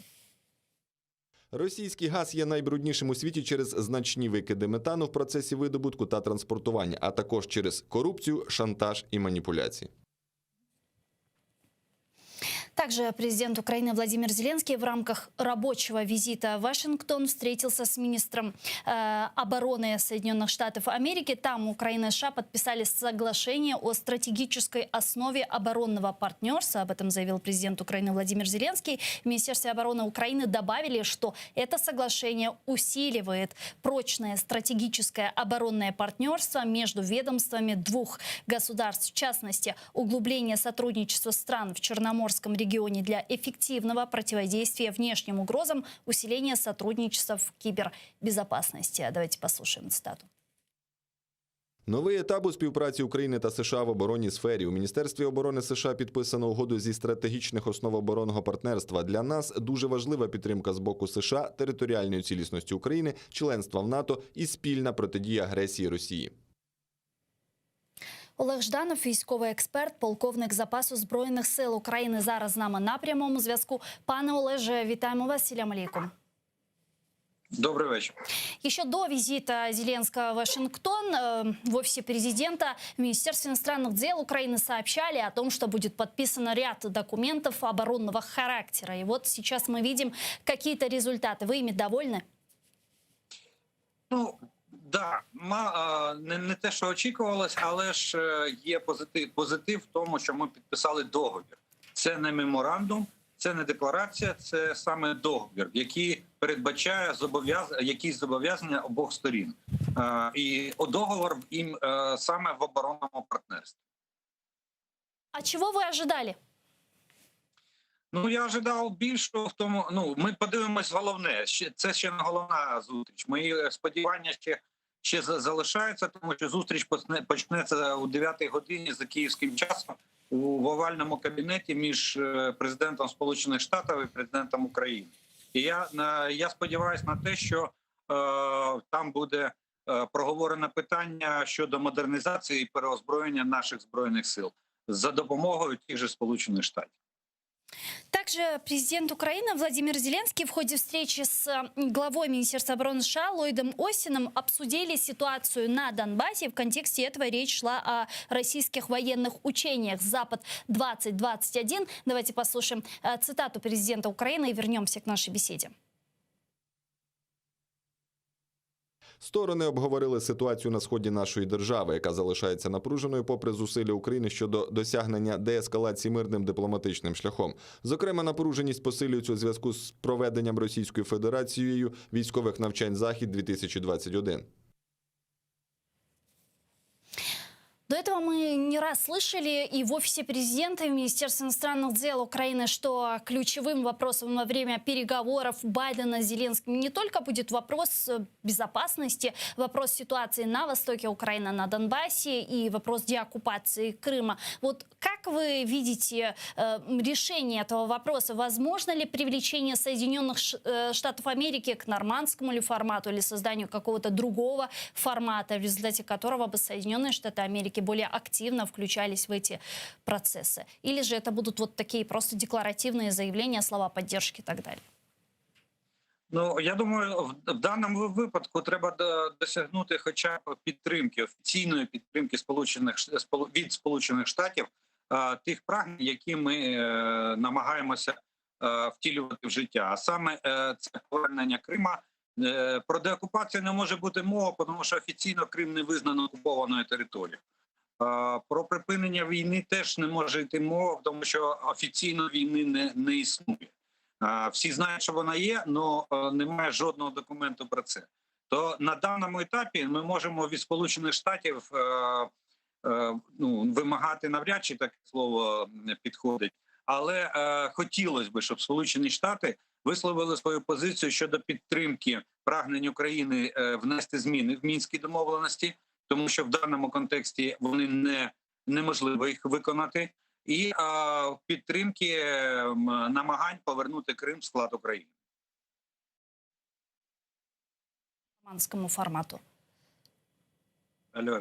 Алло, слышите?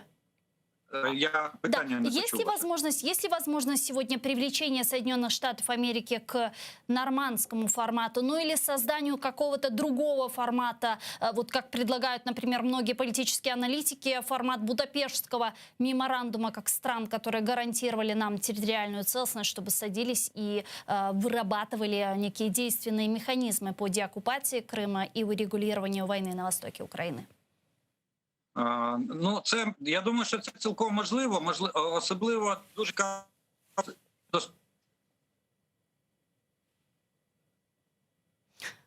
Я так понимаю, что у нас небольшие технические неполадки. Мы попробуем сейчас связаться с паном Олегом Ждановым еще раз. Да, пане Олеже, будь ласка. Да, сривається, к сожалению, у нас. Дивіться, це було. Ми чуємо вас, будь ласка. Особливо Особливо цікава ідея – це створення нового майданчика для перемовин в рамках Будапештського меморандуму. Це може Будапештський формат, так званий. І ось тут, да, но при цьому ми повинні для того, щоб змінити формат майданчика перемовин, що нормандського, що створення Будапештського, ми повинні чітко визначитись на міжнародному рівні, хто сторона конфлікту. Офіційно визначитись. Тоді є підстава для створення майданчика і ведення переговорного процесу щодо завершення цього збройного конфлікту між Україною і Росією. Поки ми не визначилися з стороною конфлікту, ну це буде ось такий статус-кво, який ми маємо на сьогоднішній день. А у наших западных партнеров разве есть еще... ничего не почуем. Да, а у наших западных партнеров разве есть еще сомнения относительно того, кто является стороной конфликта? А як же ж? Вони більше... Це Ангела Меркель це в Києві заявила, що вони рахують Росію стороною конфлікту. А в Європі Ангела Меркель і Еммануель Макрон кажуть, що у нас внутрішній конфлікт. Тому що наш президент на брифінгах за кордоном каже, що у нас воюють бойовики. Він ніколи не каже, навіть на 30-й річниці незалежності України або відновлення незалежності України, він слово не промовив, що у нас конфлікт з Російською Федерацією. І тому і немає жодного офіційного документа на міжнародному рівні визнання, що це є збройний конфлікт з Росією. Угу. Но у нас есть признание, что Россия является оккупантом, если говорить о декларации, которую приняли недавно на инаугурационном саммите Крымской платформы. Ну, я раджу, от хто дотримується такої думки, раджу звернутися до будь-якого юриста. І він вам скаже, що все, що написано в законодавстві України, є суто внутрішнім документом України, яке має юридичну силу тільки в межах кордонів України. Розумієте? Тобто для міжнародного права це абсолютно нічого. Тому, до речі, і Крим постійно на всіх міжнародних заходах Крим називають анексованим, а не окупованим. Тому Росія може вести там будівництво, тому що територія анексована, а не окупована. Там немає окупаційного режиму. Пане Олеже, если вправду назвать, наконец, вещи своими именами на законодательном уровне, закрепить, что у нас идет война с Россией, что наши территории оккупированы, то есть назвать войну войной, как есть, что это изменит? Це вмикає, автоматично вмикає міжнародні механізми безпеки. І до речі, Організація Об'єднаних Націй повинна видати меморандум, резолюцію, яка забороняє будь-які стосунки з країною-агресором, яка розв'язала бойові дії в центрі Європи в умовах сьогодення. Ви розумієте, які наслідки для Росії це буде мати? І нам навіть не треба буде там скликати якийсь майданчик для перемови. И вот еще один вопрос, который я хотела вам задать. Во время визита Зеленского в Соединенные Штаты Америки он сказал следующее. Он сказал, что нынешней поддержки со стороны Североатлантического альянса недостаточно и отметил необходимость строительства украинского современного флота. И для этого нужны возможности, сказал Зеленский. Давайте вместе послушаем его цитату и вернемся.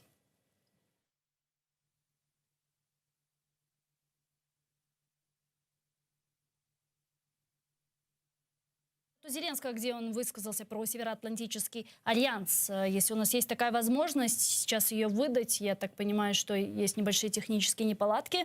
Есть цитата. Ми вдячні за підтримку України в басейнах Чорного та Азовського морів, зокрема за проведення військових навчань. Люди бачать підтримку з боку НАТО і те, що ми не наодинці. Така присутність важлива на психологічному рівні, але чи достатньо цього? Ні. Что недостаточно поддержки Североатлантического альянса, и при этом продолжил, сказал, что нужно строить большой украинский флот, что, в принципе, он и говорил и во время своего интервью на Змеином острове. Насколько это реально? Ну, це нереально на сьогоднішній день. Для того, щоб вимагати від своїх партнерів будь-яких зобов'язань, треба самому виконувати зобов'язання. Я нагадаю слова генерального секретаря НАТО Столтенберга, який на питання пана Зеленського, що чому ми досі не в НАТО, він сказав, ви виконайте спочатку хоча б домашнє завдання. То для того треба робити власні кроки на наближення до НАТО. а не вимагати від НАТО, щоб вони нас завтра взяли за уші, затягнули в альянс. Дякую вам дуже, пане Олеже. Чухсагловна, что нашли время и подключились к нам в эфир. Олег Жданов, военный эксперт, был с нами на прямой связи, полковник запасу Збройных сил Украины. Сайгалар Хаташлар, Менесия Хрымтатар Талине, Кечем.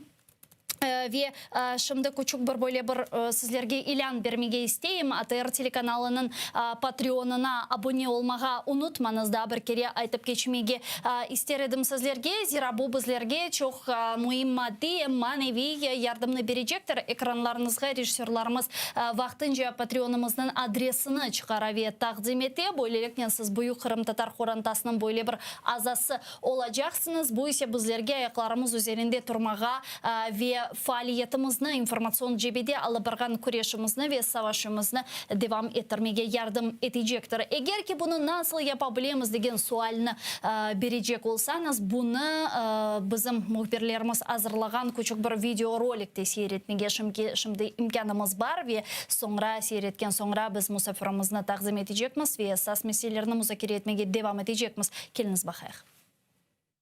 Відтепер телеканал АТР є на Patreon. Patreon – інтернет-платформа, що надає незалежним проектам можливість прямої фінансової підтримки від небайдужих людей за системи підписок. Стати частиною великої родини АТР дуже просто. Крок перший – зайти на сайт patreon.com. Крок другий – у пошукове вікно ввести телеканал АТР. Крок третій – обрати рівень членства. Їх 6. Перший рівень – наречений-наречена – $5 щомісячно. Другий рівень – дядько-тітка. Третій рівень – брат. Четвертий рівень – батьки. П'ятий рівень – бабуся-дідусь. Шостий рівень – ата-предок – $200 щомісячно. Крок четвертий – авторизуватись. Крок п'ятий – переказати кошти. Просимо кожного з вас, де б ви не проживали, чим би ви не займались, долучитися до спільної справи і стати частиною великої родини АТР. Підтримайте нашу спільну боротьбу за повернення Криму. Ште бойле шекелде бізлерге ярдым ете білесін сайғылар қадашлар. Бізлеріні бұл күнге қадар дестек еткен ве янымызда болынғанларға тешекерлеріні білдіреміз. Сағылыңыз. Менісе студиямызға тешрif бұйырған мұсафирімізні тақдим етмеге мемнунам. Қырым-Татар милли межлис рейсіміздің муавины Эльмияға Умеров. Селям алейкум, хош келдіңіз, Эльмияға. Алейкум селям, сау. Эльмияға, шымды біз демек студияда чешет мұсафирлерінен Украина президенті Владимир Зеленскийнің Америка Бірлешкен Девлетлеріне зияретіні бойле музакире етеміз ве әлбетте ке бұл меселе трафында сізін де фікірлеріңізні ве түшінжелеріні огренмеге истередім. Зира бұл корышывге асылында чоқ беклентілер бар ве беслене. Украинада, Қырымда, мисал Туневын мен базы бір семеддешерімізден Қырымдан лаф еттім ве менден сұрайлар, я Қырым музакире етілежек ма? Қырым меселесіне Байден дайыл олажақ ма? Сіз насыл түшінесіңіз? Мұна не жауап берер едіңіз бұнен мерақланған бізім семеддешерімізге? Көрішу бүгін ақшам ғалва олacak. Saat 9'da. Ondan son çıkış yapmayacaklar ekside. Bilmeyeyim, bekim yarın sabah bir malumatlarımız olur. Ne hakkında laf ettiler? Evet, bizim istegimiz Kırım hakkında çokça laf etip bir adımlar düşünüp tapkanlarını isteyimiz. Ama öyle olacak mı olmayacak mı vakit gösterir. Yani егер ке бақачақ олсақ, мұна бұл сонки 8 елныға Қырым işgal етілгенден соңыра, Украинада президентлер денішті ве олар Америка Бірлешкен Девлетлерінің президентлерінен корышывлерінді керчеклештірген әділер. Егер более ретроспектива епажақ олсақ, Порошенко, Обаманен корышты, Трампнен корышты. Ве о вақыт Қырым меселесі бар еді, бір ерге кетмеді. Шымды Зеленский Трампнен корышты, де Байденен иншаласа 9'da корышыжек ве кене Қырым меселесі bir yerge ketmedi. Ular laf etmeseler bile Kırım meselesi bir yerge gitmeyecek. Yani umut etemiz ki bir yerge keter bir müddetten sonra ama bu 7 yıl içerisinde müzakereler siyasetten çıkmayacak. Bütün informasyon yolların içinde görüngen dayın seviyede tutmak gerek onu. Ona bizim hareketimizde gerek, Ukrayna'nın hareketi de gerek. Ukrayna adından bu meseleni her vakit müzakere etmege tırışmak gerekler yol başçılar.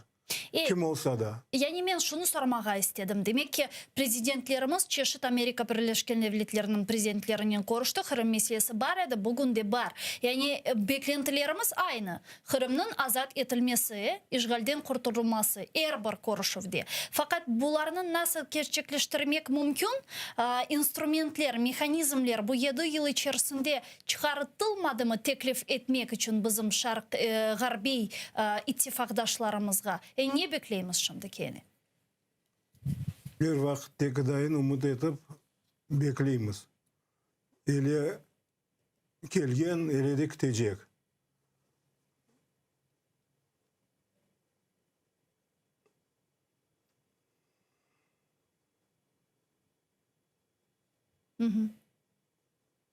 Ve Men sual bekleyim. Men sizin devam edeceğinizi düşündüm. Onun için yaxşı elmeye öyle olsa böyle şekilde sorayım. Bu Kırım platforması ötkürülgeni vakit Budapest memorandumu ko'tarilgan edi mesele. Bu mesele çok ko'tarilgan edi. Hem Kırım Tatar halkımızın lideri Mustafa Agajimilov hem Zelenskiy bu meseleni ko'targan ediler. Bilgenimizge göre Amerika Birleşken Devletleri Ukraynaga bu territorial bütünlüğünü kifayet etken devletler sırasındaydı. Sizin fikrinizce Amerika Birleşken Devletleri'ne Budapest memorandumunu hatırlatıp bu mesele etrafında böyle bir yanı meydan tizmege teklif etmekinin manası var mı? Buna birçok siyasetçiler şimdi teklif etkeni gibi. Evet. Amerika Koşma Ştatları garantiya bergen devletlerin arasında imza koygan edi o memorandumga. Budapestki memorandumda onun imzası da var. Rusya'nın imzası da var. Rusya baskı etip okupatsiyaga uğrattı Kırım'ın.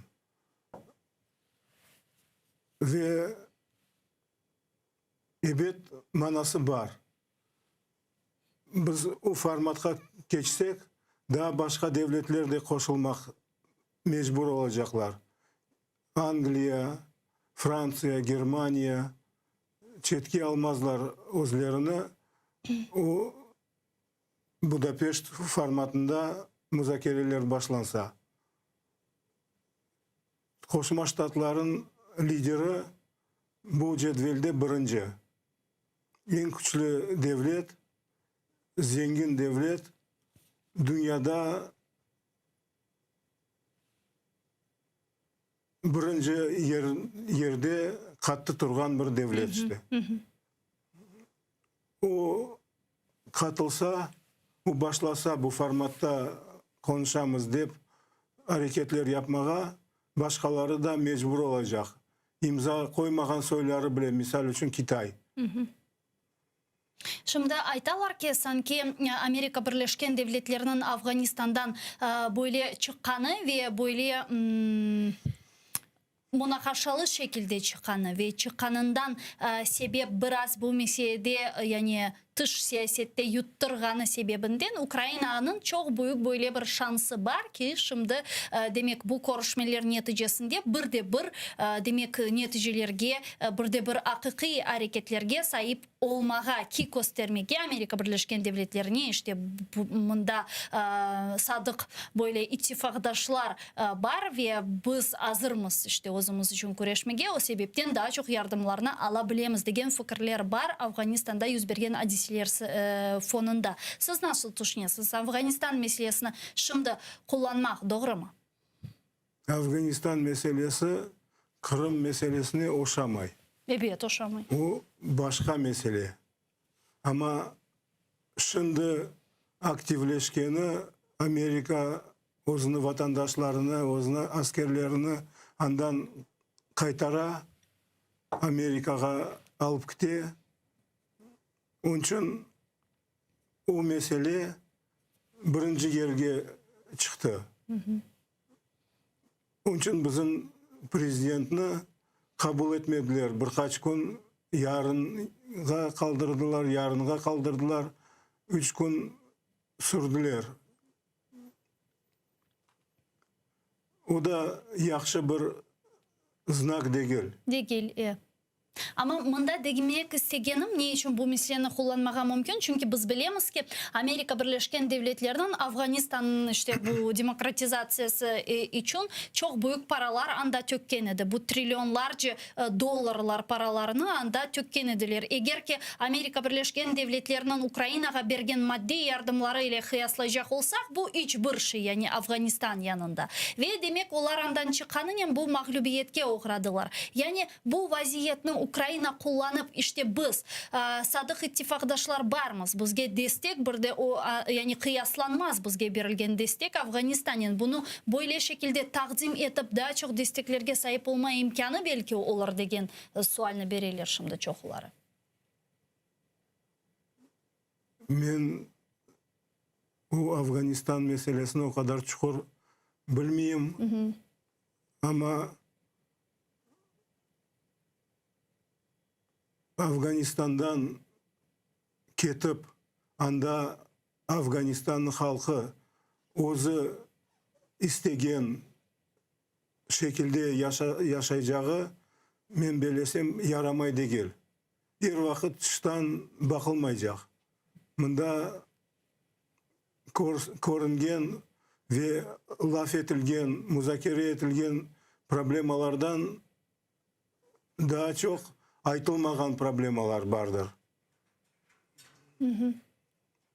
Onun için Afganistan meselesi bizim meselege karışmay ama teksiri var. Onun aşında vнимание açık çokça. Ne? Ne bu esas? Vнимание olmasa mesele dikkat olmasa siyasette mesele bir vakit yerinden kıpırdamaz.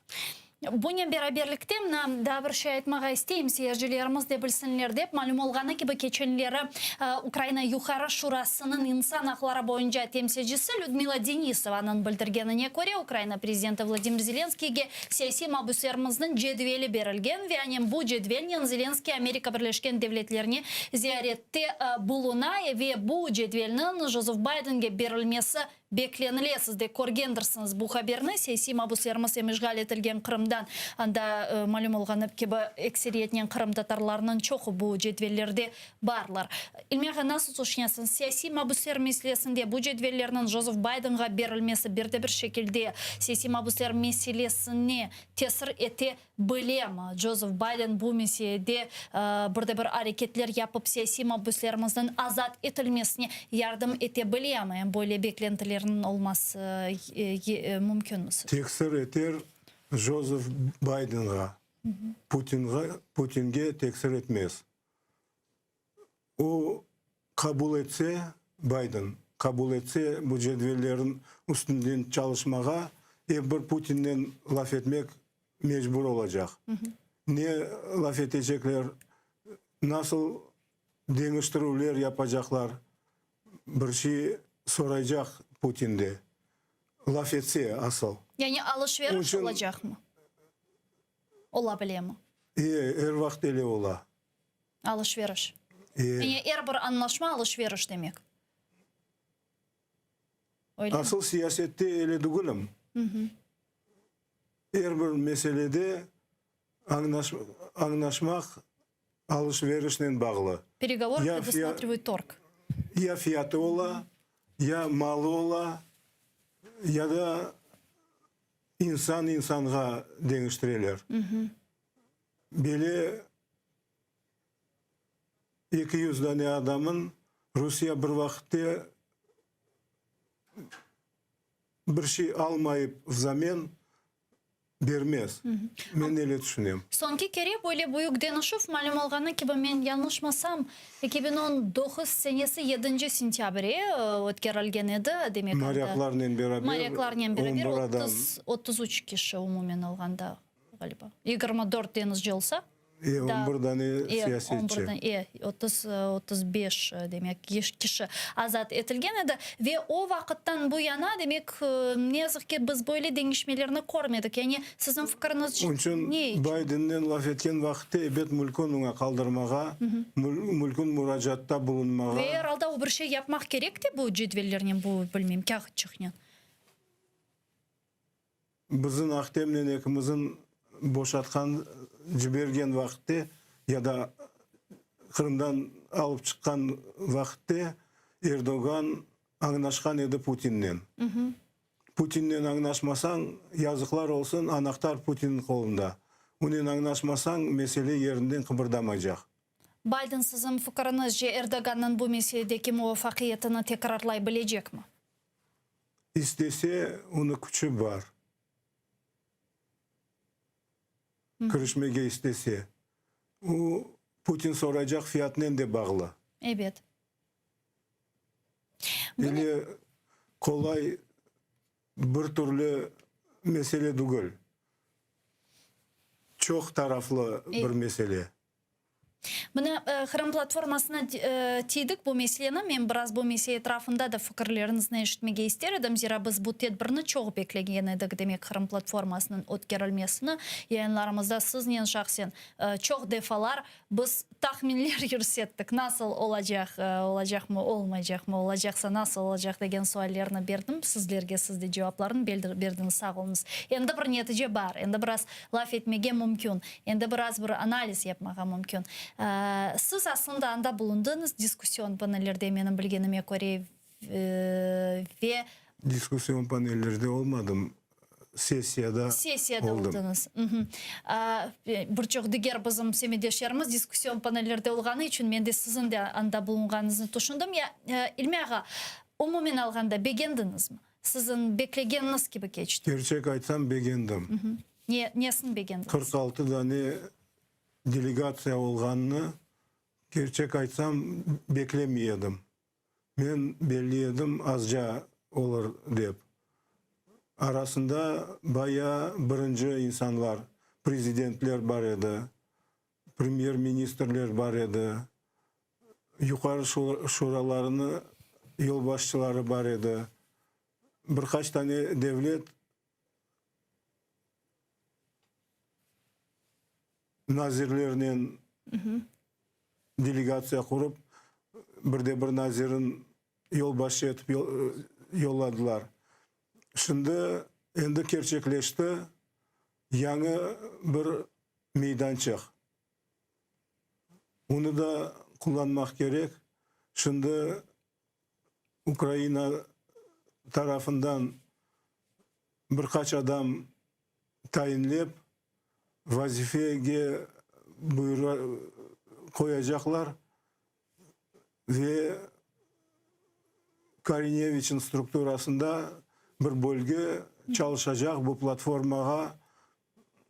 platformanın ya da platformaga çalışacak. Ama sizin fikrinizce Kırım platformasının prezident ofisi ve dış işleri nazirligi seviyesinden demek Kırım'da daimi temsilcilik seviyesini işte geçmesi platformanın statusunu azlaştırmay mı? Düşürmey. Men şu konu birkaç tane interview vergen edim. İyi. Aytdım azlaştıra. Ne için? Çünkü başka devletlerin prezidentlerini çalıştıracak organı regional bir strukturaga verdiler. Karinevich'in strukturası prezidentini temsil etken struktura Kırım'da. İyi.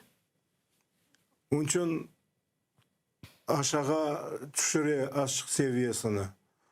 Ama Karinevich'in özü ve başka birkaç tane devlet adamları ayttılar böyle. Biz bu platformanı çalıştıracak strukturanı bu temsilcilikte koyup temsilcilikin seviyesini көтереміз деп ayttılar. Çok meraklı bir mantık. Men özümün fikrim evet aşalay. Prezidentlerle çalışkan insanlar en olmağanda prezidentin ofisini bir strukturası tüzülmek gerekedi. Ama var endi Kırım platformasının ofisi degen böyle bir merkez açıldı. 23 Avgust Zelenskiy açtı Ama bu o temsilcilikin Ama o kendi temsilcilikinin çerçevesinde olacak. Olacak. Ya mına ilmiaga nevbetteki faaliyetini nasıl görüyorsunuz? Mına yaxşı devletler toplaştı. Demek çok mühim, çok güzel sözler ayttılar. Destek sözleri Mustafa Ağa'nın çıkışı parlak, çok güzel edi, böyle gururlandırgan. Diğerlerinin çıkışları çok parlak, çok destek etken oldu. Ama bundan sonra demek nasıl görüyorsunuz Kırım platformasının işini, Kırım'ın azat etülüğüne nasıl yardım edecek misal? Bu çıkışlar yaptılar, platformanı tuzdular, meydançık peyda oldu. Ular hepsi bir noktadan bite, ama o işin bitkenini göstermiyor, işin başlaganını gösteriyor o nokta. O noktadan başlap Ukrayna faal iştirak etmek gerek bu işlerde ve предложениyaның, tekliften çıkmak prezidentlerin platformasına, Kırım platformasına. Ya bu nasıl müddet içerisinde bu teklifler hazırlanmalı? Bir yıl içinde mi? Yarım yıl? Meselesine göre. Misal için aytıp geçtik bu intervyunun başında, cenk olarak tanımak büyük bir mesele. Hali daha öyle bir rakamlarda tanılmadı bu mesele. Şimdiki vaziyet Ukrayna'nın içteki problemalar bakılgandayın көрсетіле. Çünkü bir taraftan askerler, ikinci taraftan boyvikler. Prezidentin ağzından daha çıkmadı bir kere de Rusya'nın Ukrayna cenkte iştirak etkenini. Mülkün olurdu böyle bir meseleden başlamağa. Son ona göre teklifler olabilir. Ukrayna'nın taraftarı platforma hazır, ama hareket yapacağım, yapmayacağım Ukrayna'ya çok bağlı.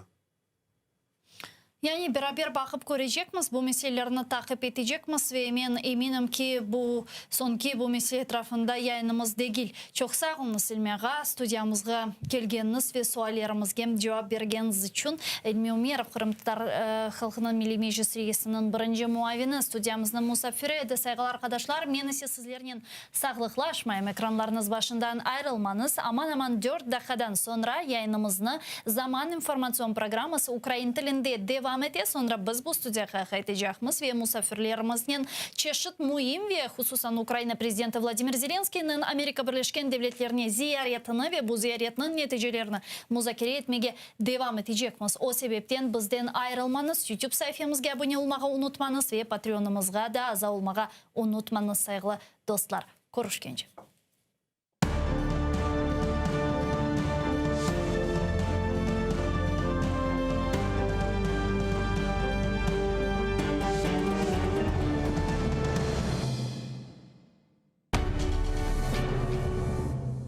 Відтепер телеканал АТР є на Patreon. Patreon – інтернет-платформа, що надає незалежним проектам можливість прямої фінансової підтримки від небайдужих людей за системи підписок. Стати частиною великої родини АТР дуже просто. Крок перший – зайти на сайт patreon.com. Крок другий – у пошукове вікно ввести телеканал АТР. Крок третій – обрати рівень членства. Їх 6. Перший рівень – наречений-наречена – $5 щомісячно. Другий рівень – дядько-тітка. Третій рівень – брат. Четвертий рівень – батьки. П'ятий рівень – бабуся-дідусь. Шостий рівень АТА Предок – $200 щомісячно. Крок четвертий – авторизуватись. Крок п'ятий – переказати кошти. Просимо кожного з вас, де б ви не проживали, чим би ви не займались, долучитися до спільної справи і стати частиною великої родини АТР. Підтримайте нашу спільну боротьбу за повернення Криму.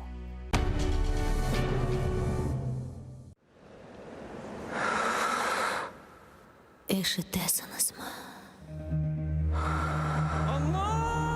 Менахтауну тынызма.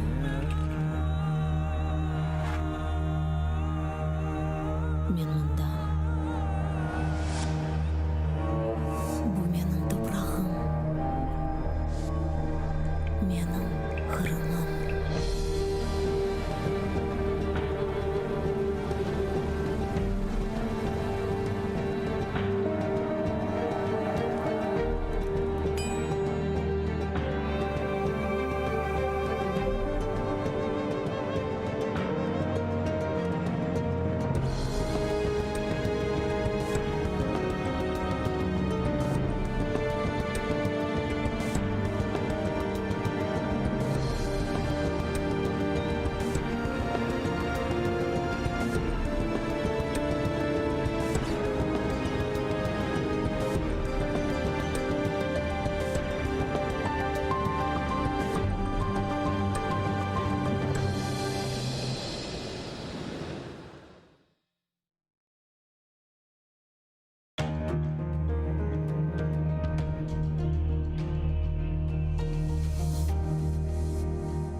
У камері Сімферопольського СІЗО, де окупанти утримують Раїфа Февзієва, створені нелюдські умови. Про це повідомила уповноважена з прав людини Людмила Денісова. Кримського татарина та імама заарештували 17 серпня після масових облав окупаційних силовиків. Нині Раїфа Февзієва тримають у камері площею 11 квадратних метрів ще з 7 в'язнями. За словами Денісової, там всього 6 спальних місць, а один з в'язнів має психічні розлади та становить загрозу життю та здоров'ю Раїфа Февзієва та інших співкамерників. Також у камері немає належної вентиляції, а на стінах пліснява через високу вологість. Людмила Денісова звернулася до російського омбудсмена Тетяни Москалькової із вимогою поліпшення умов в ізоляторі.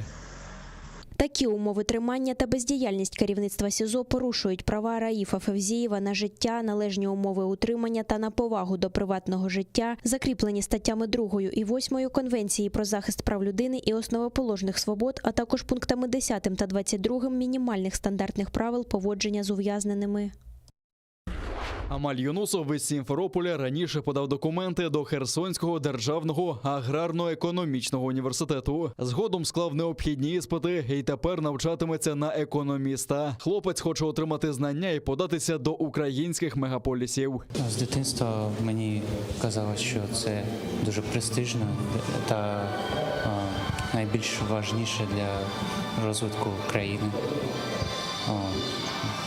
В найкращому майбутньому я бажаю стати керівником якоїсь компанії чи працювати в державній адміністрації. До приймальної комісії прийшов і Фахрі Мухтаров. Його теж зараховано до вишу, а себе він хоче присвятити туристичній справі.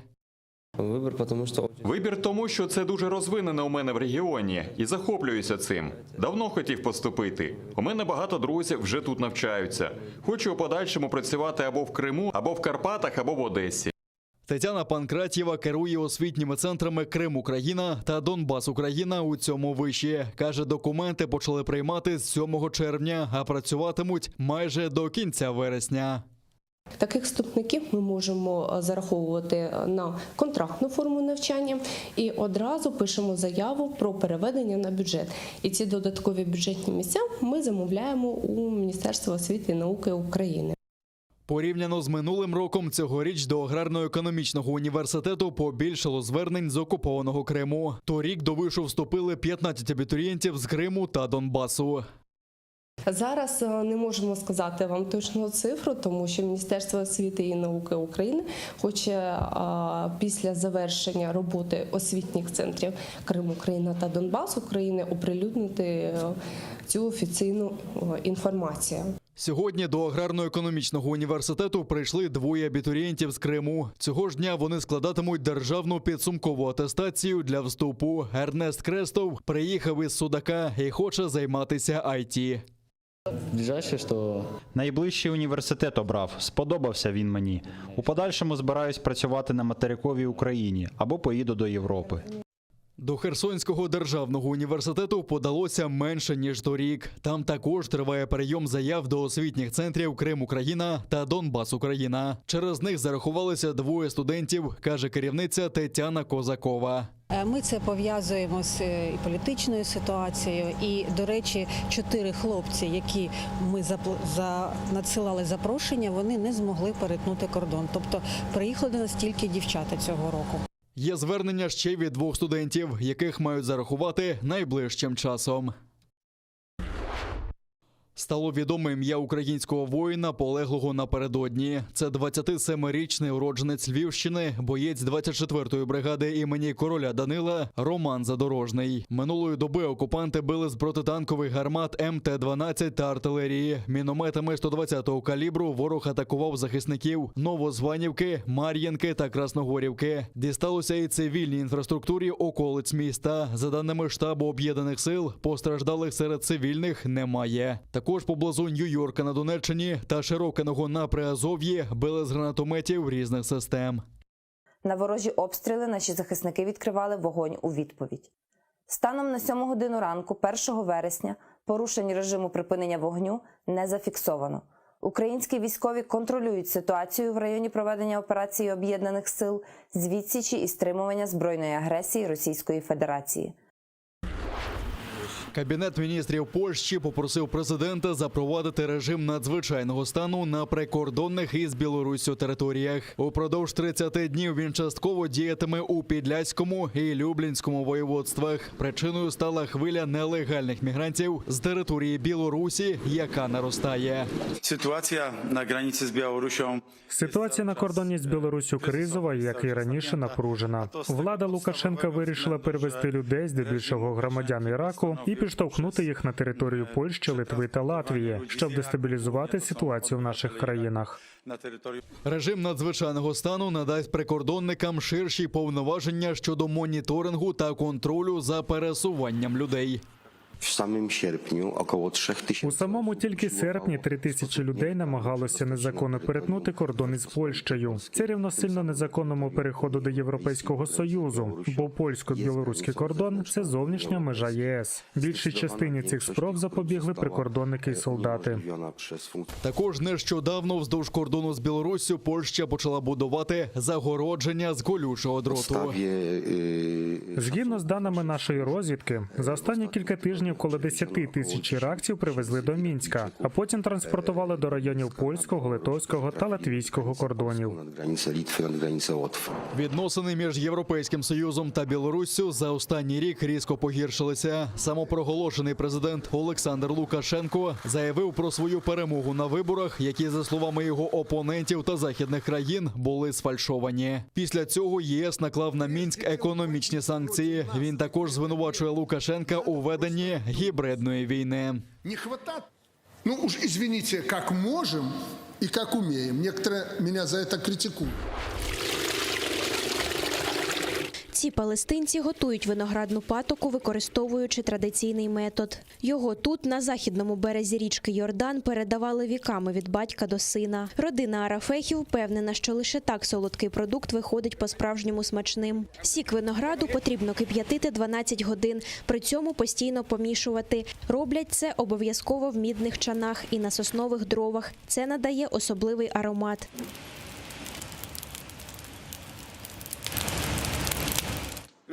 Річ у тім, що жодна машина не може правильно приготувати патоку. Замість природного смаку у неї буде присмак нержавійки або алюмінію. Науково доведено, що підходить тільки мідь. У неї є переваги. По-перше, вона не окислюється, і по-друге, зберігає тепло. Родина Арафехів виробляє ще одні східні солодощі – мальбан. Його також називають фруктовою шкірою. Готують теж з виноградного соку і теж за технологіями пращурів. Бізнес допомагає цій палестинській родині триматися на плаву навіть у найскрутніші часи.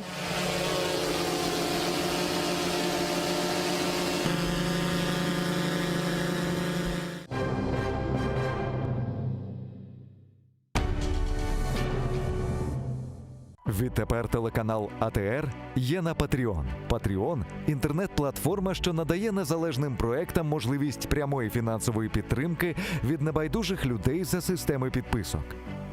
Стати частиною великої родини АТР дуже просто. Крок перший – зайти на сайт patreon.com. Крок другий – у пошукове вікно ввести телеканал АТР. Крок третій – обрати рівень членства. Їх 6. Перший рівень – наречений-наречена – $5 щомісячно. Другий рівень – дядько-тітка. Третій рівень – брат. Четвертий рівень – батьки.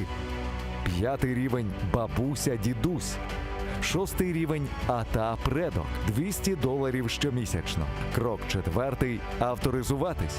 Крок п'ятий – переказати кошти. Просимо кожного з вас, де б ви не проживали, чим би ви не займались, долучитися до спільної справи і стати частиною великої родини АТР. Підтримайте нашу спільну боротьбу за повернення Криму. Ізраїльські вчені створили унікальний засіб, що містить природні інгредієнти.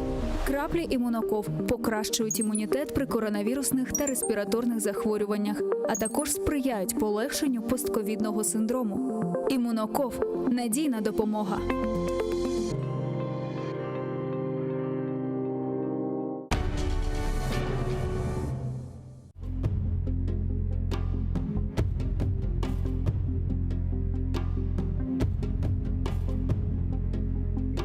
Hasta, gözüm tonuq. Yaşaf soğuk, ölüm soğuk. Yazım, şiirim, fikrim bozuk. Hiçbirinin gereği yok. Vesselam. Бар dilер бізге келе. Бұлбұл ерлай, гүллер күле, айванлар құл кишілерге. İnanmayman hiçbirine.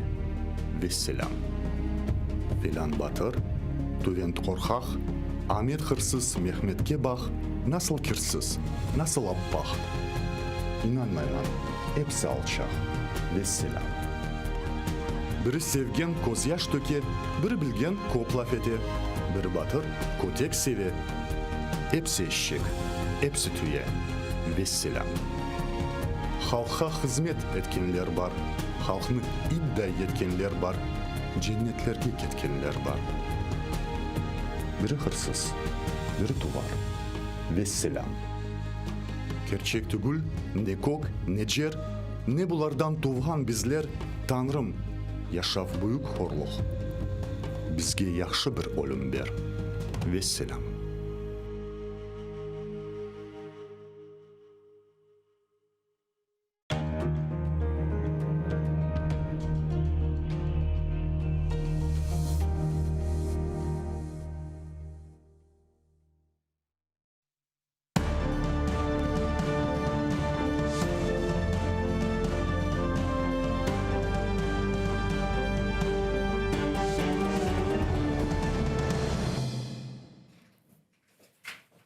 Селям алейкум, хайрлах шамлар. Добрый вечер. В эфире телеканала АТР вы смотрите информационно-аналитическую программу «Бугунь». В студии для вас работаю я, Гульсум Халилова. И следующие 40 минут в этой студии с гостями мы обсудим основные новости и события сегодняшнего дня. Я напомню, что мы работаем в прямом эфире. На экраны ваших телевизоров режиссеры периодически выводят номер телефона, так что вы можете звонить к нам абсолютно бесплатно по Вайберу и задавать ваши вопросы. +3 8067 63 246 130. Также можете присоединяться по скайпу atr.tv. Это наш адрес. Ну и не забывайте подписываться на наш YouTube-канал. Там мы вещаем как в онлайн-режиме, так и выкладываем самые интересные фрагменты из наших эфиров. Выкладываем практически все наши программы в записи. И поддержать телеканал АТР вы можете, подписавшись на наш Patreon, адрес которого вы также видите сейчас на ваших экранах. Подписывайтесь. Таким образом вы станете частью большой крымско-татарской семьи АТР, а это в свою очередь поможет нам продолжить работу на информационном фронте. А я этот эфир хотела бы начать со следующего информационного сообщения. Естественно, большая часть этого эфира будет посвящена визиту президента Украины Владимира Зеленского в Соединенные Штаты Америки. Известно, что президенты начнут переговоры в Белом доме в 2 часа по местному времени, то есть в Киеве это будет уже 9 часов вечера. В расписании Байдена на встречу отвели 2,5 часа. Уже известно, что совместная пресс-конференция не запланирована. Байден после переговоров с Зеленским в Белом доме отправится на еженедельный экономический брифинг. Также стало известно, что Экспортно-импортный банк США уже предоставит Украине помощь в размере $3 миллиардов. Это произойдет после подписания меморандума о взаимопонимании. Об этом сообщают наши корреспонденты, ссылаясь на заявление Белого дома. Отмечается, что визит президента США в Вашингтон будет использован для углубления экономического партнерства. Давайте послушаем цитату Белого дома и продолжим наш эфир. Наші країни завершать роботу над меморандумом про комерційну співпрацю, а Експортно-імпортний банк і Міністерство розвитку економіки, торгівлі і сільського господарства України підпишуть меморандум про взаєморозуміння з початковим обсягом підтримки Ексімбанку в розмірі $3 мільярдів. Также Украина и Соединенные Штаты Америки подписали соглашение о стратегической основе оборонного партнерства. Об этом заявил президент Украины Владимир Зеленский. В Министерстве обороны Украины добавили, что это соглашение усиливает прочное стратегическое оборонное партнерство между ведомствами 2 государств. В частности, углубление сотрудничества стран в Черноморском регионе для эффективного противодействия внешним угрозам, а также усиление сотрудничества в кибербезопасности. Давайте послушаем цитату. Новий етап у співпраці України та США в оборонній сфері. У Міністерстві оборони США підписано угоду зі стратегічних основ оборонного партнерства. Для нас дуже важлива підтримка з боку США територіальної цілісності України, членства в НАТО і спільна протидія агресії Росії. С нами сейчас на прямой связи по скайпу дипломат, надзвичайний повноважений посол України в Ісламській Республіці Іран в 2010-2014 роках, дипломат. Пане Олександре, вітаємо вас. Сілям алейкум. Салам алейкум. Да. Чи алейкум ассалам. Алейкум салям, да, так вернее. Пане Александре, если мы говорим о визите президента Украины в Соединенные Штаты Америки, можно ли уже из того, что мы видели, сказать, что это визит успеха, успішний візит? Ви знаєте, я б, мабуть, не перевищував не саме значимість цього візиту, ні його роль в українсько-американських стосунках. Це рутинна робота президентів. Звичайний візит. Дуже добре, що він відбувся, але якогось надзвичайного прориву у відносинах між США і Україною, у ситуації в Україні навколо неї, в контексті російської агресії просто не відбудеться. І очікувати цього не потрібно. Звичайна робота.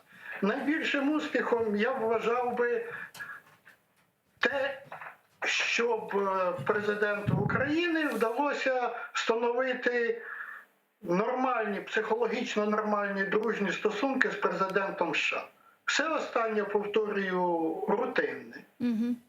А как вы думаете, почему? Вот потому что многие политические аналитики говорят о том, что на фоне Афганистана сейчас голова у лидеров Соединенных Штатов Америки, у американского эстеблишмента занята совершенно иным. Это может быть причиной? Звичайно. Ну, якби у нас щось сталося, була б, наприклад, якась нова військова операція Росії на Донбасі, то чим би був зайнятий президент Зеленський? Звичайно, він би був тут. Так само, як для президента Байдена, вивід військ з Афганістану став надзвичайним викликом. Не так все там просто відбулося, і сам процес дуже складний. Звичайно, що увага державного апарату США на даний момент пов'язана насамперед, я так думаю, з Афганістаном, адже мова йде про вивід американців, американських військ, чи йшла мова, оскільки вже виведення завершено. Це тисячі людей, афганців, які покладалися на американців. Це дуже непросте рішення, за яким стоять долі тисяч людей. І в тому числі, підкреслюю, американців, що є пріоритетом номер один для американського президента.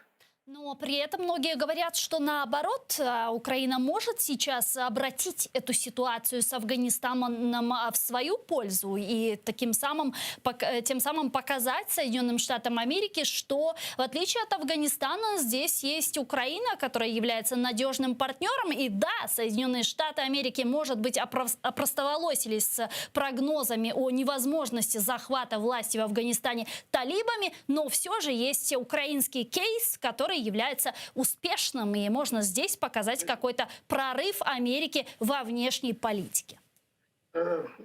Розумієте, прорив або значимість України для США треба показувати не у Вашингтоні.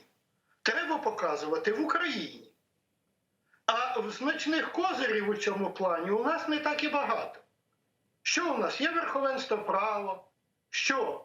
У нас ідуть успішні реформи, у нас розбудований привабливий інвестиційний клімат для іноземних інвесторів, що є, може, найбільш потужним засобом розвитку нашої економіки. Що? Які карти ми, приїхавши до Вашингтону, маємо викладати на стіл? Мені важко сказати, я не знаю, що в загашнику чи у портфелі у нашого президента. Можливо, він знайде якісь аргументи. І тут би я хотів би сказати, що дуже часто, особливо в російській пресі, ситуацію в Афганістані інтерпретують як програш США. Я з цим дуже не згоден. Це програш насамперед афганського суспільства. Не повинні американці будувати в Афганістані демократію. Вони можуть допомагати будувати демократію. Так от, що стосується України, то тут громадянське суспільство справляється з цим чудово. У нас до візитів дуже часто таке якась перебільшена увага. От що скаже Меркель, що скаже Макрон, що скаже Байден. Та байдуже. У нас в Україні з принципових питань рішення приймає громадянське суспільство. Згадаємо 2014 рік. Що президент Обама чи США, чи Німеччина зупинили Путіна? Чому накрився проектором Новоросія? Наше суспільство стало на захист. Так і тут. Стисло, якщо відповідати на ваше питання. Пане Александра, и раз уж мы затронули тему Афганистана, у меня здесь несколько вопросов как человеку, который был какое-то время погружен в исламский мир. Вы были послом Украины в Иране. И все же, если мы говорим про Афганистан, после вывода американских войск с этой территории, как вы думаете, удастся ли талибам построить новое государство, как они назвали Исламский Эмират Афганистан?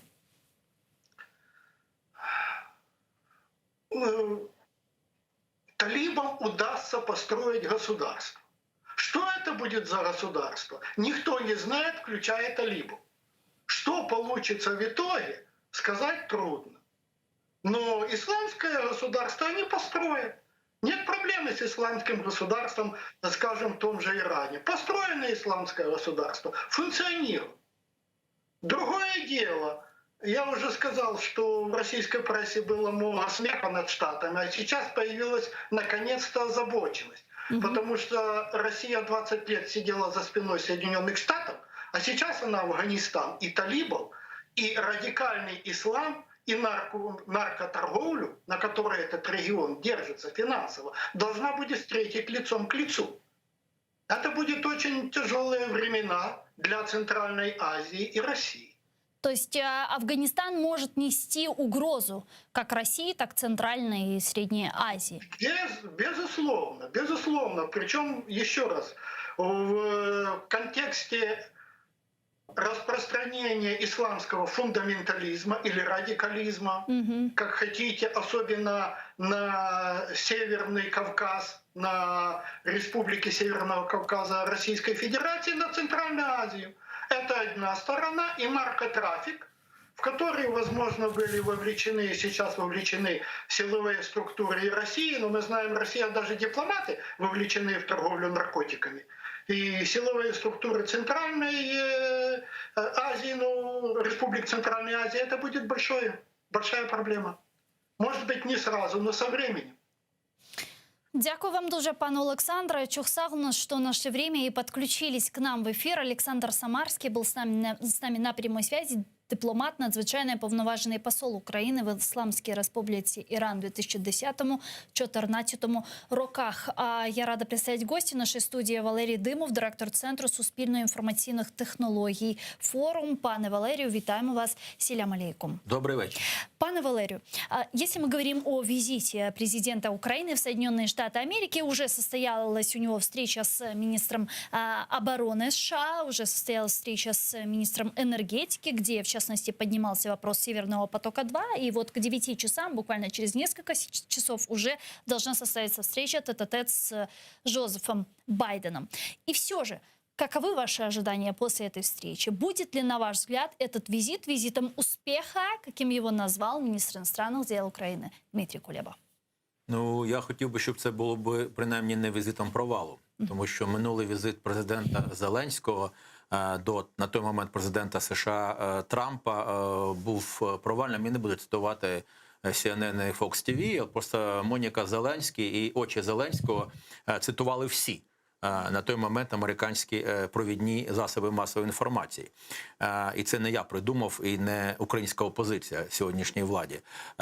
Успіхів там жодного разу, в жодному випадку не буде. І навіть тема Афганістану, певною мірою, знаєте, як і тема коронавірусу для влади Зеленського, є таким собі маячком, на який можна спіхувати власні політичні провали або економічні провали. Ну, нагадаю, дивіться, президент Байден буде зустрічатися з президентом Зеленським, а через 2,5 години рівно в нього о 16:30 за їхнім часом буде, як ви правильно зазначили, буде щотижневий економічний брифінг його і віце-президента. Ви можете собі уявити, щоб в українській інституції таким чином працювали, що президент Зеленський щотижня давав нам брифінги рівно о такій-то годині, разом з віце-президентом? Ні, ми не можемо уявити. Таким чином працює американська демократія, таким чином працює інституції. Далі читаємо. Державний імпортний банк Америки дає 3 мільярди. Ні, він не дає 3 мільярди. Він дає гарантії на експорт в Україну, а то американських товарів і послуг, ще раз, на експорт в Україну, а не імпорт з України. Нам це звітують, як нібито здобутки, прориви і переваги.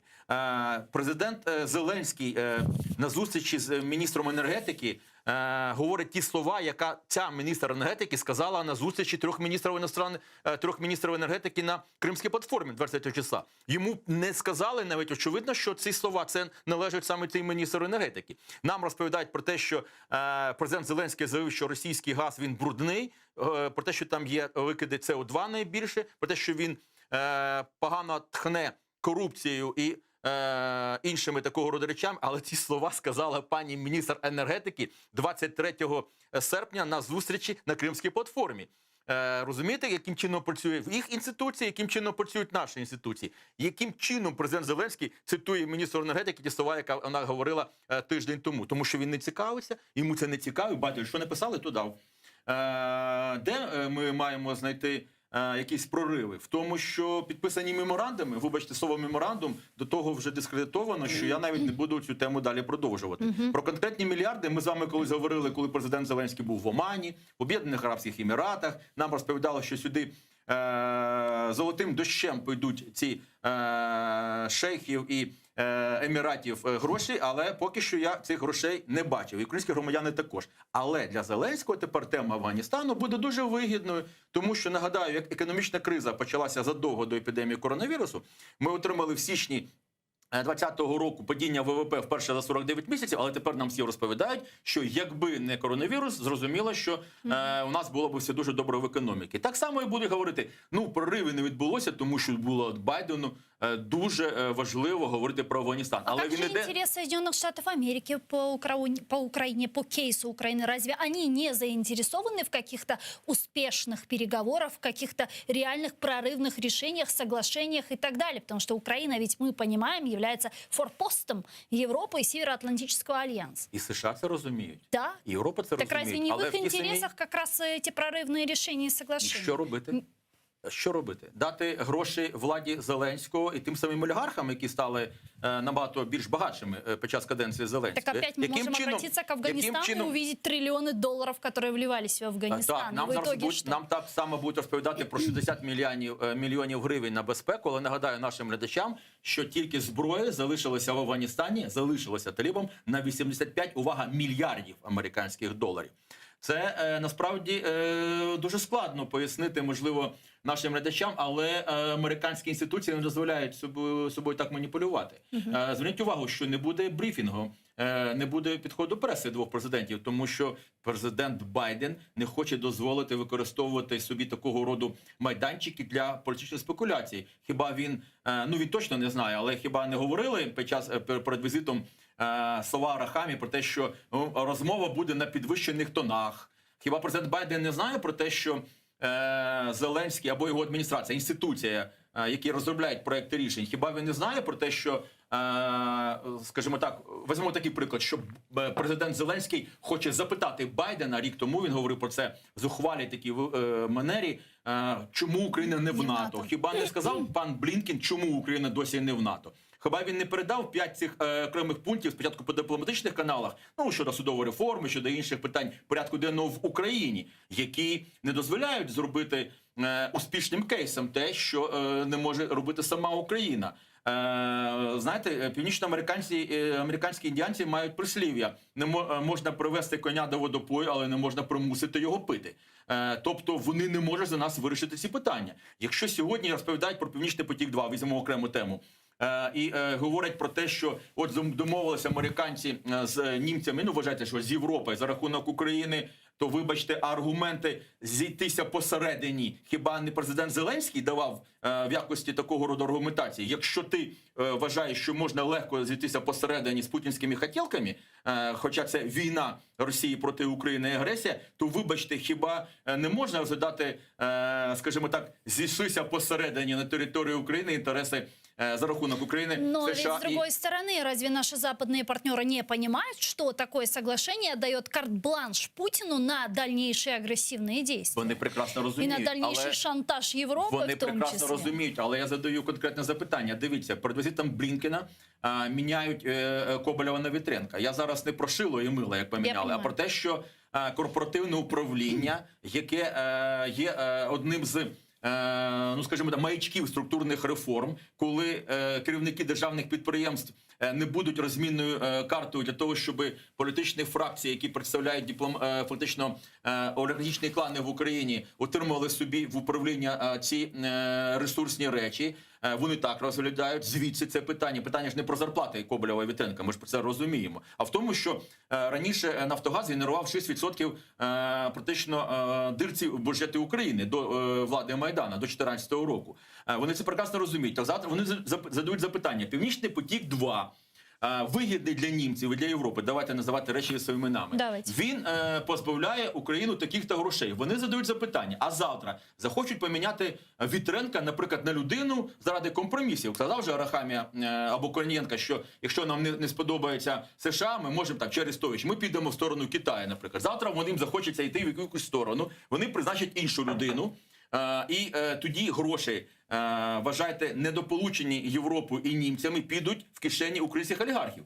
Це справедливо поставлене запитання? Це є аргументи проросійським силам, Ліпенам, Шрёдерам, Земанам, я не знаю, якимось Орбанам? Є. Тому що це питання не корпоративного управління, питання політичного тиску на незалежні інституції. Я з цього почав нашу з вами розмову. Якщо вони мають кримінальну справу і санкції проти Коломойського, наприклад, в США, за те, що він виведені з України гроші вкладав, відмивав відповідно до законів, але все ж таки він вкладав в американську економіку, і там є санкції, і є кримінальні справи, а в Україні, звідки він виводив ці гроші, він став на мільярд багатше за минулий рік, за свідченнями українських Форбсів і фокусів, то вибачте, це питання до США, це питання до Меркель, це питання до їх, чи це питання до того, що називається судова реформа, ще питання щодо того, що називається корупція, щодо того, що яким чином у нас ухвалюються рішення. Тому питання не в успішному. Вони прекрасно розуміють, що це карт-бланш Путіну, але вони не можуть зробити за нашу роботу. Вони не можуть позбавити корупцію, а Блінкен сказав, що другий український фронт після відсічі російської агресії – це українська корупція. Нагадую нашим глядачам, може Зеленський не знає, що корупція не там десь, не у Порошенка, не у когось іншого, а в нього, тому що корупція за визначенням – це використання службовою, посадовою особою свого службового становища задля отримання незаконного збагачення. Правильно? Правильно. Тобто, значить, вона завжди при владі. Хіба ці речі, які вони говорять, це не є українським питанням? Вони не хочуть, щоб гроші американських платників податків або недоотримані гроші, якщо йдеться про Північний потік-2, недоотримані гроші європейських платників податків, європейських громадян. У урядів немає своїх грошей, може Зеленський і наша влада цього не розуміє. Це гроші нас з вами, наших громадян, які нас дивляться. Це наші з вами гроші. Так от, вони не хочуть, щоб ці гроші, які будуть сюди вкладатися, які будуть інвестуватися, виводилися на ті ж самі офшорні рахунки, або щоб український олігарх, той самий Коломойський, ставав ще більш багатим. Це питання до нас. То есть, по итогу, пока Украина не выполнит эти домашние задания, то о каких-то прорывах говорить речи не идет. Ну, нам же до того вже сказали. Це ж питання, розумієте, під час зустрічі підписуються проекти рішень. Не буде там, окрім меморандумів, жодних конкретних рішень. Співпраця, майбутнє, можливо, там Вестингхаус побудує від 5 до 30. Ну, вибачте, розброс цифр 25 мільярдів – це смішно. Пілотні проекти, гроші, 277 мільярдів в тих паперах, які Зеленський привіз туди. Це Маніловщина і Хлістаковщина, якщо пам'ятаєте російську літературу. Це насправді, знаєте, нью-зелюки, якщо вже такі. Вони це вже давно пройшли, вони прекрасно розуміють, що відбувається в Україні. Вони дипломатичними каналами давали нам зрозуміти, що ми маємо зробити. Ну, а Україна, відповідно, українська влада, відповідно, робила те, що вона вважала за потрібним. Ще раз наголошую на тому аспекті, що насправді напередодні візиту Блінкена якраз відбулася такого роду зміна. Це фактично підкосило американські аргументи в розмові з німцями. Мені сказали, дивіться, що там відбувається. Вони завтра поставлять росіянина, по російську силу, їм треба буде голоси ОПЗЖ, як вони проголосували за Шкарлета, їм треба буде вирішувати свої вузькі політичні питання, вони можуть поставити таку людину, а чому ми маємо втрачати там, де будуть отримувати українські олігархи, українська влада собі прибутки. Тому є інтереси України, є інтереси української влади. Не часто вони збігаються. Тому, до речі, якщо говорити про інституції, нагадаю нашим глядачам, що проблема Трампа була в тому, що під час розмови з Зеленським на той момент офіцер сказав, він спеціально контролює ці розмови, про те, що що Трамп поставив свої інтереси вище за американські інтереси. У нас можливо такого роду речі? Ні, неможливо. І це дуже добре розуміє американська сторона. Ще раз наголошую, можна привести коня до водопою, але не можна примусити його пити. Можна кричати, чому ми не в НАТО, але вибачте, американці хіба не знають, що тільки недавно був призначений посол, постійний представник України при НАТО. Можна кричати що завгодно, але якщо ти не виконуєш оборонне замовлення, то питання не до американської сторони. Можна говорити що завгодно і запитувати Байдена, чому не в НАТО, але щорічна програма Україна-НАТО – це практично те, як дорожня карта, яким чином працює навіть те саме ПДЧ, це завдання, які обговорені, визначені, артикульовані, оформлені відповідно до документів. Так от, щорічна програма Україна-НАТО була підписана президентом Зеленським, увага, на цей рік, увага, в травні цього місяця. Це Байден, Меркель винні, чи це можливо там, я не знаю, хтось. Я проти Північного потоку-2, я проти такого роду речей, але вибачте, сам президент Зеленський визнав на прес-конференції передостанній, що протягом останнього року значно зменшилася підтримка Франції, Німеччини, України. Он, але кстати, сегодня прокомментировал «Северный поток-2» и сказал, что Украина хочет договориться о гарантиях санкций на случай запуска газопровода именно со стороны Соединенных Штатов Америки. Он сказал, что к ним доверие больше, в отличие от некоторых наших западных партнеров, очевидно, намекая на Германию в том числе. Вот если мы говорим о санкционных гарантиях на случай запуска, очевидно, что «Северный поток-2» все же запустят и ведут в эксплуатацию.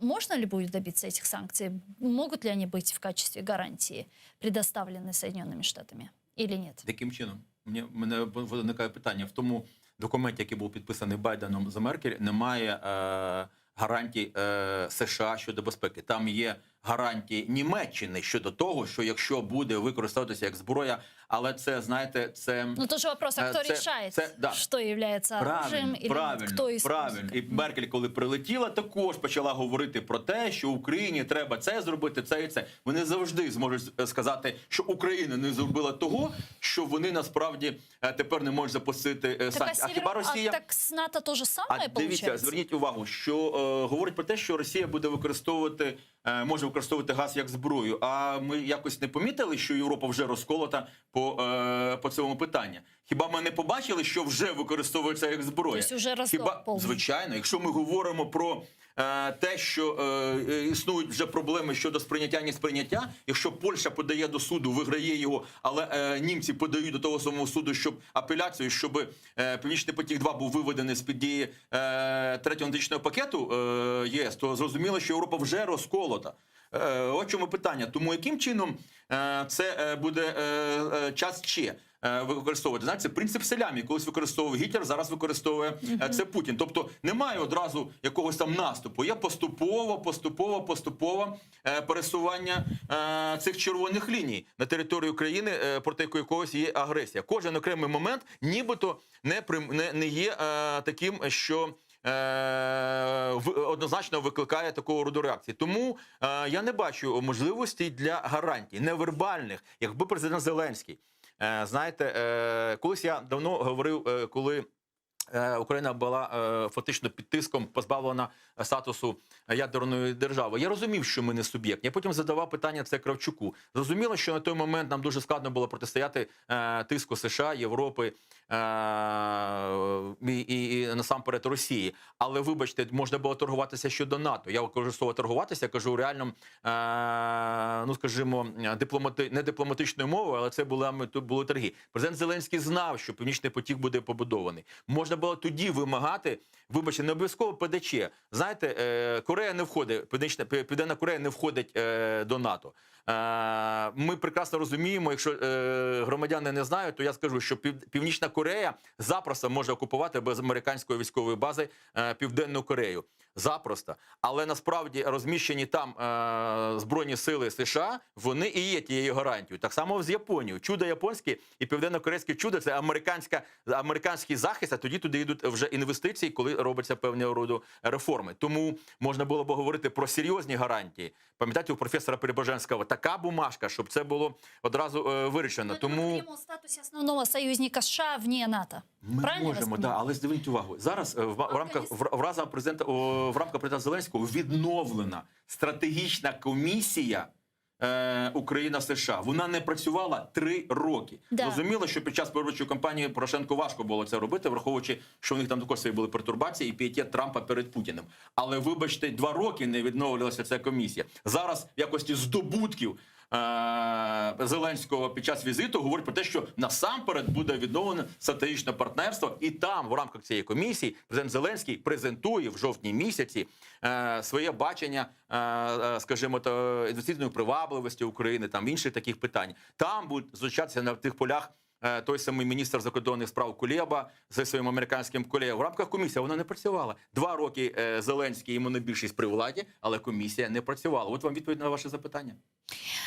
Вместе с этим, вот, возвращаясь к тезису про Афганистан, хотела бы у вас тоже это услышать, потому что вот недавно экс-заместитель генерального секретаря Североатлантического альянса Вершбоу сказал, что Байден мог бы принять вновь свое лидерство, а из-за выхода из Афганистана многие Соединенные Штаты Америки обвиняют в том, что она уже не гегемон и не является таким мировым жандармом. И вот, поддерживая Украину в противостоянии с агрессией России, Байден смог бы вернуть это лидерство. Вот как вам такая теза?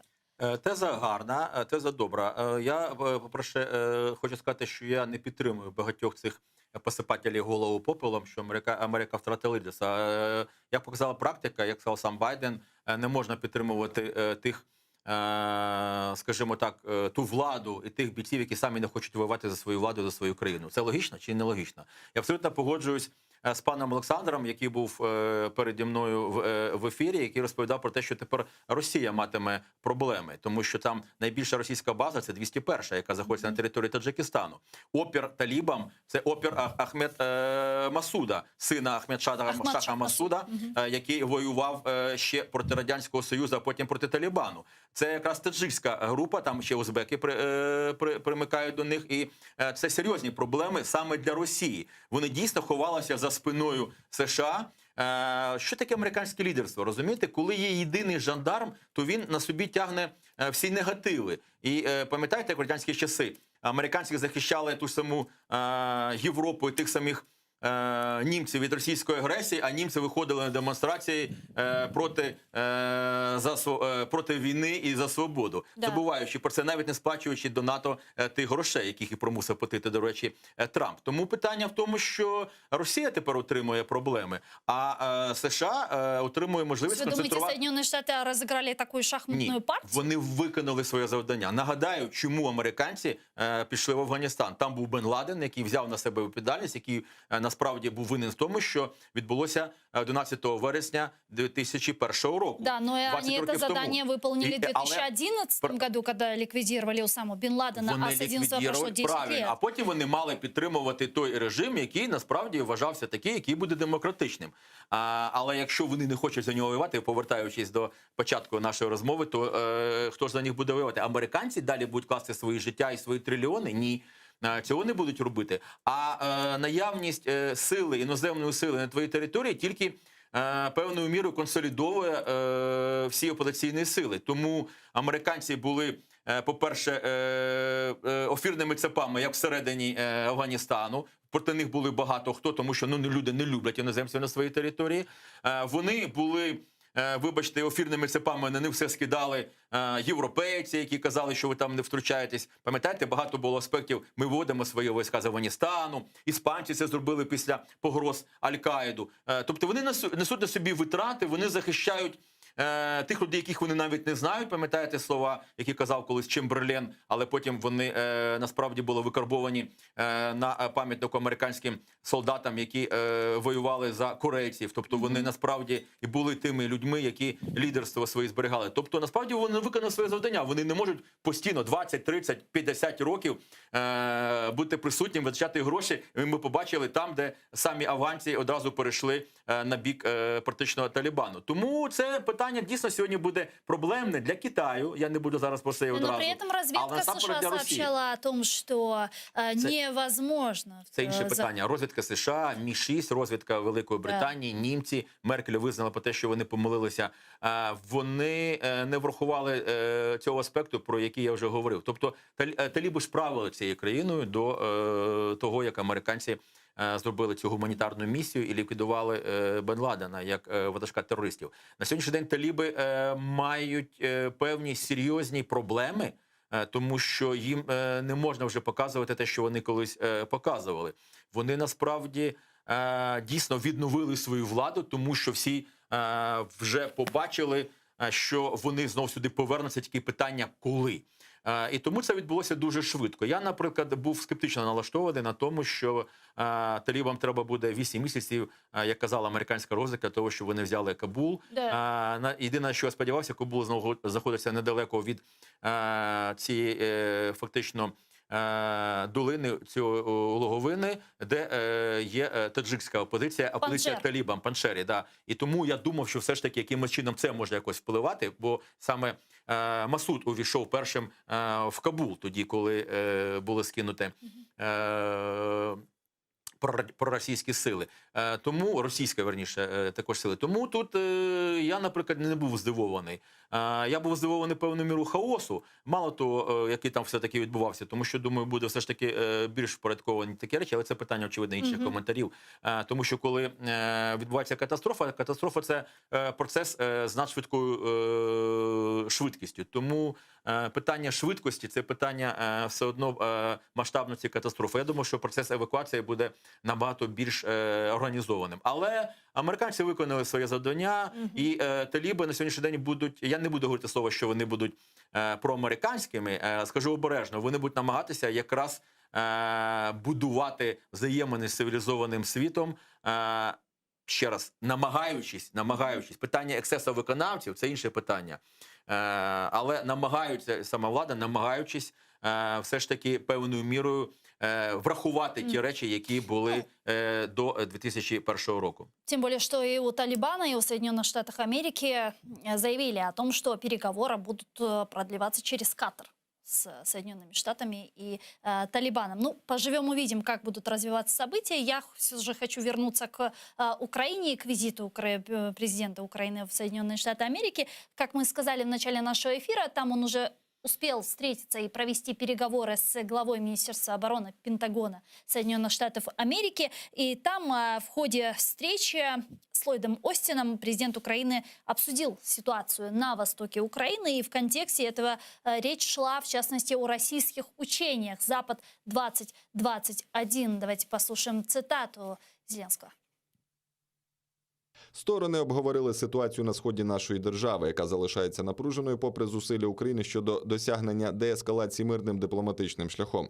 Зокрема, напруженість посилюється у зв'язку з проведенням Російською Федерацією військових навчань «Захід-2021». Я думаю, разделить этот вопрос на две части. Сначала вопрос безопасности, вопрос Донбасса, потому что до этого в офисе президента сообщали о том, что ключевым вопросом переговоров будет, в частности, вопрос привлечения Соединенных Штатов Америки к урегулированию войны на востоке Украины и к вопросам деоккупации Крыма. И про Запад-2021 уже во второй части обсудим. Все же, к первой части. Насколько Соединенные Штаты Америки готовы присоединиться то ли к нормандскому формату, то ли к созданию другого какого-то формата по урегулированию этих вопросов? Знов-таки це залежить від української влади. Я вже казав, якщо ти бачиш в очах Путіна мир, то що ти хочеш, щоб там бачили Байден, Макрон і Меркель? Но ведь сейчас риторика изменилась. Ні. Недавно було День окупації Криму, так? То президент Байден опору окупації Криму. Президент Байден 4 рази називає слово «Росія», що вона здійснила ці незаконні речі, а президент Зеленський говорить про те, що Україна вирвали серце, але не називає, хто це вирвав. Це ж не Талібан вирвав, правильно? Це не Науру, це не Венесуела вирвала в Україні серце. Це зробила Росія, але президент Зеленський чомусь не називає ці речі. Тому дискурсивно, він досі знаходиться в цій парадигмі. Парадигмі того, що ми можемо з ними домовитися, але допоможіть нам з ними домовитися. Я хочу з ним зустрітися, але я хочу і вас підключити до цього формату. Вибачте, це я не буду вживати такого терміна. Может, это правильно, может, не стоит встречаться с Путиным тет-а-тет и общаться? Разве в данном вопросе не должна быть третья сторона? А чому ж тоді президент Зеленський хоче зустрітися з Путіним? Тобто ми прекрасно розуміємо, що влади сценаристи вправні, гарні в Україні. Але це прекрасно розуміє американська сторона. Насправді, американці дійсно могли би це зробити. І тоді, коли відбувалося, скажімо так, події навколо Північного потоку-2, можна було не папірця вимагати, і не зараз вже говорити, а вимагати практично, скажімо так, такі речі, які би там розбудовувати, припустимо, в Очакові, в Бердянську бази за допомогою. Тобто це не порушує 17 Конституції стосовно розміщення іноземних військових баз. Це допомога наших партнерів в розбудові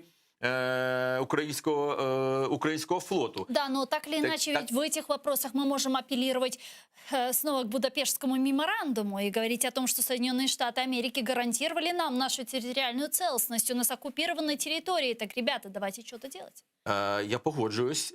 І зрозуміло, що коли я казав про слово меморандум, у нас дискредитовано, я маю на увазі насамперед саме цей меморандум. З іншого боку, я не хотів би, я завжди наголошую на тому, я не хотів би ставити на один щабель на виконання наших партнерів певною мірою гарантованих нам захисту і зухвале нехтування своїми зобов'язаннями і іншими договорами Росії. Ми не можемо говорити про те, що американці так само винні, як і росіяни. Американці провели консультації, і вони їх проводять в рамках меморандуму. А ми хотіли би, от я просто задаю запитання нашим глядачам, ми хотіли би, щоб американці розбомбили Росію? Ми хотіли би, щоб процеси, які відбуватимуться на території Росії у випадку її поразки, не у випадку, а коли вона точно в мене нема питань щодо того, що Росія однозначно матиме серйозні катастрофічні проблеми на своїй території, але тоді відбудеться талібанізація і сомалізація. Я Ну, вже мы же називаю. не говорим о том, что Украина ждет, чтобы Соединенные Штаты Америки разбомбили Россию. Мы говорим о том, что Украина преследует политико-дипломатический Теперь мы путь говорим- возвращения своих территорий. И в этом контексте разве не стоит говорить об ужесточении санкционного давления со стороны тех, которые нам гарантировали? Я зараз повертаюся до 2014 року, Да. тоді, коли і про те, яким чином принцип салямі працює. Нібито немає однозначних переходу кордонів, розумієте? Нібито Росії роблять передислокацію своїх військ на території окупованого сьогодні Криму. Нібито цю форму можна купити в магазині. Тобто це створення нової реальності, але таких покроковим шагом. Всі прекрасно розуміли, хто розстрілює перед Зеленопіллям українські збройні сили з території Росії. Всі прекрасно знали, що відбувається. Да. Я задаю запитання, що робити. Давайте скажемо про санкції. Я абсолютно погоджуюсь щодо того, що мають бути введені санкції. Але скажіть, будь ласка, коли Росія вчинила зухвалий фактично агресію щодо 24 українських моряків і 3 українських кораблів. Скажіть, будь ласка, санкції, які вже були, я знаю, були готові певною мірою на столі, в аналізі політиці є такий принцип, на столі, вже готові проекти рішення в Європі. Хіба українські політики не звинувачували Порошенка в тому, що він з українського порту Одеса в український порт Бердянськ перепрямував ці кораблі? Было такое, но и санкции были против нескольких ФСБшников со стороны Запада, которые и так не Ні, ездят на той момент Запад. санкції могли бути або проти портів, або проти російських. Там розроблялось. Але ще раз хочу сказати, не наші політики хіба зробили такий подарунок всім цим Шрёдерам і всі ці корумповані західні еліти, яка там є. Наша, якщо сьогодні фактично окуповане Азовське море, сьогодні ми не можемо провести дійсно з українського порту Одеса до українського порту Бердянська українські кораблі, то скажіть, будь ласка, це хіба проблема санкційних заходів в Європі або США? Друге запитання. Ви кажете про санкції. Да, я за те, щоб санкції були потужними і, ну, скажімо так, відключення від СВІФТу, скажімо, енергосанкцій. Я задаю зараз запитання нашим глядачам. Я за санкції. Але скажіть, будь ласка, економіка постраждає світова. І нагадаю, що в 1974 році санкції, які були введені нафтовидобувними країнами і компаніями в Аравійській затоці, вони насправді фактично підвищили ціни на нафту в рази, а економіка багатьох провідних країн падала на десятки відсотків. Скажіть, будь ласка, американці, Меркель, скажімо так, той самий Макрон, вони залежать від опозиції, яка буде використовувати ці речі? Залежить від громадян, які залишаться. Зараз сьогодні $630 ціна на газ на європейських хабах. Це найбільша ціна, яка тільки була. Росія вже використовує як зброю. Вона давить під час виборів на опозицію і примушує Меркель до певної міри компромісів. Так от я задаю запитання. Путін залежить від своїх громадян? В нього є опозиція? Ні. Тому я, як кваліфікований, вибачте, візьму на себе таку зухвалість експерт, кажу, що в такого роду речах тоталітарні режими, вони набагато російською мовою уязвімі. Вони фактично є набагато менше залежними від такої ситуації. Тому що фраза «баби наражають», вона ж належить якраз російській владі, коли під час Другої світової війни. Вони можуть піти на будь-які жертви, а американці не можуть піти на будь-які жертви. Так и а что в итоге? Пользуясь словами Конфуция, сидеть и ждать у реки, пока проплывет труп твоего врага? Или как здесь Украине нужно действовать? Тиснути. Я тут питання, ви запитали, як Україні треба робити? Да. Чи як робити нашим західним партнерам? Миру, я говорю про цивилизованный мир. Цивілізованому світу. И про Украину, которая стоит в авангарде. Так, наші хлопці і дівчата воюють зараз за європейські цінності, які багато хто вже давно поміняв на ціни і повісили цінники. Але ми не маємо забувати про те, що аргументи для цих проросійських політиків дає українська влада. Я вже про це говорив тричі під час цього ефіру. І постійно наголошую на інших ефірах. Ми надаємо ці аргументи. Ми винні в тому. 24 моряки мали бути повернуті в Україну за рішенням Міжнародного трибуналу в Гаазі з морського права. Так? Так. А їх обміняли, даючи Путіну можливість вийти з-під санкцій. Путін би не виконував рішення Європейського трибуналу, але їх поміняли на тих, хто вбивав полковника Харабереша в Мелітополі, на тих, хто підривав колонну демонстрантів мирних ходи і вбив 15-річного хлопця в Харкові, на того Цемаха, який мав би свідчити проти Путіна. Тобто Путін поміняв нібито винних, хоча мав їх віддати. Це Зеленський зробив чи ні? Але ми аплодували.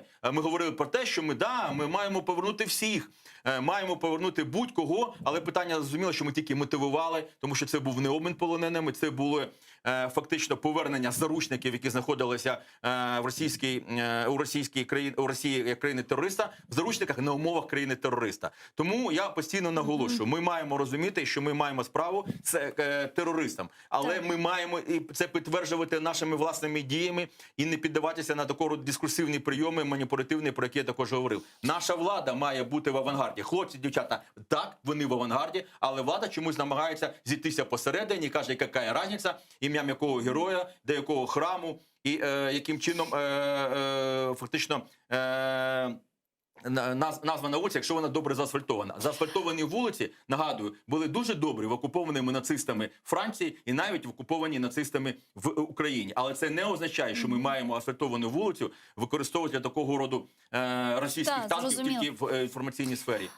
Завершая этот блок, прошла новость. Президент США Байден сделал заявление по поводу визита украинского президента Владимира Зеленского. Байден сказал, что с нетерпением ждет этой встречи, цитирую, «Я с нетерпением жду встречи с президентом Украины Владимиром Зеленским в Белом доме, чтобы подтвердить приверженность Америки суверенитету Украины, территориальной целостности и евроатлантическим стремлениям». Конец цитаты. Об этом же Байден написал на своей странице Твиттера. Гостем нашей студии был Валерій Димов, директор Центру суспільно-інформаційних технологій «Форум». Дякую вам дуже, пане Валерию Чухсаловну, что приехали к нам в студию и ответили на наши вопросы. А мы с вами не прощаемся, прерываемся буквально сейчас на 2 минуты. Далее эфир телеканала АТР продолжает информационная программа «Заман» на украинском языке. Не пропустите и не забывайте подписываться на наш Patreon. Это поможет нам продолжать работу на информационном фронте. Корушкенже арқадашлар экранларыңыз башындан айрылмаңыз. Біз зиянымызға қайтacağımыз ve diğer misafirlerinin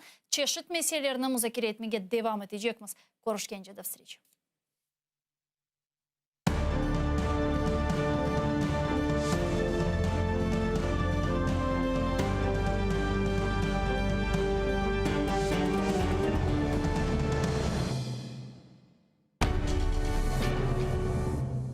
Відтепер телеканал АТР є на Patreon. Patreon – інтернет-платформа, що надає незалежним проектам можливість прямої фінансової підтримки від небайдужих людей за системи підписок. Стати частиною великої родини АТР дуже просто. Крок перший – зайти на сайт patreon.com. Крок другий – у пошукове вікно ввести телеканал АТР. Крок третій – обрати рівень членства. Їх 6. Перший рівень – наречений-наречена – $5 щомісячно. Другий рівень – дядько-тітка. Третій рівень – брат. Четвертий рівень – батьки. П'ятий рівень – бабуся-дідусь. Шостий рівень – ата-предок – $200 щомісячно. Крок четвертий – авторизуватись.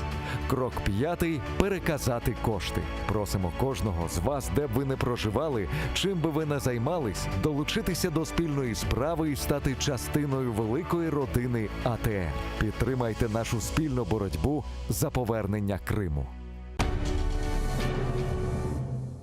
İlkbaharını müjdeleyen sarı tülpan. Bari solmasaydın hiçbir zaman. Güzel yosma, Goncan ile endamını, Erkün sever, öper adım, saygılarman.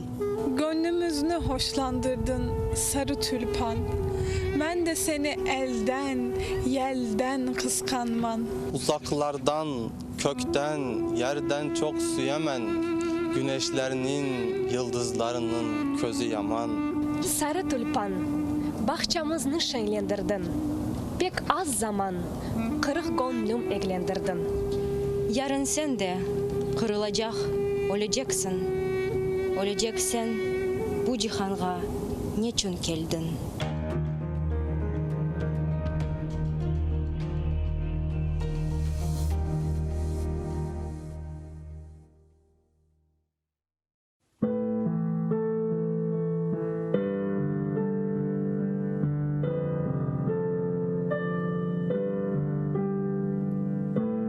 басқаныңыз ерлерні топырақ деп кечмеңіз. О топырақларда сіздің адыңызды сақламақ үшін неше құрбанлар берілді. Бинлерce шейітлерінің қанлары бар о топырақларда. Құруды деп беллемеңіз. Алида синмеді шу қан топырақның ішіне. Кечкеніңіз ерлерні соқақ деп кечмеңіз. О соқақларда неше жесур аскерлер жүрді. Ватанымны қорчалайым деп қылычлар салланды.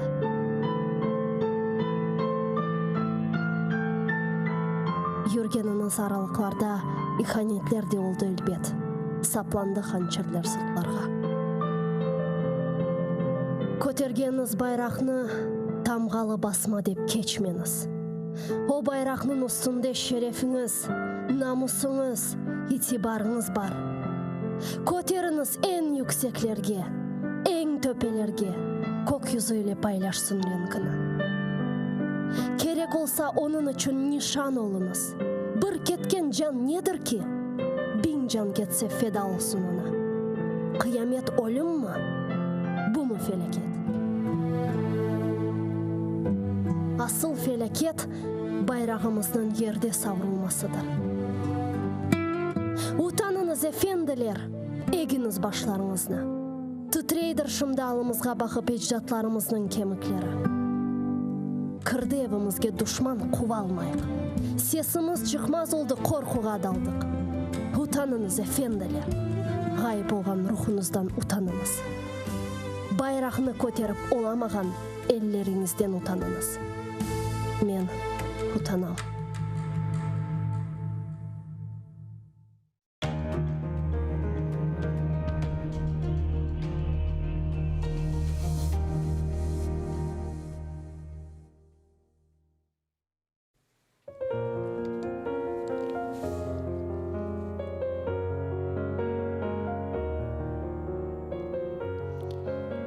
Дерендір деңізін, суында қайық. Не güzel адасың, мақтавға лайық. Yüksектір дағларын, серіндір аван. Білмейім, не вақыт, бақылыр даван. Савар ма туманым, башында чатырдақ. Көрер ма окунны, менің башым сақ.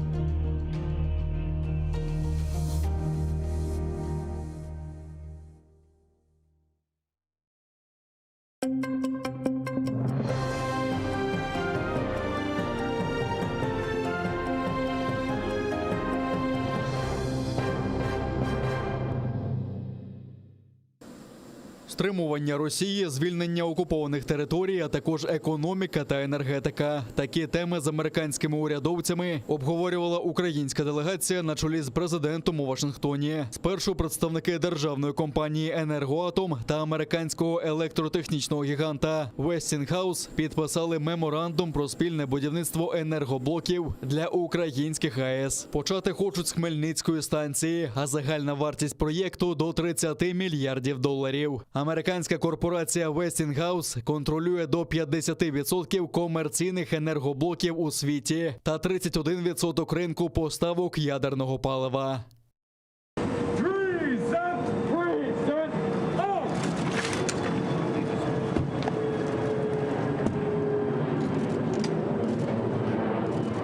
Ще $60 мільйонів на навчання та оборонне устаткування. На зустрічі з очільником Пентагону Ллойдом Остіном українська делегація отримала запевнення у непорушній підтримці нашої незалежності, а також додаткову партію протитанкових ракетних комплексів «Джевелін». Також створюються умови для впровадження передових оборонних технологій, започаткування проєктів у сфері модернізації озброєння та військової техніки із залученням американських інвестицій. Ми вкотре закликаємо Росію припинити окупацію Криму і припинити конфлікт на сході України. І ми продовжимо стояти з вами перед лицем цієї російської агресії.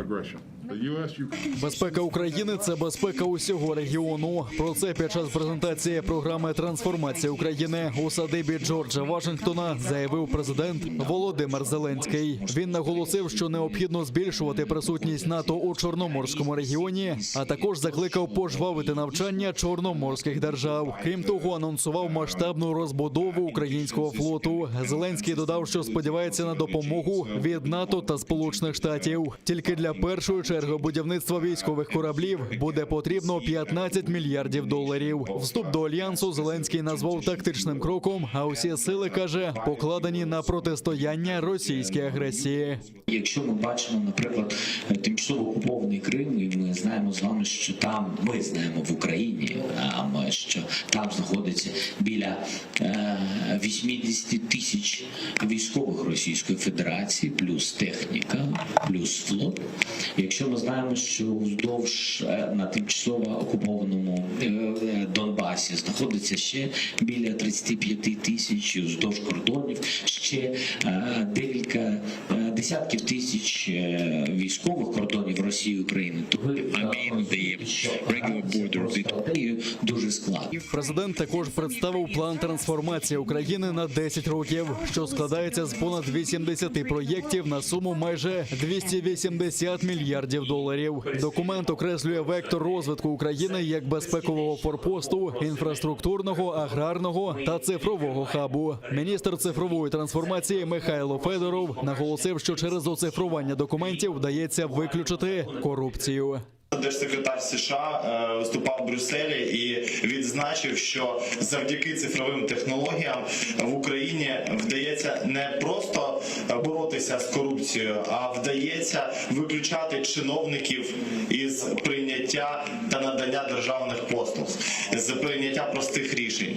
І за ці, ви бачите, трохи більше ніж 1,5 роки нам вдалося запустити і цифрувати дуже багато державних послуг в Україні.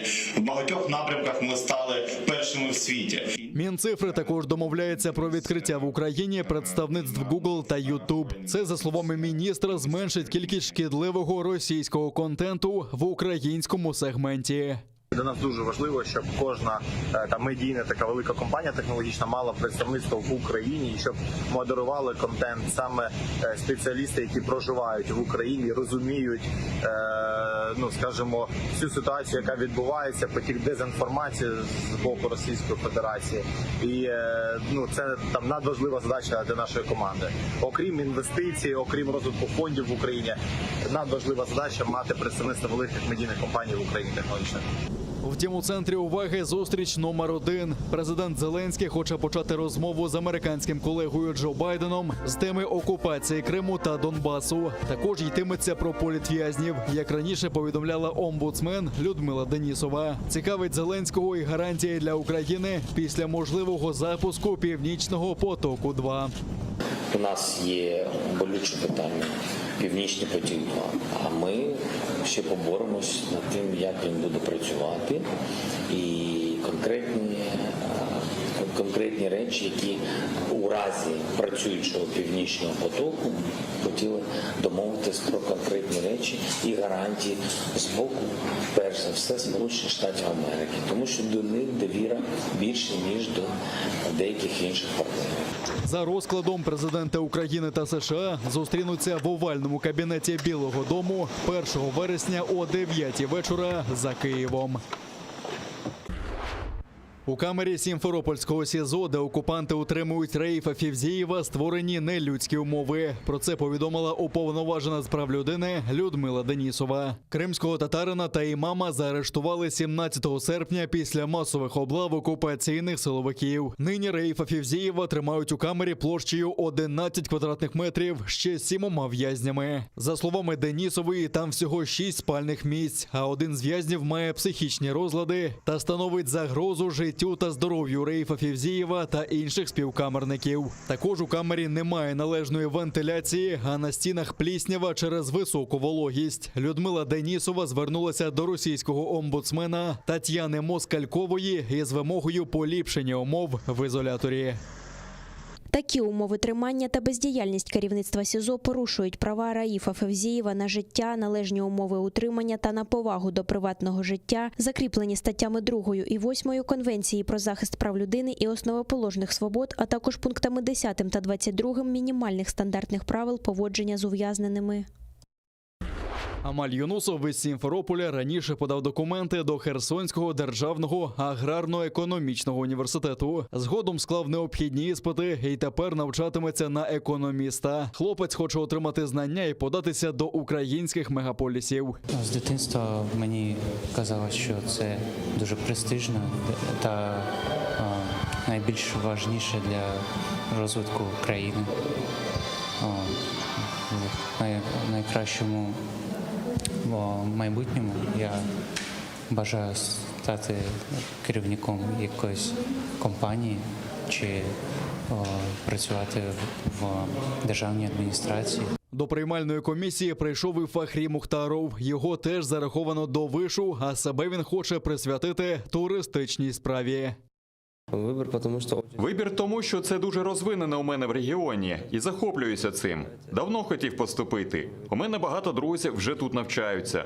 Хочу у подальшому працювати або в Криму, або в Карпатах, або в Одесі.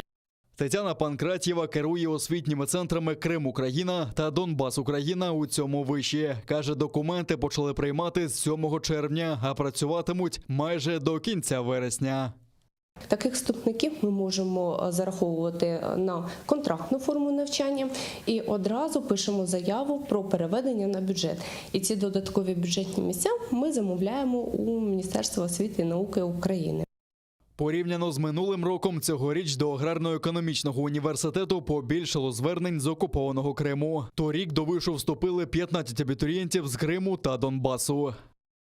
Зараз не можемо сказати вам точну цифру, тому що Міністерство освіти і науки України хоче після завершення роботи освітніх центрів Крим-Україна та Донбас-України оприлюднити цю офіційну інформацію. Сьогодні до аграрно-економічного університету прийшли 2 абітурієнтів з Криму. Цього ж дня вони складатимуть державну підсумкову атестацію для вступу. Ернест Крестов приїхав із Судака і хоче займатися IT.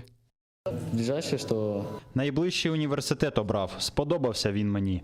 У подальшому збираюсь працювати на материковій Україні або поїду до Європи. До Херсонського державного університету подалося менше, ніж торік. Там також триває прийом заяв до освітніх центрів «Крим-Україна» та «Донбас-Україна». Через них зарахувалися 2 студентів, каже керівниця Тетяна Козакова. Ми це пов'язуємо з політичною ситуацією. І, до речі, 4 хлопці, які ми надсилали запрошення, вони не змогли перетнути кордон. Тобто приїхали до нас тільки дівчата цього року. Є звернення ще від 2 студентів, яких мають зарахувати найближчим часом. Стало відоме ім'я українського воїна, полеглого напередодні. Це 27-річний уродженець Львівщини, боєць 24-ї бригади імені короля Данила Роман Задорожний. Минулої доби окупанти били з протитанкових гармат МТ-12 та артилерії. Мінометами 120-го калібру ворог атакував захисників Новозванівки, Мар'їнки та Красногорівки. Дісталося і цивільній інфраструктурі околиць міста. За даними штабу Об'єднаних сил, постраждалих серед цивільних немає. Також поблизу Нью-Йорка на Донеччині та Широкиного на Приазов'ї били з гранатометів різних систем. На ворожі обстріли наші захисники відкривали вогонь у відповідь.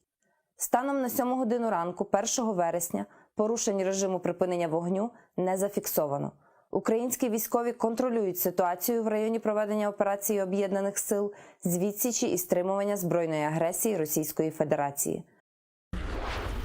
Кабінет міністрів Польщі попросив президента запровадити режим надзвичайного стану на прикордонних із Білоруссю територіях. Упродовж 30 днів він частково діятиме у Підляському і Люблінському воєводствах. Причиною стала хвиля нелегальних мігрантів з території Білорусі, яка наростає. Ситуація на границі з Білоруссю. Ситуація на кордоні з Білоруссю кризова, як і раніше напружена. Влада Лукашенка вирішила перевести людей, здебільшого громадян Іраку, і підштовхнути їх на територію Польщі, Литви та Латвії, щоб дестабілізувати ситуацію в наших країнах. Режим надзвичайного стану надасть прикордонникам ширші повноваження щодо моніторингу та контролю за пересуванням людей. У самому тільки серпні 3000 людей намагалося незаконно перетнути кордон із Польщею. Це рівносильно незаконному переходу до Європейського Союзу, бо польсько-білоруський кордон – це зовнішня межа ЄС. Більшій частині цих спроб запобігли прикордонники і солдати. Також нещодавно вздовж кордону з Білоруссю Польща почала будувати загородження з колючого дроту. Згідно з даними нашої розвідки, за останні кілька тижнів коло 10 тисяч іракців привезли до Мінська, а потім транспортували до районів польського, литовського та латвійського кордонів. Відносини між Європейським Союзом та Білоруссю за останній рік різко погіршилися. Самопроголошений президент Олександр Лукашенко заявив про свою перемогу на виборах, які, за словами його опонентів та західних країн, були сфальшовані. Після цього ЄС наклав на Мінськ економічні санкції. Він також звинувачує Лукашенка у веденні гібридної війни. Не хватает. Ну уж извините, как можем и как умеем. Некоторые меня за это критикуют. Ці палестинці готують виноградну патоку, використовуючи традиційний метод. Його тут, на західному березі річки Йордан, передавали віками від батька до сина. Родина Арафехів впевнена, що лише так солодкий продукт виходить по-справжньому смачним. Сік винограду потрібно кип'ятити 12 годин, при цьому постійно помішувати. Роблять це обов'язково в мідних чанах і на соснових дровах. Це надає особливий аромат.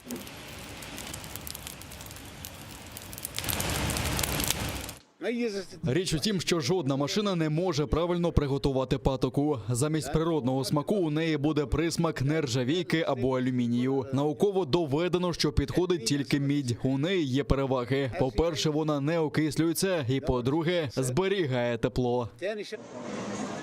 Родина Арафехів виробляє ще одні східні солодощі – мальбан. Його також називають фруктовою шкірою. Готують теж з виноградного соку і теж за технологіями пращурів. Бізнес допомагає цій палестинській родині триматися на плаву навіть у найскрутніші часи.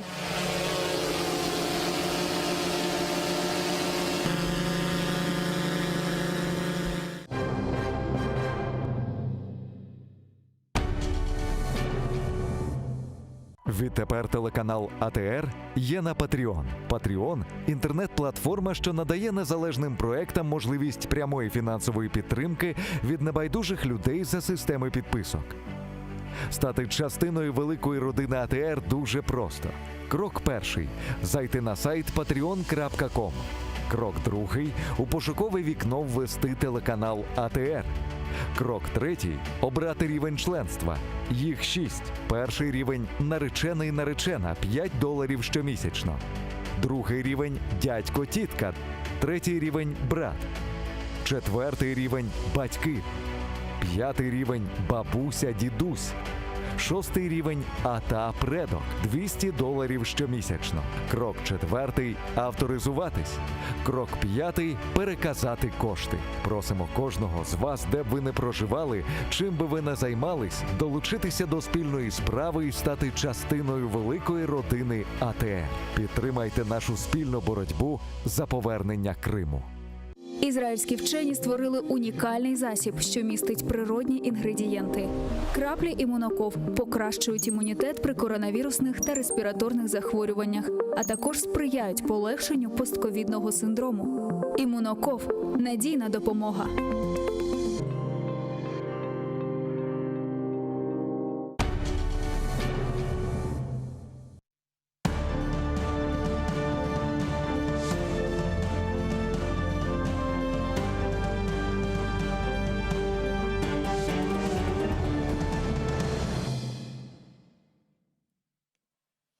Селям алейкум, хайрлах шамлар, добрый вечер. В эфире телеканала АТР вы смотрите информационно-аналитическую программу «Бугунь». В студии для вас работаю я, Гульсум Халилова, и следующие 40 минут в этой студии с гостями мы обсудим основные новости и события сегодняшнего дня. Я напомню, что мы работаем в прямом эфире на экраны ваших телевизоров. Режиссеры периодически выводят номера телефонов, поэтому вы можете звонить к нам абсолютно бесплатно по Вайберу, плюс 38067 63 46 130. Можете присоединяться по скайпу, atr.tv это наш адрес, и задавать ваши вопросы.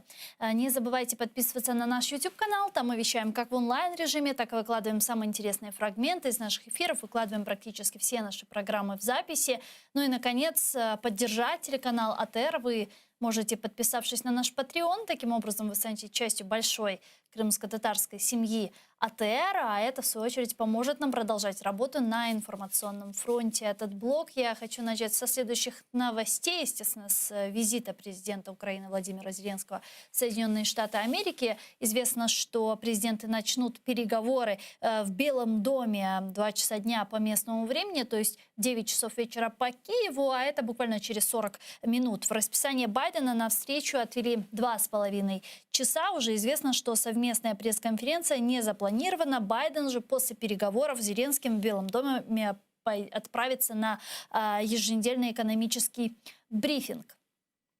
Значит, коротко о том, что уже удалось президенту Зеленскому в Вашингтоне. Так, украинская делегация уже посетила Министерство энергетики Соединенных Штатов Америки. Там государственное предприятие «Энергоатом» и американская энергетическая компания подписали меморандум о строительстве энергоблока Хмельницкой АЭС. Также состоялись переговоры Зеленского с американским министром энергетики Дженнифер Гренгольм, в ходе которых глава государства призвал начать консультации Украины, Германия, США по сохранению транзита российского газа через украинскую территорию. Также лидер Украины сегодня встретился с директором американского космического агентства НАСА Биллом Нельсоном и пригласил его в Украину. Зеленский заявил о готовности Украины сотрудничать с Соединенными Штатами Америки в рамках проектов «Антарес» и «Артемида». Украина должна снова стать космическим государством, заявил после встречи Владимир Зеленский. Также делегация Украины во главе с президентом посетила и Пентагон. В ходе визита министра обороны Украины и США Андрей Таран и Ллойд Остин подписали соглашение о стратегической основе оборонного партнерства между государствами. Между Украиной и США заключено соглашение об установлении линии защищенной связи. Президент Украины встретился с главой Всемирного банка Дэвидом Малпасом, и стало известно, что Экспортно-импортный банк США предоставит Украине помощь в размере $3 миллиардов. Это произойдет после подписания меморандума о взаимопонимании. Об этом сообщают наши корреспонденты, ссылаясь на заявление Белого дома. Отмечается, что визит президента Украины в Вашингтон будет использован для углубления экономического партнерства. Давайте послушаем цитату Белого дома и дальше представим нашего гостя и обсудим эти и другие вопросы.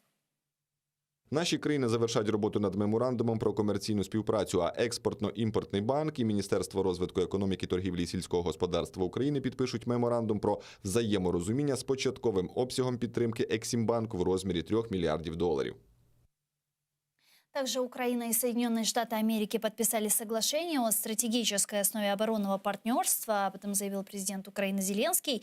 В Министерстве обороны Украины добавили, что это соглашение усиливает прочное стратегическое оборонное партнерство между ведомствами двух стран. В частности, углубление сотрудничества стран в Черноморском регионе для эффективного противодействия внешним угрозам, а также усиление сотрудничества в сфере кибербезопасности.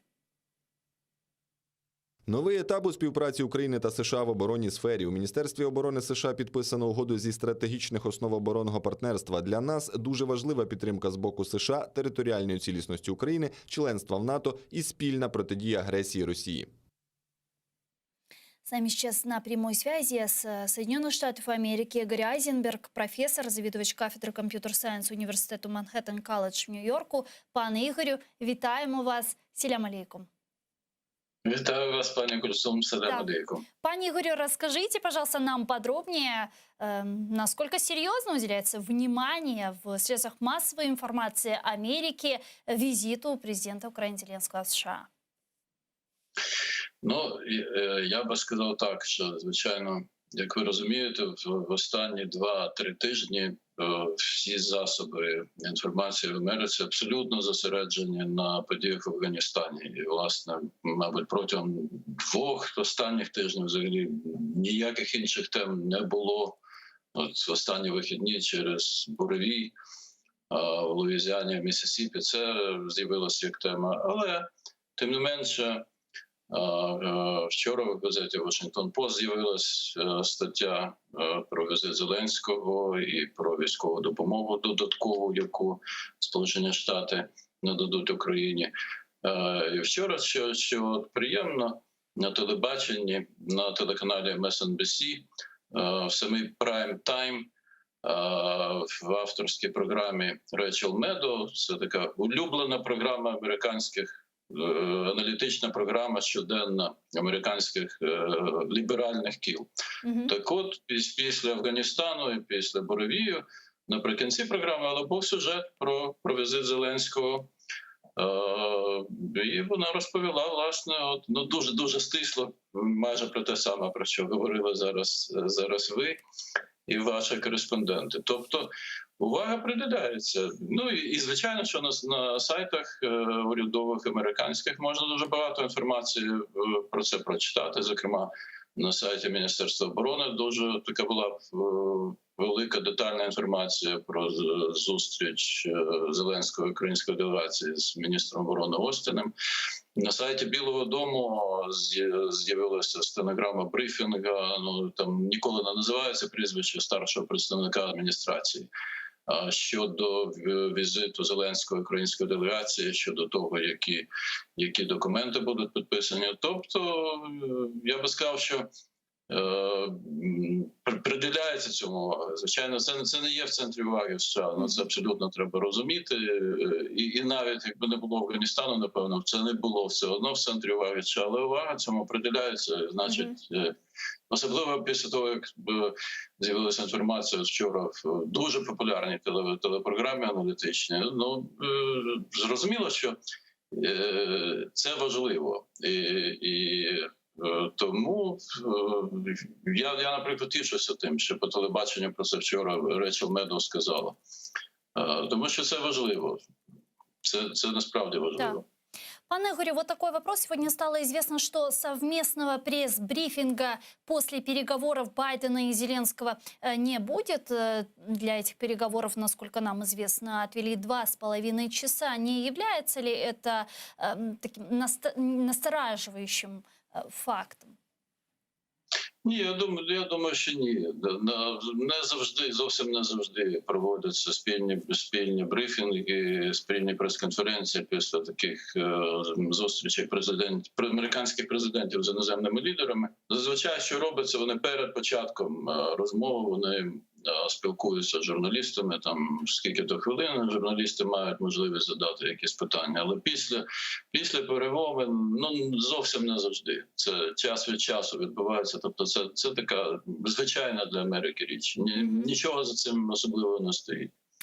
Вот вы сказали про Афганистан. Действительно, в этом вопросе мнения очень сильно разделились. Кстати, в Украине ряд аналитиков говорят о том, что головы американского истеблишмента действительно заняты иным, действительно заняты Афганистаном, и, возможно, визит Зеленского не будет настолько продуктивным. Другие же говорят о том, что, наоборот, Украина могла бы использовать эту ситуацию в свою пользу и показать Соединенным Штатам Америки, что есть все-таки надежный партнер, и даже если Соединенные Штаты Америки получили некое поражение в связи с выходом американских войск с Афганистана и с тем, что творится там сейчас, то все же есть какой-то успешный кейс, и этот успешный кейс называется Украина. И здесь Америка бы могла показать вот такой прорыв в внешней политике и вернуть свое лидерство, тем самым помогая Украине в противодействии российской агрессии. Вот как вам эта теза? Ну, я думаю, що все ж таки, я розумію точку зору українських багатьох коментаторів, так би мовити. Я розумію україноцентричність світу для них, абсолютно розумію. Це абсолютно природна річ. Ну, ясно, що Афганістан – це таке дуже болюче місце для Сполучених Штатів, для американської політики. Тому що, будемо відверті, що відхід від війни, евакуація цивільних і військових після, фактично, будемо відверті, війни, яка, я не знаю, яка мета була перебування американських військ в Афганістані останні 10 років, тому що ніяка нова мета у порівнянні з тою метою, яку президент Буш називав 7 жовтня 2001 року, коли почалася війна, не було. Тобто це знищення можливості Аль-Каїди здійснювати теракти та знищення військових можливостей Талібану. Ну, якщо перша мета була досягнута, то друга ні. І от щодо другої мети Сполучені Штати програли, можна сказати, і рішення, яке було прийнято ще Трампом про виведення американських військ, яке було здійснено Байденом, це дуже болюче рішення для Америки. Хоча треба сказати, що більшість американців, згідно усіх опитувань, підтримує кінець кінцем це рішення, що треба було війська звідти вивести. Не всі підтримують, як це було зроблено, але підтримують всі, що треба їх було вивести. Щодо України, розумієте, США підтримують і будуть підтримувати незалежну, демократичну, вільну Україну. Тому що це передусім в інтересах, національних інтересах Сполучених Штатів. От існування незалежної, вільної, демократичної України. Незалежно від Афганістану, абсолютно незалежно від нічого. От будуть підтримували і будуть підтримувати. Але треба що нам всім треба розрізняти. Рівень цієї підтримки, він може бути різним. Може бути підтримка на рівні просто не дати Україні впасти. Може бути підтримка такого рівня, щоб допомогти Україні піднятись і рухатись вперед. І рівень цієї підтримки, я би сказав, що він значно більше залежить від України, від української влади, ніж від того, що робиться в Вашингтоні. Я можу сказати одне, що чинна американська адміністрація, вона дуже прихильно ставиться до України. І ось ці 4 роки, принаймні, поки існує адміністрація Джо Байдена, Україна має використати для того, щоб домогтись якомога більшого зближення з Сполученими Штатами, і домогтись надання якомога більшої допомоги в усьому. І це дуже сильно залежить від того, що буде робити українське керівництво. Як воно буде робити те, чого від нього очікує керівництво американське. Причому це що? Це судова реформа передусім. Так, це принаймні зменшення впливу олігархів на українську політику. Тому що, наприклад, коли Сполучені Штати вводять санкції проти Коломойського, Коломойський має такий недоторканий статус в Україні. Це поганий сигнал для Америки. Коли Сполучені Штати вводять санкції проти 2 депутатів українського парламенту, Деркача та Дубінського, називаючи їх російськими агентами, а вони залишаються депутатами, це теж поганий сигнал для Америки. Тому рівень підтримки може бути різним. І він дуже сильно залежить від того, як буде діяти українська влада. І українська влада має всі можливості зробити так, щоб рівень цієї підтримки лише зростав, щоб Україна отримувала більше від цього партнерства, я би сказав, від реальної дружби з Сполученими Штатами. Я бы сказал так. Если все же переходить к конкретике и к тому, какие результаты мы можем увидеть в результате этих переговоров между Зеленским и Байденом, потому что вот многие политические аналитики говорят, и сейчас мы видим с различных новостей, тема «Северного потока-2» также не останется в периферии и будет обсуждаться. И в частности, об этом уже сказал президент Украины Зеленский.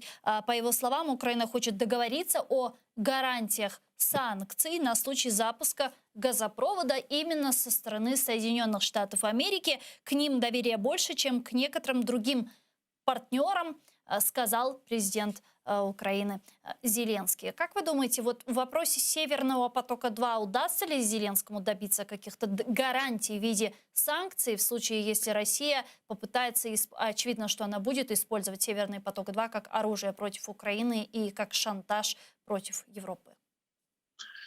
Я думаю, що оскільки адміністрація Байдена, вона є супротивником Північного потоку-2, тут є спільний інтерес. І я думаю, що передусім українська дипломатія може багато чого домогти в цьому плані від Сполучених Штатів. І бачите, щось робиться в цьому напрямку. Наприклад, нещодавно був призначений спеціальний помічник державного секретаря з енергетичної безпеки, який саме буде займатися тим. Це, до речі, вчора був брифінг в Білому домі спеціально з приводу візиту Зеленського до Сполучених Штатів. І цей представник адміністрації сказав, що він буде займатися саме тим, щоб забезпечувати енергетичну безпеку України, забезпечувати те, щоб продовжувала використовуватися українська газотранспортна система для экспорту российского газу. Но если бы они были такими противниками, разве позволили бы изначально завершению строительства Северного потока-2? Справа ж в тому, дивіться, Північний потік-2 почали будувати, активно будувати в 2018 році, взимку, в лютому 2018 року. А попередня американська адміністрація, вона нічого, власне, абсолютно не робила, щоб якось зупинити це будівництво. Тобто, колишній президент Трамп, він висловлював невдоволення Північним потоком-2, він він нічого не робив для того, щоб це будівництво зупинити. Так, а як же санкції, які вводила адміністрація Дональда Трампа? Адміністрація Дональда Трампа, давайте будемо точними, не ввела перші санкції проти Північного потоку-2 за кілька днів до того, що вона перестала існувати, в січні 2021 року. Санкції проти Північного потоку-2 були передбачені двома законами про оборонні бюджети США. Закон про оборонний бюджет США на 2020 рік і закон про оборонний бюджет США на 2021 рік. Значить, санкції було передбачено в законі про оборонний бюджет на 2020 рік. Було передбачено, що адміністрація може ввести санкції, якщо там є таке інше. Значить, ці санкції ніколи не вводились. Але цей закон сприяв тому, що європейські компанії, зокрема швейцарська компанія, яка брала дуже активну участь у будівництві, у якої було обладнання для того, щоб прокладати труби в морі, значить, вона припинила свою участь у цьому проєкті на наступний день після прийняття цього закону. Тобто санкції як такі не вводилися, але їх злякалися. Потенційні жертви цих санкцій, європейські компанії злякалися, вони вийшли з проєкту. Це уповільнило будівництво, але воно його не зупинило. Конгрес прийняв закон про оборонний бюджет на 2021 рік, куди він включив більш жорсткий підхід до цього. Значить, він зобов'язав адміністрацію ввести санкції проти будівників Північного потоку. І от адміністрація Трампа ввела санкції проти двох російських суб'єктів буквально за кілька днів перед тим, що вона передала повноваження адміністрації Байдена. Адміністрація Байдена вводила там низку санкцій проти російських будівників Північного потоку, хоча відмовилась вводити санкції проти цієї зареєстрованої в Швейцарії компанії Nord Stream 2 AG, тобто, власне, компанія, яка будує та передбачається, що вона буде експлуатантом цього газогону. Чому це було зроблено, теж зрозуміло, тому що адміністрація Байдена вважала, що треба підтримувати діалог з Німеччиною, що це більш корисно, ніж грюкати дверима і нічого не домогтись. Тому що, дивіться, коли адміністрація Байдена прийшла до влади, газогін був добудований більше як на 90%. Зупинити його будівництво, я думаю, що було вже неможливо. Тому варто зосередитись на тому, щоб він не використовувався або не використовувався як зброя. І я думаю, що зусилля американської адміністрації, зокрема, вони будуть спрямовані у цьому напрямку. І думаю, що Україна абсолютно здатна домогтись багато чого від Америки в цьому плані, як і зобов'язання ввести санкції, так і інших зобов'язань. Це звичайно, передусім робота українських дипломатів. І я впевнений, що вони здатні цю роботу проводити. І оскільки, знову-таки, у адміністрації Байдена негативне ставлення до цього газогону. І вона буде робити різні речі для того, щоб просто заважати його вводу в експлуатацію, заважати його сертифікації. Я думаю, що з Північним потоком-2 Росія буде мати низку проблем, дуже багато проблем. І я абсолютно не впевнений, що він коли-небудь запрацює. А якщо запрацює, то радше він буде збитки приносити Росії, ніж прибуток. Тому що вже згідно рішення нещодавнього зовсім суду у Німеччині, в Дюссельдорфі, вони не зможуть його вони, власне, не зможуть більше газу по ньому пропускати, ніж пропускається зараз через Північний потік-1. Тобто це вже ставить Росію в таке становище, що вона вбухала шалені гроші в це будівництво. Що вона з цього отримує? Не факт, що вона щось з цього отримує. Я думаю, що Україна може багато чого домогтись спільними діями з Америкою в цьому напрямку. Тобто це я на це з оптимизмом дивлюся. Еще одно важнейшее направление, которое будет предметом переговоров, об этом сказал президент Украины Владимир Зеленский, а именно он хотел бы, как говорит, поднять во время встречи с главой Белого дома вопрос оккупации России Крыма и Донбасса. До этого в офисе президента и в Министерстве иностранных дел говорили о том, что это будет ключевым вопросом, а именно присоединение Соединенных Штатов Америки к урегулированию этих вопросов. Как вы видите участие США в этих вопросах, в вопросе деоккупации Крыма и урегулирования конфликта на востоке Украины, войны на востоке Украины?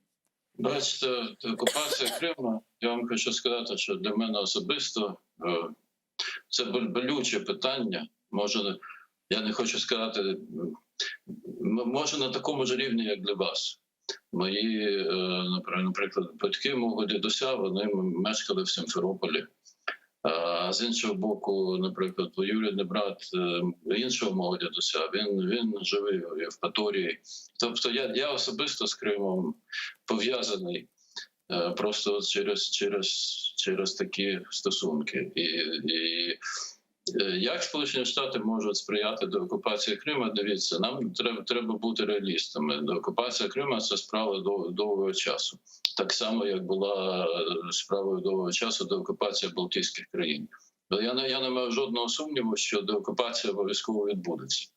І так само, як Сполучені Штати ніколи в житті не визнавали окупацію Радянським Союзом Балтійських країн, вони не будуть ніколи визнавати. Абсолютно це виключено. Жодна американська адміністрація ніколи ніякий компроміс не піде. Вона ніколи не буде визнавати окупацію Криму, буде завжди Росією показувати, просто вказувати на це і буде тиснути на Росію. І дивіться, коли Росія буде в такій ситуації, що на неї буде здійснювати щільний економічний тиск, а це неодмінно відбудеться, тому що цивілізований світ через 10, 15, 20 років фактично відмовиться від використання нафти та газу в якості палива. І економічна ситуація в Росії буде такою, що Росії доведеться виконувати певні умови решти світу для того, щоб якось продовжувати існувати економічно, для того, щоб будувати своїх людей. Тому я вважаю, що хоча деокупація Криму – це довга справа, але я думаю, що вона відбудеться скоріше, ніж відбулася деокупація Балтійських країн. Тобто там на це пішло 51 рік. Я думаю, що тут це відбудеться скоріше. Хоча не завтра, не післязавтра. Це може на це підуть роки, але це відбудеться. А щодо деокупації Донбасу, те ж саме. На Росію буде здійснюватись постійний тиск. І коли економічний тиск буде підсилюватись, або якщо Росія буде здійснювати якісь свої злоякісні дії, будуть санкції проти неї підсилюватись. А це неодмінно буде, коли будь-що Росія буде робити, що буде викликом для Америки, будуть нові санкції. Це буде постійний такий процес. І кінець кінцем Росія буде змушена піти із Донбасу. Спочатку, звичайно, а потім із Криму, тому що у неї не буде іншого виходу. Просто у неї не буде можливості утримувати це все. Вона буде змушена піти з Абхазії, з Південної Осетії, з Придністров'я. Немає жодного сумніву, що це відбудеться. І як і немає жодного сумніву, що, власне, будь-яка американська адміністрація, вона буде дотримуватися такої позиції і буде цьому сприяти. На це знову-таки, на це підуть роки, навіть на деокупацію Донбасу, скоріше за все, підуть роки. Це не відбудеться завтра, але я не маю сумніву, що це відбудеться. Дякую вам дуже, пане Ігорю. Чухсагну, що наше время і підключились к нам в ефір. Дякую. Ігор Айзенберг був з нами на прямому зв'язку. Професор, завідувач кафедри комп'ютер-сайенсу університету Манхеттен Колледж в Нью-Йорку. Представляя для аналитических центров Америки программу трансформации Украины, Зеленский заявил, что рассматривает несколько путей привлечения США к участию в нормандском формате. Давайте послушаем президента Украины. Ми серйозно думаємо, як розвивати нормандський формат для мирного врегулювання ситуації, і запросили США для участі в декількох моделях, і думаємо, як правильно і безпечно зробити це для регіону.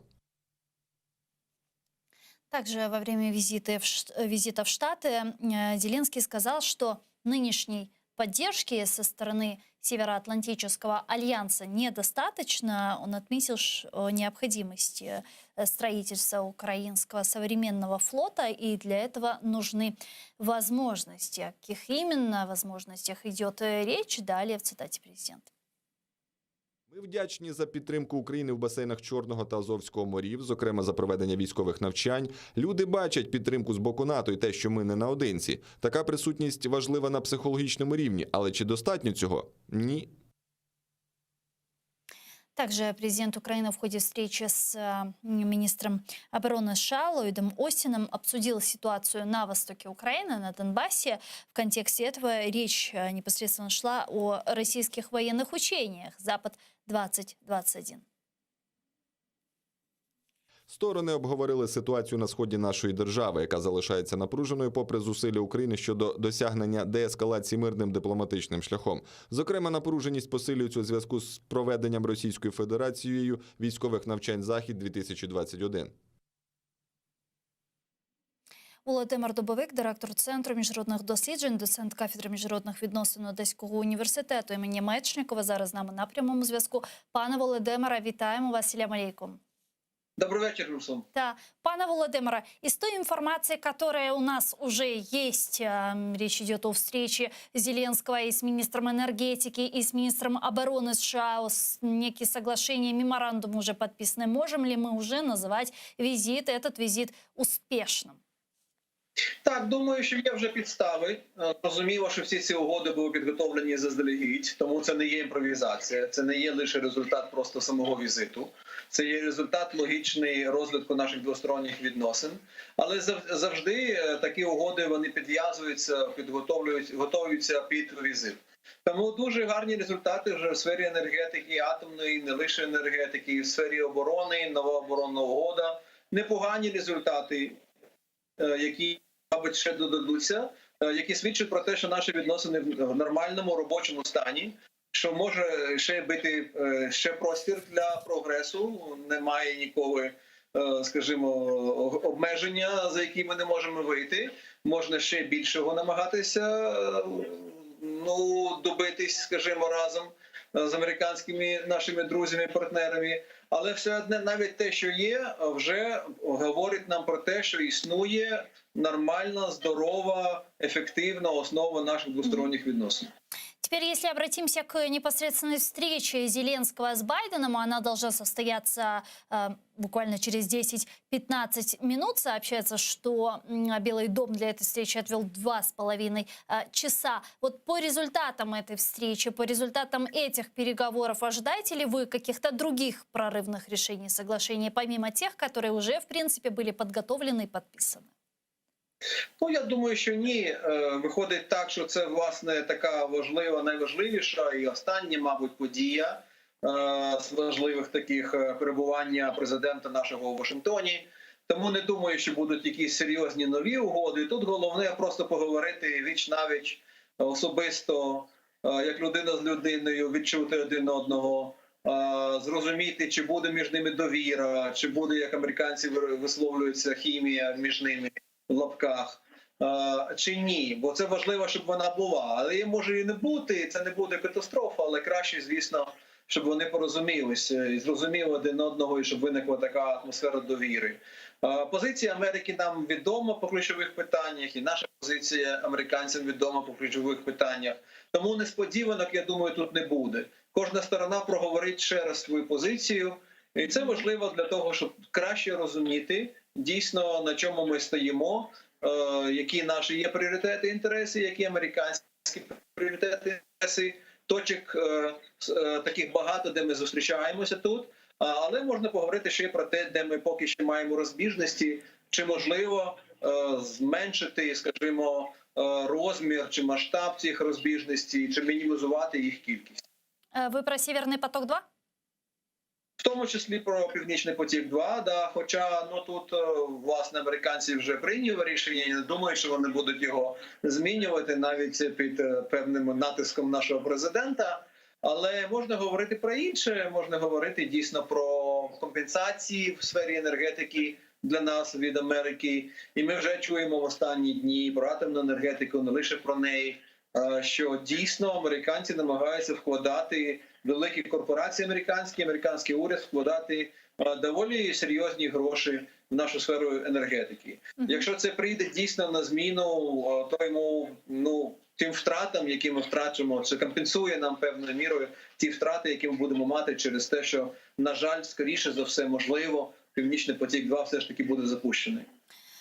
Помимо этого, президент Украины Зеленский сказал, что первый вопрос, который он бы хотел поднять на переговорах с Байденом, это вопрос оккупации Крыма Россией и Донбасса. Действительно, в этом вопросе очень много было заявлений касательно этого вопроса. Ожидают каких-то решений в этом направлении, а именно возможного привлечения и присоединения США то ли к нормандскому формату, то ли созданию какого-то другого формата с участием США по урегулированию этих вопросов. Как вы думаете, насколько Соединенные Штаты готовы пойти на этот шаг? Ну, бачите, американці і так приймають доволі активну участь у зусиллях з врегулювання ситуації навколо Криму та Донбасу. Щодо Криму вони давно вже висловились в Кримській декларації тодішнього державного секретаря Помпео. Там позиція чітко американська виражена, викладена.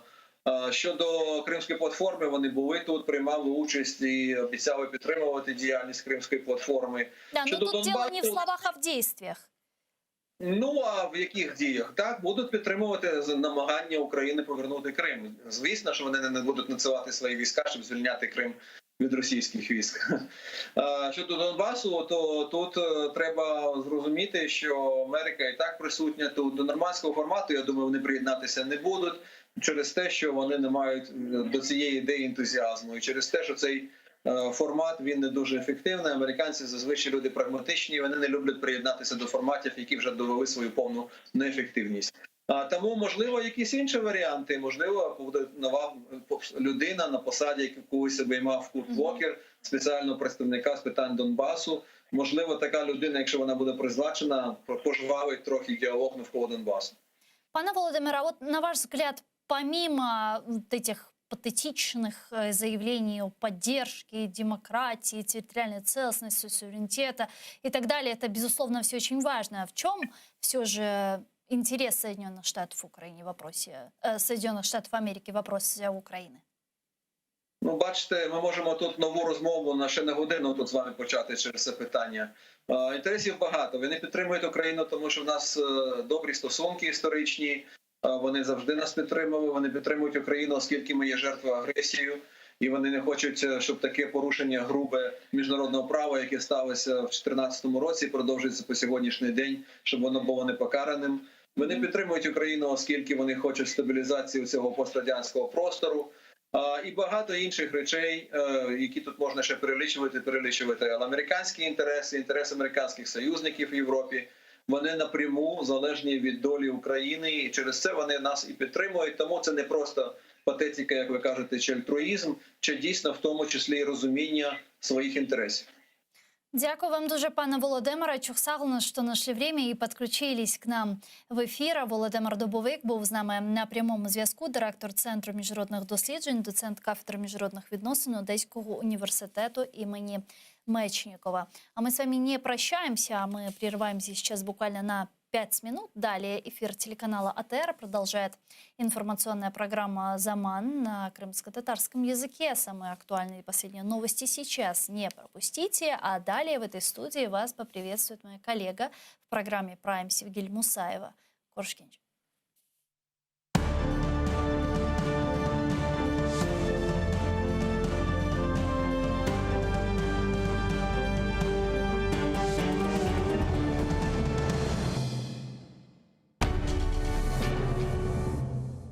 Відтепер телеканал АТР є на Patreon. Patreon – інтернет-платформа, що надає незалежним проектам можливість прямої фінансової підтримки від небайдужих людей за системи підписок.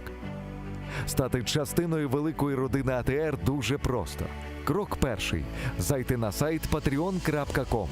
Крок другий – у пошукове вікно ввести телеканал АТР. Крок третій – обрати рівень членства. Їх 6. Перший рівень – наречений-наречена – $5 щомісячно. Другий рівень – дядько-тітка. Третій рівень – брат. Четвертий рівень – батьки. П'ятий рівень – бабуся-дідусь. Шостий рівень – ата-предок – $200 щомісячно. Крок четвертий – авторизуватись. Крок п'ятий – переказати кошти. Просимо кожного з вас, де б ви не проживали, чим би ви не займались, долучитися до спільної справи і стати частиною великої родини АТР. Підтримайте нашу спільну боротьбу за повернення Криму. Ізраїльські вчені створили унікальний засіб, що містить природні інгредієнти. Краплі імуноков покращують імунітет при коронавірусних та респіраторних захворюваннях, а також сприяють полегшенню постковідного синдрому. Імуноков – надійна допомога.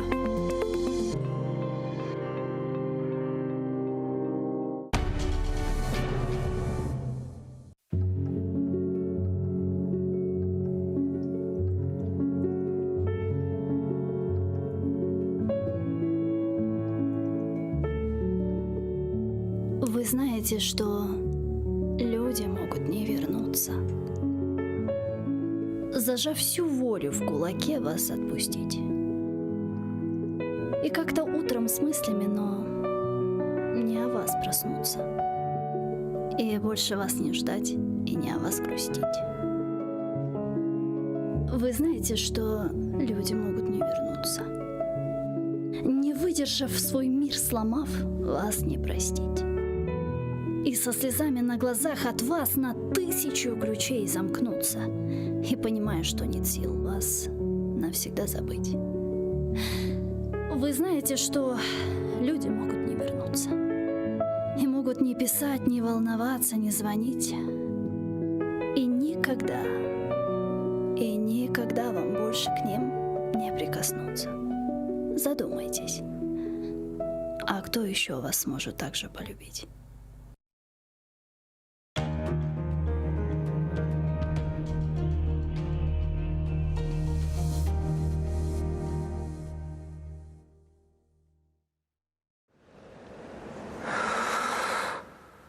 Эшитеса насма.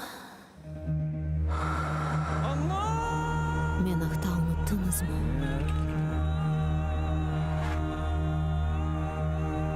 Мен мұнда. Бұл менің топырағым.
Русияге каршылык көстерме, ишгал этилген территорияларынын азат этилмеси, икътисадият ве энергетика. Президент башлыгында Украина эйет векиллери Америка мемурларынын бойлы мевзуларын музакире этти. Башта Энергоатом девлет ширкети ве Westinghouse адлы Америка электротехника ширкети темсилчилери Украина атом энергетика станциясында энергоблокларынын ортак курулмасы акканда меморандумны имзалады. Хмельниц станциясындан башламага истейлер. Лиханын умуми фияты 30 миллиард долларга жетиши. Westinghouse ширкети дүйнөдөгү тижарет энергоблокларынын %50-сini ве өзек якыты теслиматынын %31-ны контроль этти.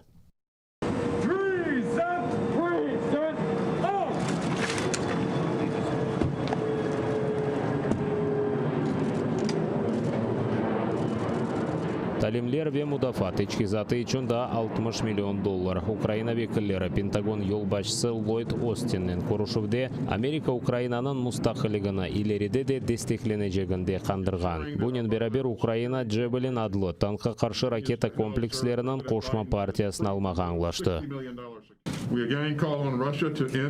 Ми вкотре закликаємо Росію припинити окупацію Криму і припинити конфлікт на сході України. І ми продовжимо стояти з вами перед лицем цієї російської агресії. Украина телекөсүзлүгү бул бутун регионунун телекөсүзлүгүдүр. Буну президент Володимир Зеленский Джордж Вашингтондун сарайында кечирилген Украина трансформациясы боюнча программанын тагдим этилмеси вактында билдирди. Зеленский НАТО Кара деңиз регионунун незарет этмели ве Кара деңиз девлетлери талимлерини сык-сык кечирмели деп кайд этти. Бунун берабер Украина флоту инкишап этtirилежегин билдирди. Зеленский Украинага бу иште НАТО ве Америка Бирлешкен Девлетлери жардам этежегин беклей. Арби кемелеринин биринчи кысмы үчүн 15 миллиард доллар керек болажак. Зеленский Украинанын НАТОга кирмеси тактик бир адымдыр деп бутун күчлер рус тежавузуна каршы чыкууга коюлганын айтты. Якщо ми бачимо, наприклад, тимчасово окупований Крим, і ми знаємо з вами, що там, ми знаємо в Україні, що там знаходиться біля 80 тисяч військових Російської Федерації, плюс техніка, плюс флот. Якщо ми знаємо, що вздовж на тимчасово окупованому Донбасі знаходиться ще біля 35 тисяч вздовж кордонів, ще декілька десятків тисяч військових кордонів Росії і України, то дуже складно. Президент Украина трансформациясынан 10 yıl içinde yerine getirilmek gerek olgan planını da takdim etti. Bu plan 280 milyar dollar fiyatı olgan 80'den ziyade leykadan ibarettir. Vesika, teлекөсүлүк форпосты, инфраструктура, аграр ve ракамлы меркез olarak çıkkan Ukraina inkişafının yönelişini tasvirley. Rakamlı transformasiya naziri Mikhail Fedorov kayıt etkенine ko'ra vesikalarının elektron bazasına avuşturulması sayesinde kabarcılıkını yok etmek mümkün. Держсекретар США виступав в Брюсселі і відзначив, що завдяки цифровим технологіям в Україні вдається не просто боротися з корупцією, а вдається виключати чиновників із прийняття та надання державних послуг, з прийняття простих рішень. І за ці, ви бачите, трохи більше ніж 1,5 роки нам вдалося запустити і цифрувати дуже багато державних послуг в Україні. В багатьох напрямках ми стали першими в світі. Ракамлы трансформация назир Украинада Google ve YouTube temsilçiliginin açılması hakkında anlaştı. Nazir aytkанына ko'ra bu Ukrainada Rusiyanın zararlı malumatlarının sayısını eksiltecek. Для нас дуже важливо, щоб кожна медійна така велика компанія технологічна мала представництво в Україні, і щоб модерували контент саме спеціалісти, які проживають в Україні, розуміють, скажімо, всю ситуацію, яка відбувається, потік дезінформації з боку Російської Федерації. І це там надважлива задача для нашої команди. Окрім інвестицій, окрім розвитку фондів в Україні, надважлива задача мати представництво великих медійних компаній в Україні технологічних.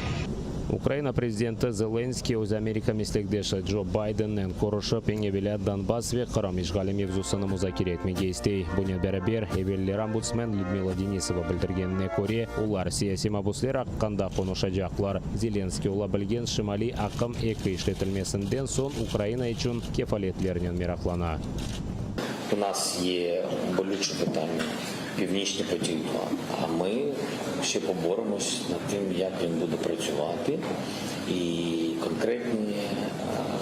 конкретні речі, які у разі працюючого Північного потоку хотіли домовитись про конкретні речі і гарантії з боку, перш за все, Сполучених Штатів Америки, тому що до них довіра більше, ніж до деяких інших партнерів.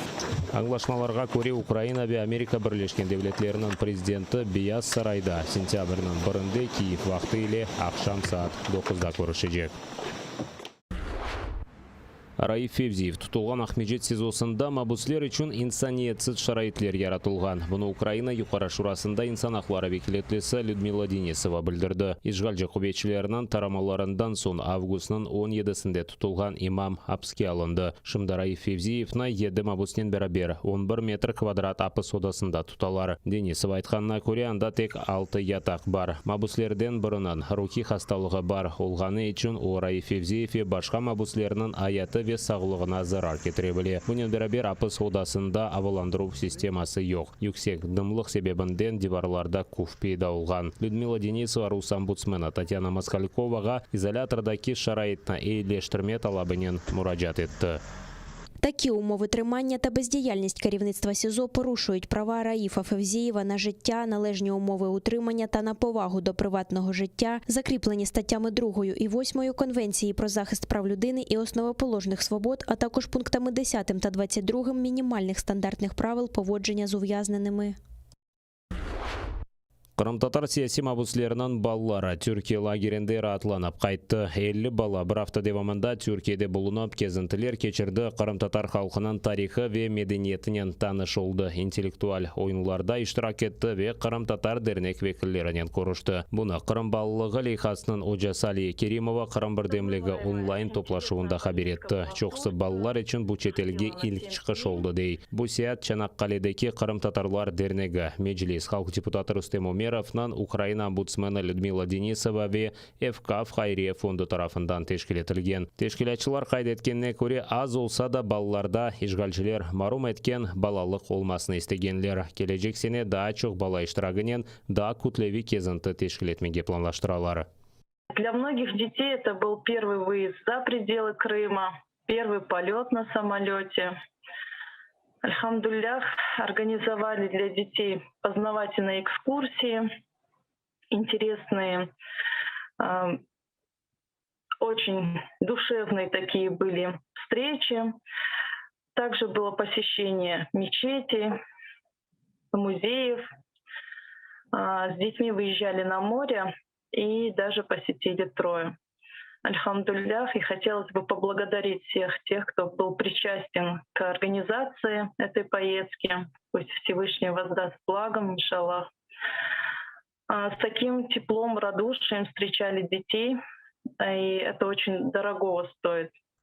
Тежавузчы Русия шымдылы қанунсыз шекілді 100-ден зияде Украина ватандашыны эсір оларақ тұтмақта. Эксериеті ишғал етілген Қырымдан Қырым татарлардыр. 200-ден зияде баланың бабасы шымдылық сияси мабус оларақ Русия апсханелерінде тұтылмақта. Ахмеджет Сакина Амали Юнусов Херсон Девлет Аграр Ихтисади университетіне кірмек үшін весиқаларны берді. Біраздан керекли имтиянларны тапшырып, ихтисадиятчы олмақ үшін оқыжақ. Оғлан білгі алып Украинанын буйық шерлеріне кетмеге істей. З дитинства мені казалось, що це дуже престижно та найбільш важніше для розвитку країни. В найкращому майбутньому я бажаю стати керівником якоїсь компанії чи працювати в державній адміністрації. Фахри Мухтаровта қабул комиссиясына келді. О туристик ішіні огренмек үшін Херсон университетіне кірді. Вибір тому, що це дуже розвинено у мене в регіоні і захоплююся цим. Давно хотів поступити. У мене багато друзів вже тут навчаються. Хочу у подальшому працювати або в Криму, або в Карпатах, або в Одесі. Татьяна Панкратьева Қырым Украина ве Донбасс Украина тәсіл мерkezлеріні идаре еті. Оның айтқанына көре весиқаларының қабул етілмесі июньнің 7-сінден башлап сентябрьнің сонына қадар девам етежек. Таких вступників ми можемо зараховувати на контрактну форму навчання і одразу пишемо заяву про переведення на бюджет. І ці додаткові бюджетні місця ми замовляємо у Міністерства освіти і науки України. Кечкен сене Қырым ве Донбастан келген 15 абитуриент Херсон аграр-иқтисади университетіне кірді. Бұйыл ишғал етілген Қырымдан кірмеге істеген талебелерінің сайысы баяғы артқан. Зараз не можемо сказати вам точну цифру, тому що Міністерство освіти і науки України хоче після завершення роботи освітніх центрів Крим, Україна та Донбас України оприлюднити цю офіційну інформацію. Бүгін Қырымдан аграр-иқтисади университетіне 2 абитуриент келді. Бүгінде олар Девлет екун аттестациясына тапшырacak. Эрнест Крестов Судақтан келді. О информатика технологияларынан оғрашмаға істей. Найближчий університет обрав. Сподобався він мені. У подальшому збираюсь працювати на материковій Україні або поїду до Європи. Кечкен сенеге көре бұл ел Херсон Девлет университетіне азжа инсан весихаларны берді. Анда Қырым Украина ве Донбасс Украина тәсіл меркезлеріне аризаларының қабыл етілмесі девам еті. Татьяна Казакова айтқанына көре бұл меркезлер вастасынен 2 талебе қабыл етілген. Ми це пов'язуємо з політичною ситуацією і, до речі, 4 хлопці, які ми надсилали запрошення, вони не змогли перетнути кордон. Тобто приїхали до нас тільки дівчата цього року. Да, 2 студент хитапнамелерні берді. Біраздан олар университетке қабыл етілежек. Туневін жебеде елі қолған Украина аскерінің ады белі олды. Бұл Львов елетінден Король Данил адына 24-ші бригаданын арбии 27 яшындаки Роман Задорожный. Кечкен конечгалжелер МТ-12 адлы танқа қаршы топлар ве артиллерия тіртібатларынан атеш açқан. Душман Новозвановка койы, Маринка ве Красногоровка шерлеріндеки Украин арбилері позицияларына 100 калибрлы майнларынан ұжыметкен. Красногоровка шерінің малілері де зарар көрген. Бірлешкен құбетлер операциясы штабының мәліметіне көре ерлі сәкінлер зарар көрмеді. Донец вилаетіндегі Нью-Йорк қасабасы ве Азақ денізі жеварындaki Широкина койы янында чешет граната атыжы системалары қолданылған. На ворожі обстріли наші захисники відкривали вогонь у відповідь. Станом на 7 годину ранку 1 вересня порушень режиму припинення вогню не зафіксовано. Українські військові контролюють ситуацію в районі проведення операції Об'єднаних сил з відсічі і стримування збройної агресії Російської Федерації. Полонияның Назирлер Шурасы президент Беларуси сыңырында Февхуледе вазиетні илан етмесіні рижа етті. Февхуледе вазиет Подляшье ве Люблин бөлгелерінде 30 күнге кірсетілежек. Беларусиден келген қанунсыз мигрантларының епартқан далғасы себепчі oldu. Ситуація на границі з Білорусією. Ситуація на кордоні з Білоруссю кризова, як і раніше напружена. Влада Лукашенка вирішила перевести людей, здебільшого громадян Іраку, і підштовхнути їх на територію Польщі, Литви та Латвії, щоб дестабілізувати ситуацію в наших країнах. Февхуледе вазиет илан етілген сон сыңыржыларынан инсанлар кечмесінен незарет етме бойынша салихиеті кеңлешежек. У самому тільки серпні 3000 людей намагалося незаконно перетнути кордон із Польщею. Це рівносильно незаконному переходу до Європейського Союзу, бо польсько-білоруський кордон – це зовнішня межа ЄС. Більшій частині цих спроб запобігли прикордонники і солдати. Бунин берабер кеченлері Полония Беларусия сыңырында тікенлі теле олған читна қоры башладылар. Згідно з даними нашої розвідки, за останні кілька тижнів коло 10 тисяч іракців привезли до Мінська, а потім транспортували до районів польського, литовського та латвійського кордонів.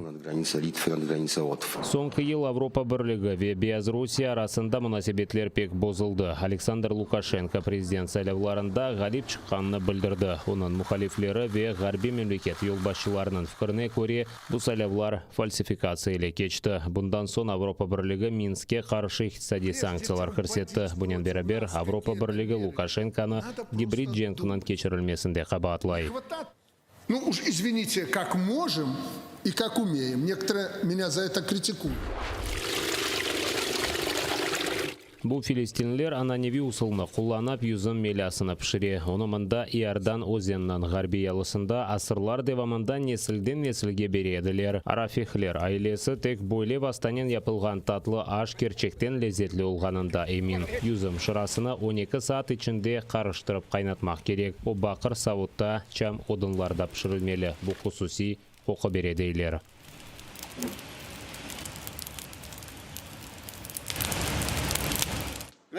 Річ у тім, що жодна машина не може правильно приготувати патоку. Замість природного смаку у неї буде присмак нержавійки або алюмінію. Науково доведено, що підходить тільки мідь. У неї є переваги. По-перше, вона не окислюється, і по-друге, зберігає тепло. Арафихлер айлесі шархи татлашларынан да бір чешіті. Мальбанны пішірелер. Оны мейва терісіде деп адlandыралар. Мальбанда иждатларынан технологиясыны қоланып юзым шырасындан япыла. Бұл Филистин айлесі бойле бизнес асында атта ең зор вақытларда күн көре.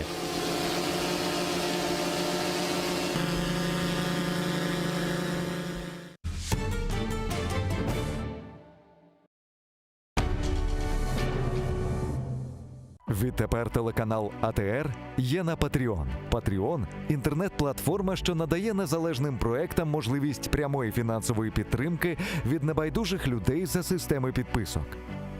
Стати частиною великої родини АТР дуже просто. Крок перший – зайти на сайт patreon.com. Крок другий – у пошукове вікно ввести телеканал АТР. Крок третій – обрати рівень членства. Їх 6. Перший рівень – наречений-наречена – $5 щомісячно.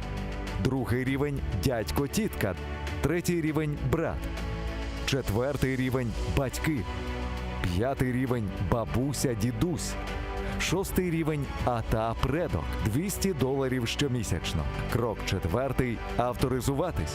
Крок п'ятий – переказати кошти. Просимо кожного з вас, де б ви не проживали, чим би ви не займались, долучитися до спільної справи і стати частиною великої родини АТР. Підтримайте нашу спільну боротьбу за повернення Криму. Ізраїльські вчені створили унікальний засіб, що містить природні інгредієнти. Краплі імуноков покращують імунітет при коронавірусних та респіраторних захворюваннях, а також сприяють полегшенню постковідного синдрому. Імуноков – надійна допомога.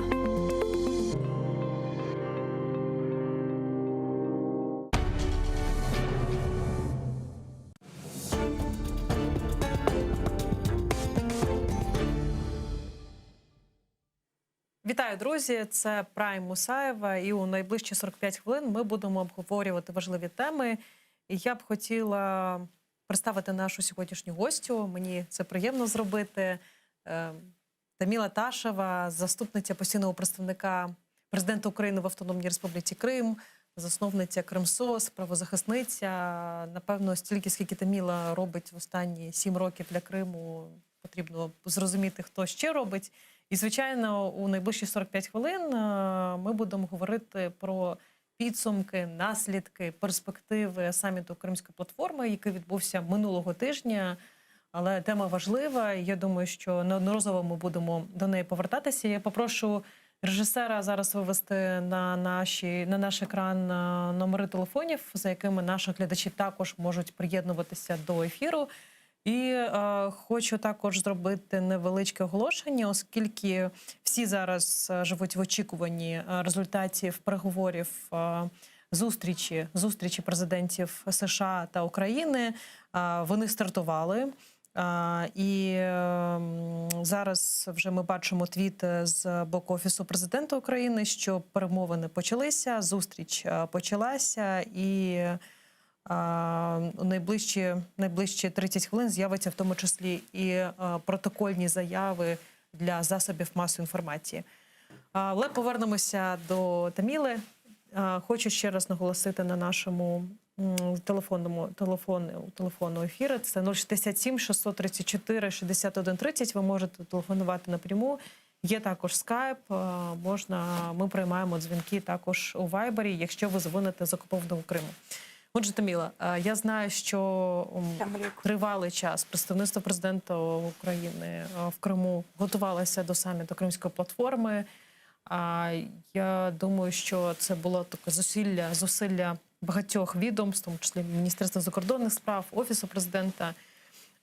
І хочу, щоб ти зробила якісь підсумки щодо того, як цей саміт пройшов, і як би ти могла оцінити його ефективність і якісь першочергові перші результати.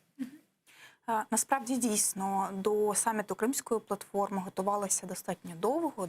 Я не говорю загалом про ідею, про те, що потрібен був переговорний майданчик щодо Криму, комунікаційний, переговорний і так далі. Але останній рік, звичайно, що Міністерство закордонних справ, Офіс президента, наша команда готувалися активно до саміту. Я би все ж таки розділила питання саміту і організації, першого установчого саміту і загалом функціонування Кримської платформи, як такого майданчику переговорного, комунікаційного, аналітичного, який би займався справами щодо деокупації Криму і так далі, як основний інструмент в рамках стратегії деокупації Автономної Республіки Крим міста Севастополя. Це і ми достатньо чітко це розділяємо, тому що зрозуміло, що саміт готувався, до нього запрошували лідерів, парламентарів, міністрів закордонних справ різних країн, і дійсно представлення було на достатньо високому рівні. 46 країн-учасників – це дійсно дуже велика цифра, і, направду кажучи, можливо, ми не очікували такої кількості країн-учасників. Тому все ж таки говорити про установчий саміт Кримської платформи... Зважаючи, що за 2 тижні до саміту їх, здається, було десь 30, і останні кілька днів додавалися ще 10 чи 16 країн. Але, знову ж таки, це представництво було на найвищому рівні. В основному приїжджали або на рівні дипломатів були представлені, або на рівні міністрів. Як ти думаєш, чому так? Насправді найближчі наші партнери, вони все ж таки, якщо говорити, наприклад, про країни Балтії, там Польща, вони все ж таки були представлені на високому рівні. Це були або президенти, або прем'єри. Це біля 15 країн-учасниць установчого саміту. Решта дійсно були представлені на рівні або міністрів оборони, або на рівні міністрів закордонних справ. І це був той рівень, який заявляло Міністерство закордонних справ щодо того, щоб очолювати ці делегації.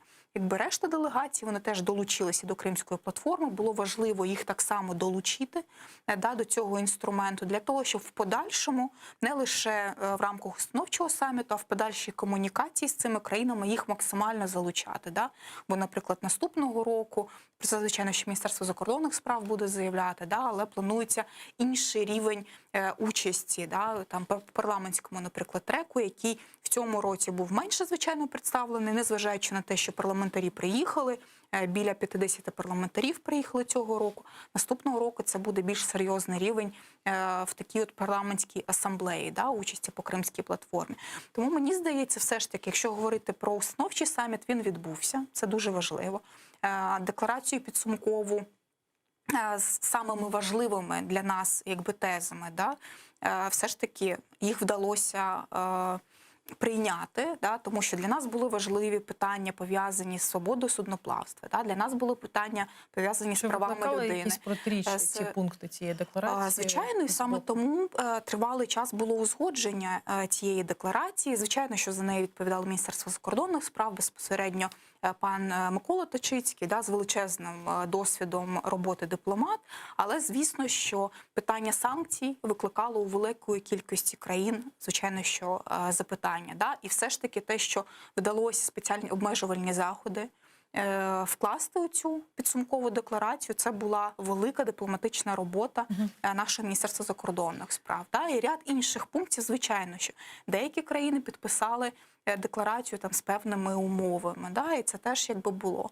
Тому мені здається все ж таки, що саміт відбувся, і це дуже добре, враховуючи пандемію і так далі. Також запитати відчуття. Були виступи усіх 46 представників.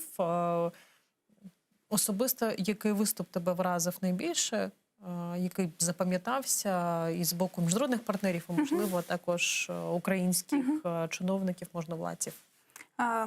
Мені найбільше, звичайно, запам'ятався, я скажу чесно, виступ Мустафи Агаджемілєва. Це був, напевно, що найбільш емоційний виступ.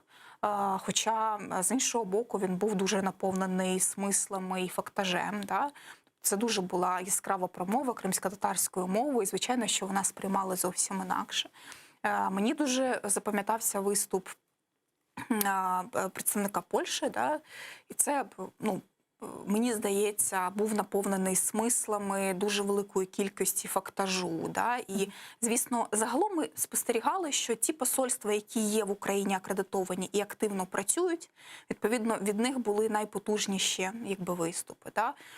Мені, звичайно, що сподобався виступ українською мовою представника Хорватії. Да? Це, звичайно, ще теж було дуже важливо. Це взагалі не було такого відчуття, що люди, тобто, що, умовно кажучи, сусіди України найкраще розуміють ті загрози, які є з боку Росії, а щодо решти світу, то цього розуміння досі навіть у 2021 році немає.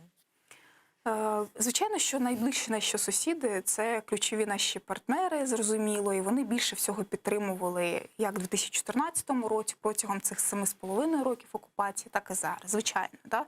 Але я би сказала все ж таки, наприклад, Португалія, да, з якою ми, напевно, що найменше, якщо говорити про наше представництво, або колись я можу говорити про Кримсос, спілкувалися. Але міністр португальський виступив шикарно, я вважаю. Да? Це був емоційний виступ, це був наповнений фактажем виступ про порушення прав людини, про безпеку в Азово-Чорноморському регіоні. І можна, звичайно, що сказати, що деякі країни підійшли до і виступів країн-учасників трошечки серйозніше. Хтось, можливо, обмежився, на жаль, питаннями, пов'язаними з територіальною цілісністю української держави, що ніколи не буде політика невизнання і так далі. Але все ж таки, чому важливо, що ті країни, які приїхали, вони підтримують нас не просто словами. Кримська платформа не залишиться лише самітом. Створений офіс Кримської платформи, створені інші інструменти роботи, як парламентський трек роботи по Кримській платформі. І зараз створюються окремо групи дружби українського парламенту, парламентів інших країн. І це теж важливий інструмент, який потрібно використовувати. Є експертна мережа, яку теж важливо залучати. І, відповідно, ці країни, тобто, якщо згадати резолюцію від 27 березня 2014 року, ми пам'ятаємо, кількість країн, які підписали, більше 100. Відповідно, сьогодні, станом на зараз, це 46 країн, які приїхали, нас підтримали. Не просто підписанням резолюції, яка, очевидно, є важливим, самим важливим документом в міжнародному зараз регулюванні даного питання. А вони сказали, Надія, що ми готові підтримувати різного роду проекти, інфраструктурні, культурні, питання прав людини. Тобто вони це в декларації задекларували, що ми підтримуємо Україну по таких та пунктах важливих питаннях. Але окрім декларації, яка була оприлюднена за підсумками саміту, у той же день був відкритий офіс Кримської платформи. І я знаю, і я думаю, що всі також зрозуміли, що базою, фундаментом для відкриття цього офісу стало саме представництво президента України в Криму. Розкажи, будь ласка, як приймалося це рішення, які функції буде виконувати цей офіс, навіщо він взагалі потрібен? Навіщо потрібна фізична будова, тобто фізична присутність цього офісу, до якої, я так розумію, кримчани зможуть приїжджати? Взагалі, яка його функція? Рішення було прийнято десь з півроку, можливо, трошечки менше тому, щодо того, що представництво, яке працює безпосередньо в вертикалі президента України, а президент, відповідно, був ініціатором Кримської платформи і так далі, буде працювати, офіс Кримської платформи буде працювати на базі дійсно представництва. У структурі представництва буде створено окремий відділ або служба в нашому випадку. Але тривалий час ми врегульовували це нормативно, яким чином це правильно зарегулювати, згідно українського законодавства, враховуючи рівень наших повноважень представництва, тому що ми є допоміжним органом президенту, ми виконуємо ті завдання, які нам безпосередньо ставить президент, ми працюємо з напрацюванням законодавства в сфері деокупації, реінтеграції півострову, Автономної Республіки Крим, міста Севастополя, і даємо їх суб'єкту законодавчої ініціативи. І, власне, ми зробили це через формулу указу президента, який розширив наші повноваження, да, і створив у нашій структурі окрему службу з питань забезпечення діяльності Кримської платформи. Да. Це будуть теж державні службовці, які будуть набрані по конкурсу, професійні, які знають англійську мову, якби, да, які працювали, можливо, з питанням деокупації, реінтеграції вже тривалий час протягом цих 7,5 років. І дійсно було бажання президента в першу чергу зробити це в центрі міста. Чому? Для того, щоб показати будь-якому громадянину України, нашим міжнародним партнерам, що питання Криму, воно стоїть в центрі нашої уваги. Наша будівля розташована навпроти Верховної Ради, в урядовому кварталі. Це означає, що от де Крим. Бо раніше представництво, ви знаєте, знаходилось лише в Херсоні. І питання, які пов'язані з міжнародною політикою, вони, на жаль, вирішувалися не в Києві. І це було, на нашу думку, помилковим. Тому в 2019 році ми це виправили, а зараз все ж таки посилили представництво і відповідно Офіс Кримської платформи. Окрім того, що там розташоване представництво і в структурі якого є Офіс Кримської платформи, це буде і такий от хаб для людей з Криму, переселенців, тих, хто приїжджає з Криму, для того, щоб в них була можливість поспілкуватися з представниками держави. Скільки людей буде працювати в цьому офісі? У нас загалом представництво до 45 людей.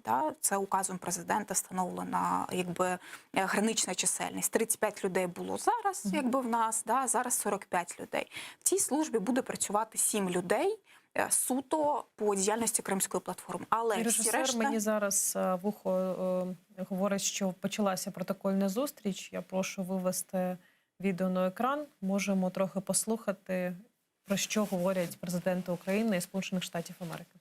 А потім повернемося до обговорення Кримської платформи. Стратегічні партнери.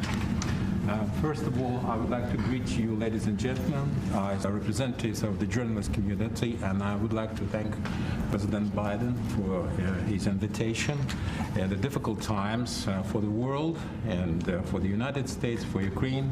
Still, you found time for us, and we are very grateful for this indeed. Дякую за підтримку нашого суверенітету, нашої територіальної цілісності. Це дуже-дуже для нас важливо і дійсно хочу подякувати, що одразу після нашої з вами розмови по телефону нам Сполучені Штати надіслали більше 2 мільйонів вакцин. Це все на збереження життя українців, тож це дуже важливо.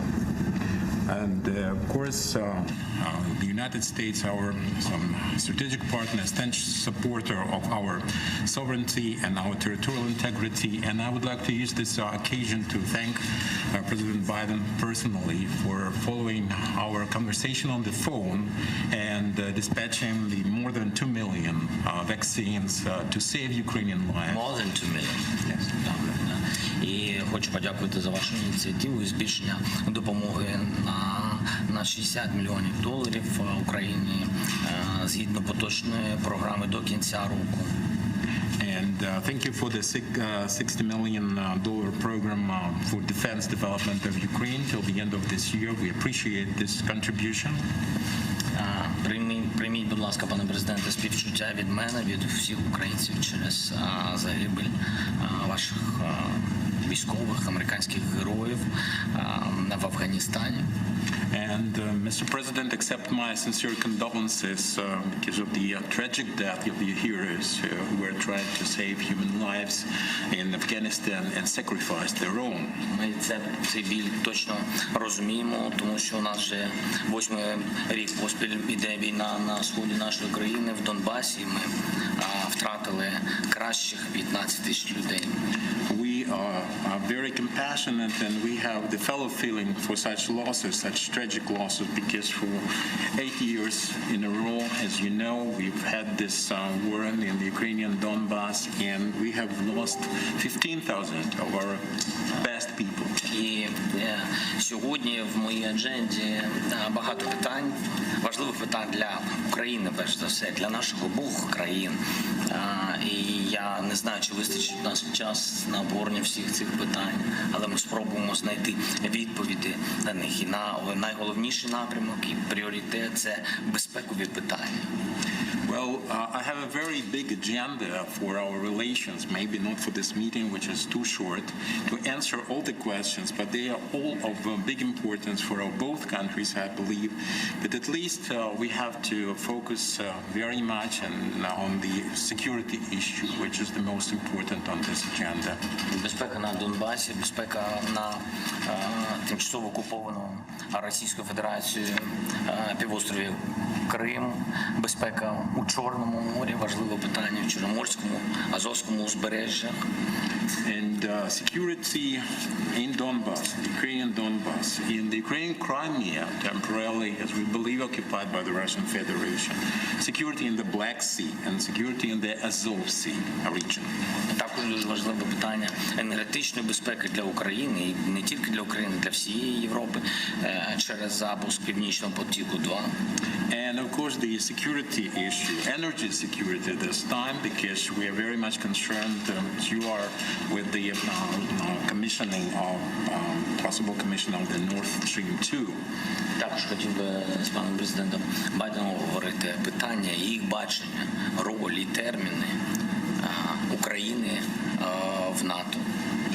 And I would like to discuss with President Biden here his vision, his government's vision of Ukrainians' chances to join NATO and the time frame for this accession, if it is possible. І яка може бути роль у Сполучених Штатів через залучення їх до процесу мирного врегулювання на Донбасі. And the role the United States can play being involved in a peaceful settlement in Donbas that we would like to reach.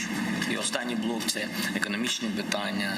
Ми підготували план, великий план, велику роботу зробили моєю командою, тому що головна була задача прийти і змінювати нашу країну. Тож план про трансформацію української економіки детально розроблений, і тому яка може бути роль у підтримці цього плану. And last but not least, the economic bloc, because we came to Ukraine, we came to office to transform Ukraine. So we called our program a transformation program, and we would like to discuss the role that the United States would like to play in this transformation and economic revival of our country. І останнє дуже чутливе питання. Ми сьогодні зранку передали вашій команді, пане президента, список всіх полонених України. Ми їх підготували. Це списки людей, які знаходяться на тимчасово окупованих територіях Донбасу, на тимчасово окупованому Криму, в Росії, в Москві.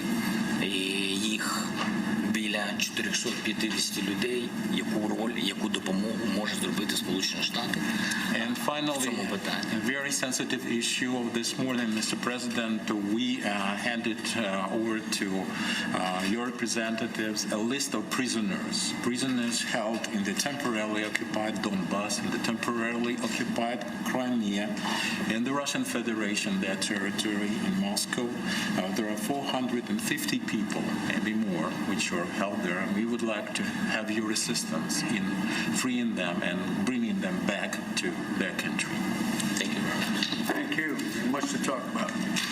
Thank you all very much.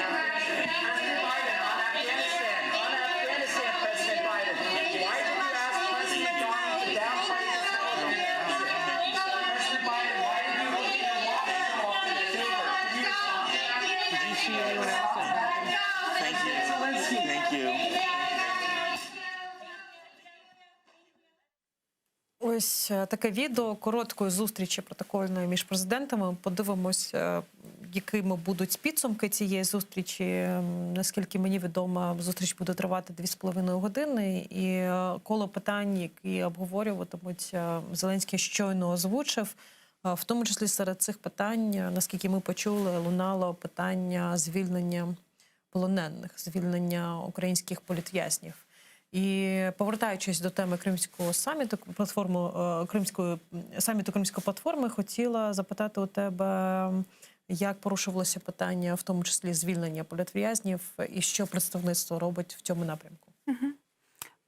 Якщо говорити, я продовжу про офіс Кримської платформи, да, власне, дійсно будуть працювати люди над різними питаннями. І, звичайно, що одне з питань буде питання звільнення політв'язнів, якби, да, робота загалом з питаннями прав людини на території півострову, да, моніторингу порушень прав людини, які здійснює представництво, постійно підтримує родини політв'язнів, які звертаються за різного роду допомогою юридичною, медичною. Ми намагаємось максимально цей супровід, якби, робити. А в рамках офісу Кримської платформи, звичайно, що ми це питання теж порушували, коли відкривали офіс, власне, і одна з кімнат офісу, вона прикрашена фотографіями і дітей політв'язнів, да, і самих політв'язнів, над якими відбуваються, якби, суди. І ми намагалися всім і нашому президенту, да, і цій делегації, яка прийшла разом з ним, показати оці портрети і ще раз нагадати про кількість дітей, які, да,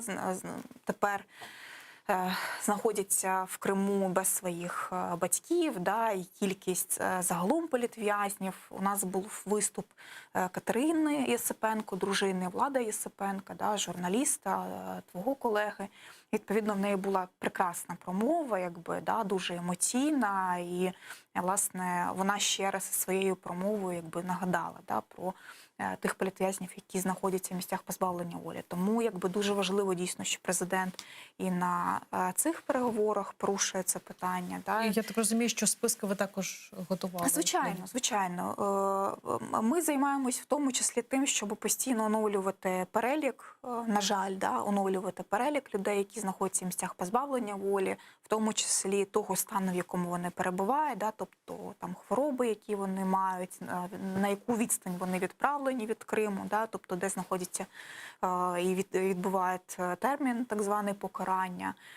Тому, звичайно, що цю інформацію ми передаємо, ряд інших структур. Окрім того, ми є авторами, розробниками законопроекту про статус осіб, позбавлених свободи внаслідок політичних цих репресій. Да? Він стосується різних категорій громадян, але в першу чергу, звичайно, і цивільних заручників, і так званих політв'язнів. І найближчим часом, ми сподіваємось, дійсно президент його внесе до Верховної Ради як невідкладний. Це політична позиція президента України, да, що такий законопроект має бути. Але, на жаль, в нас тривалий час... Яке завдання вирішив цей законопроект? Можеш розказати про це? Він стосується соціального і правового статусу.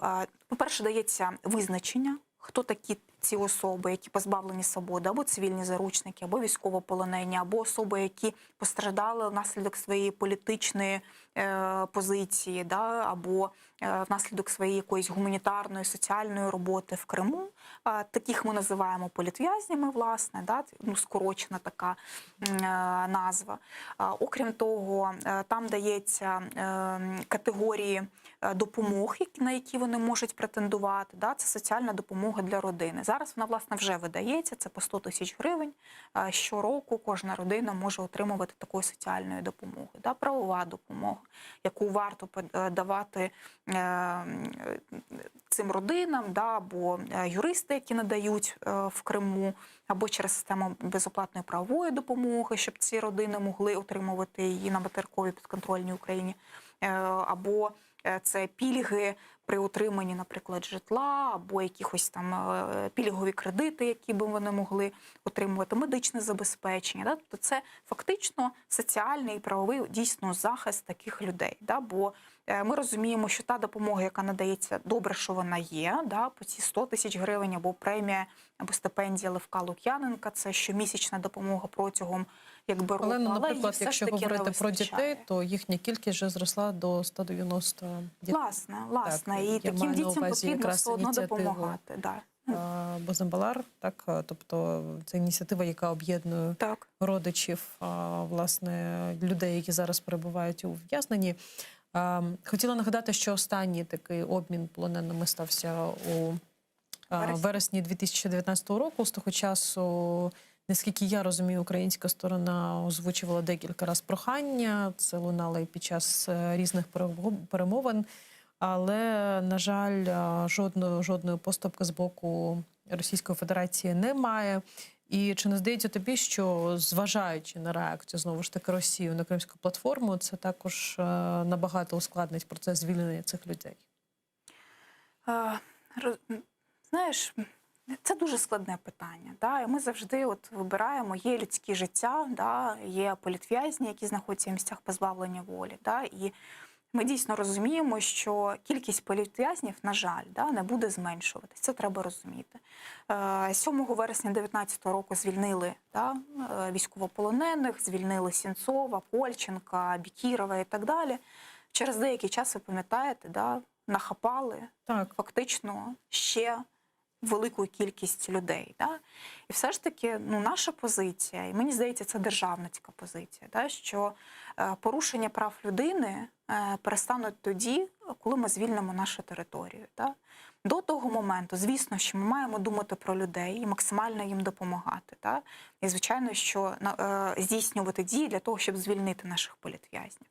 Але все ж таки паралельно і дуже важлива робота саме по звільненню нашої території. Тоді, такого поняття, як політв'язні, фактично діти, які залишились без своїх батьків, да, тому що вони їх не бачать. Є діти, які народилися вже після ув'язнення своїх батьків.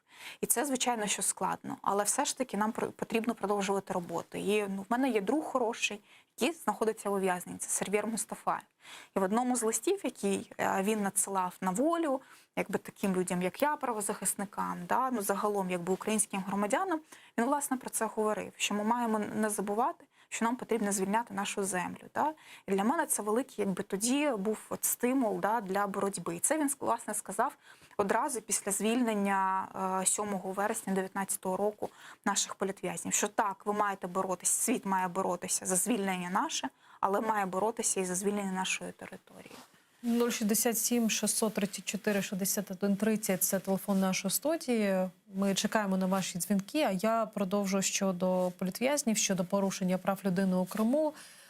Тривалий час актуальним питанням було створення моніторингової міжнародної місії, яка мала би доступ до окупованої частини нашої країни, маю на увазі Автономної Республіки Крим. І хотіла запитати, чи порушувалося це питання зараз під час Кримської платформи, яка реакція на нього, і чи є взагалі можливість створити цю моніторингову місію, щоб отримати доступ до території, оскільки зараз фіксація порушення прав людини – це справа правозахисників, або Б, справа громадянських журналістів, які там перебувають, або В, якісь, в принципі, прес-служби правоохоронних органів окупованої влади у Криму.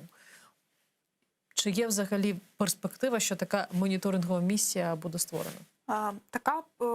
Потрібність такої місії, закладали в Кримську декларацію, це питання лишилося. Да? На цьому наполягала українська сторона, да? Наша держава, підтримували дуже багато партнерів, які, власне, стали підписантами Кримської декларації. Тому, звісно, що порушувалось. Протягом панельних дискусій, да, які відбувалися, там, нагадаю, що було 4 панельні дискусії, одна з них була пов'язана, звичайно, з гуманітарним правом, да? З політикою невизнання і правами людини. Теж, звичайно, що такі питання порушувались. Тому потрібно розуміти, що українська сторона завжди наполягала на такій місії на території півострову. Треба згадати, що одна з місій міжнародних все ж таки поїхала, так звана місія пана Штудмана, Ради Європи на територію півострову. І треба пам'ятати в тому числі результати цієї місії, коли звіт був дуже такий вихолощений, коли представники Ради Європи, і ми це теж розуміємо, звичайно, але хотіли залишити двері для місії наступної відкритої. І, відповідно, такий звіт вийшов дуже м'яким. Давались фактично там певні рекомендації про те, що там потрібно щось поліпшити там, і так далі. Але це ж питання ключове не вирішує. Відповідно, потім дійсно не було жодних місій. Це в першу чергу не вже скільки років не було місії, здається? 5 років десь. Десь 5 років.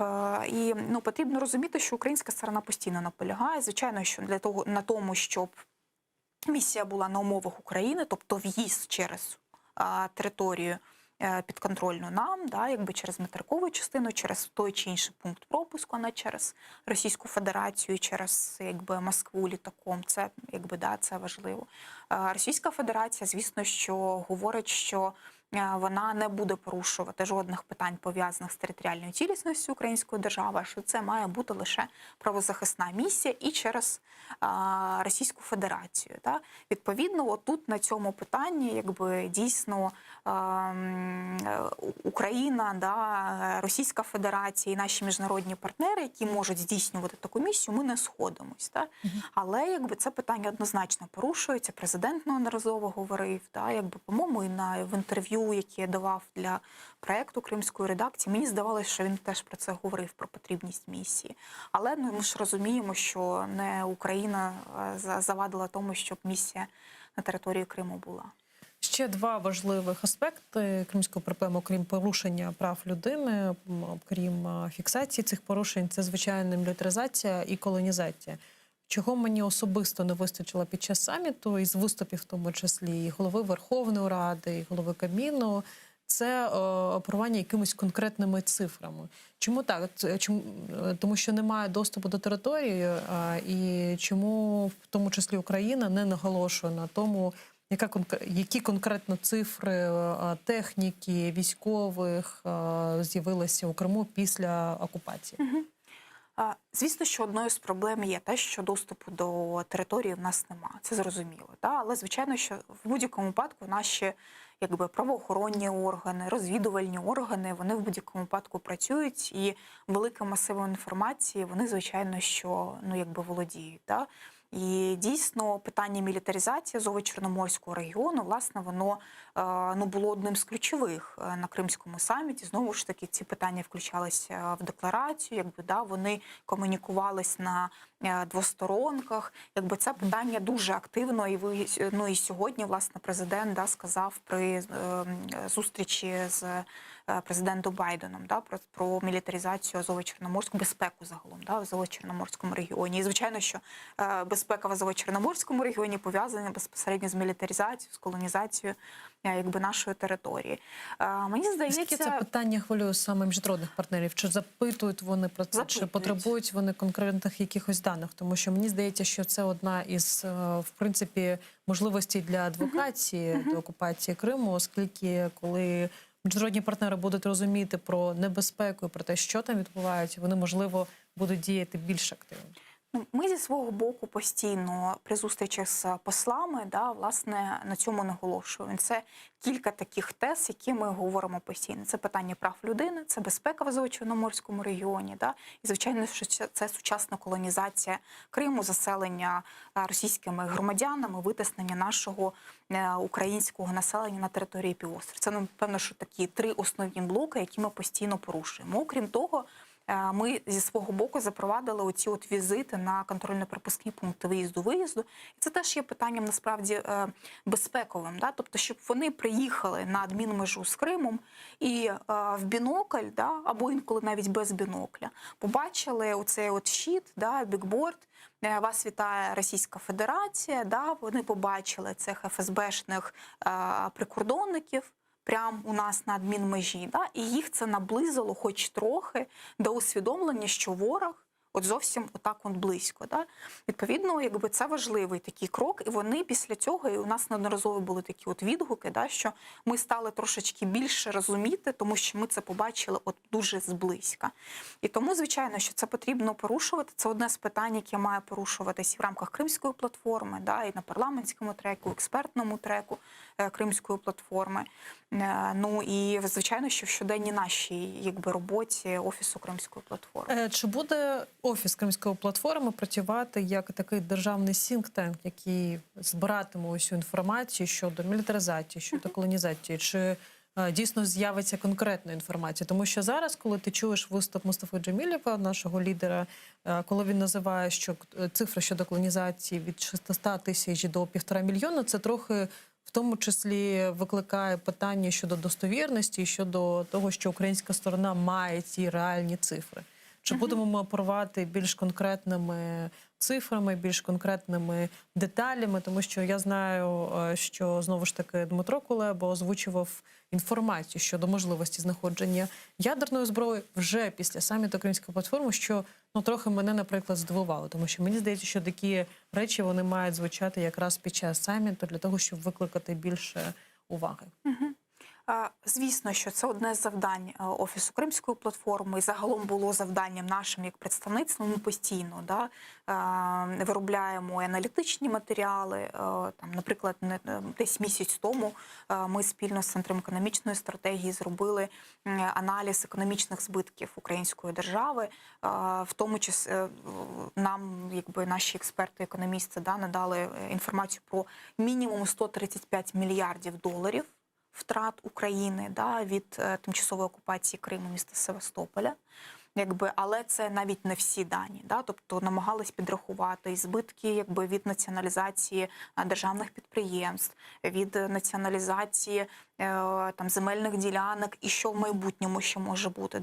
Можна ж згадувати про те, що є заборона на володіння землею українськими громадянами або загалом іноземними громадянами території Криму.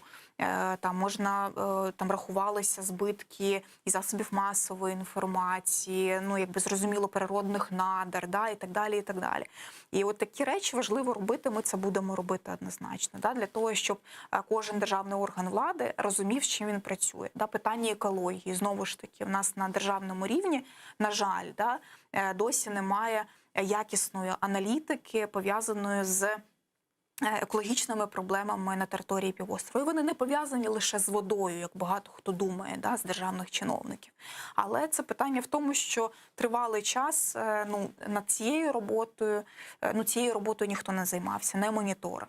І що ще важливо, в Офісі Кримської платформи ми в тому числі опрацьовуємо зараз нормативно механізм, при якому ключові органи державної влади, донорська спільнота, представники експертного середовища будуть працювати в одному такому механізмі і приймати спільно рішення щодо пріоритетів роботи Кримської платформи, наприклад, на рік, чи Офісу Кримської платформи, з якими проекти важливо реалізовувати. Як би ти визначила зараз ці пріоритети? Все ж таки? Для нас, звичайно, що один з пріоритетів – це зв'язок з нашими громадянами, і це те, про що постійно і президент говорить, і це різні механізми. Це поліпшення адміністративних послуг, покращення онлайн-послуг, і взагалі запровадження, медична сфера і, відповідно, можливість надання медичних послуг нашим громадянам з окупованої території на адмінмежі з Кримом, або якщо це спеціалізовані медичні послуги, робити їх на території Києва, в хороших закладах медичних. Інше питання – це культурна спадщина, загалом культура кримських татар, і одне з завдань ми собі поставили – це створення музею кримсько-татарської культури і історії, інший напрямок роботи у Києві. Ми думаємо, що це важливо було б зробити в центрі міста, для того, щоб наші міжнародні партнери, українські громадяни зрозуміли, хто є цим корінним народом, кримські татари, і мали можливість відвідувати цей центр. Інше питання – це освіта для дітей з окупованих територій, власне, не тільки освіта, а загалом розвиток. І це різного роду програми обміну, це стипендіальні програми, це можливість отримання дітьми, наприклад, кримськими татарами, освіти своєю рідною мовою. І зараз ми думаємо над цими механізмами. Але загалом, звичайно, це такі ключові пріоритети, але ми найближчим часом збираємося з Міністерством закордонних справ, іншими органами для того, щоб попрацювати у ці пріоритети, спільно ще раз проговорити, постратегувати, поміркувати, для того, щоб розпрацювати план на 2022 рік, яким буде виглядати і Кримський саміт, які основні завдання будуть перед ним ставитись, і, звичайно, що по всіх напрямках роботи Кримської платформи. І чи є зараз координація? Тому що до саміту Кримської платформи цим питанням опікувався Офіс президента, Міністерство закордонних справ та представництво Зараз, я наскільки розумію, більше цим опікується представництво і роль Міністерства закордонних справ і Офісу президента трохи вже менше. Я би не погодилась насправді. Да? Ми розподілили обов'язки, що Міністерство закордонних справ досі відповідає і буде відповідати за зовнішній так званий трек роботи по Кримській платформі. За нами буде все ж таки більше робота по внутрішньому, да, внутрішній роботі, законодавчі різні, да, всередині країни.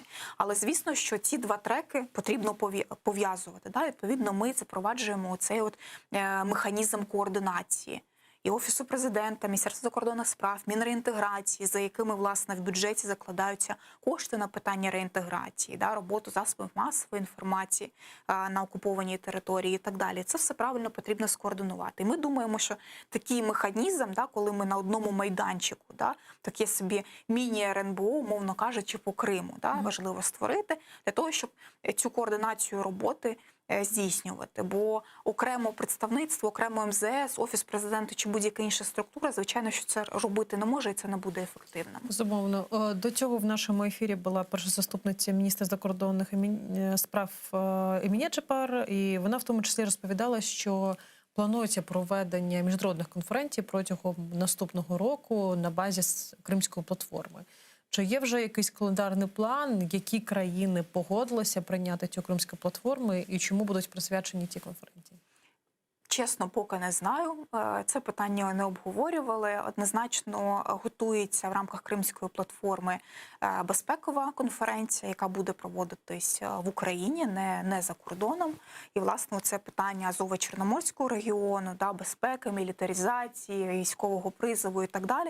Це буде ключовим питанням протягом 2 днів цієї великої конференції. Да?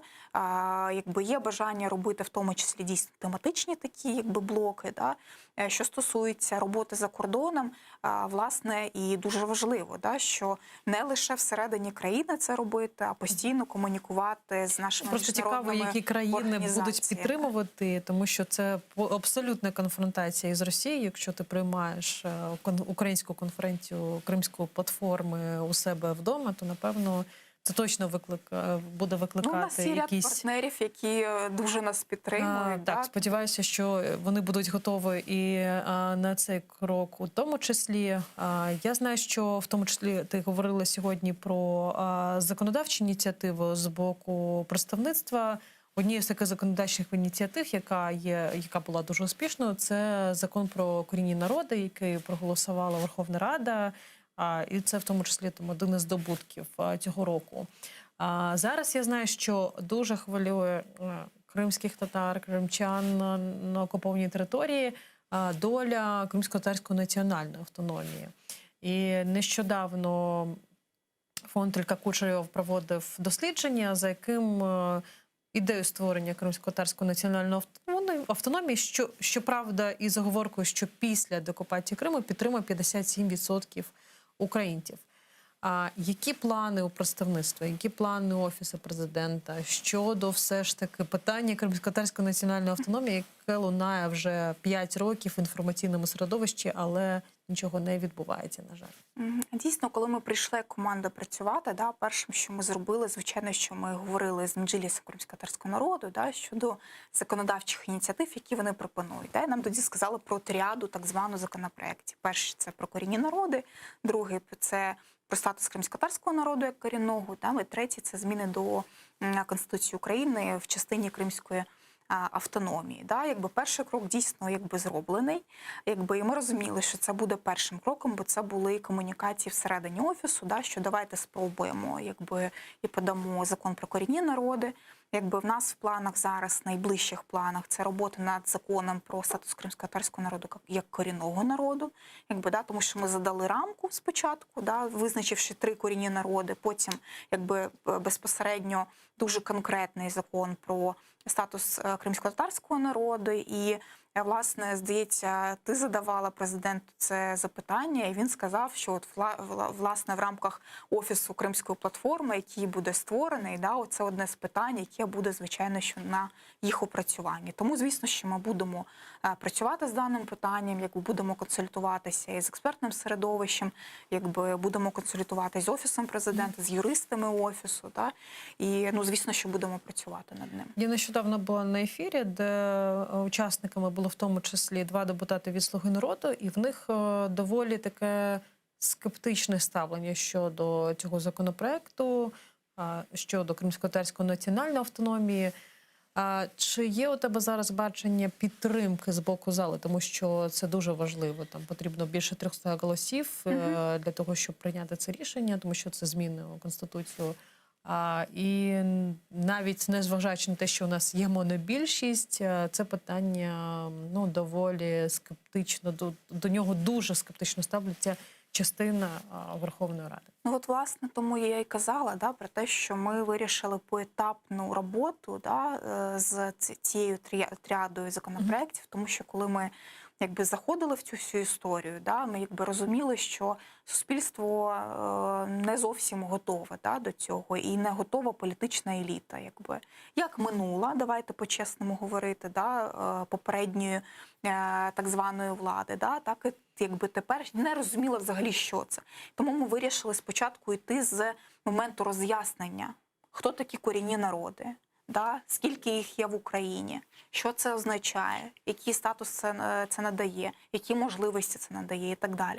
І зараз все ж таки ми якби спілкуючись навіть просто з громадянами, да, які не є кримчанами, от я особисто відчуваю більше розуміння, що вони принаймні почали чути, що є корінні народи, виявляється, українці не є корінними народами. Да?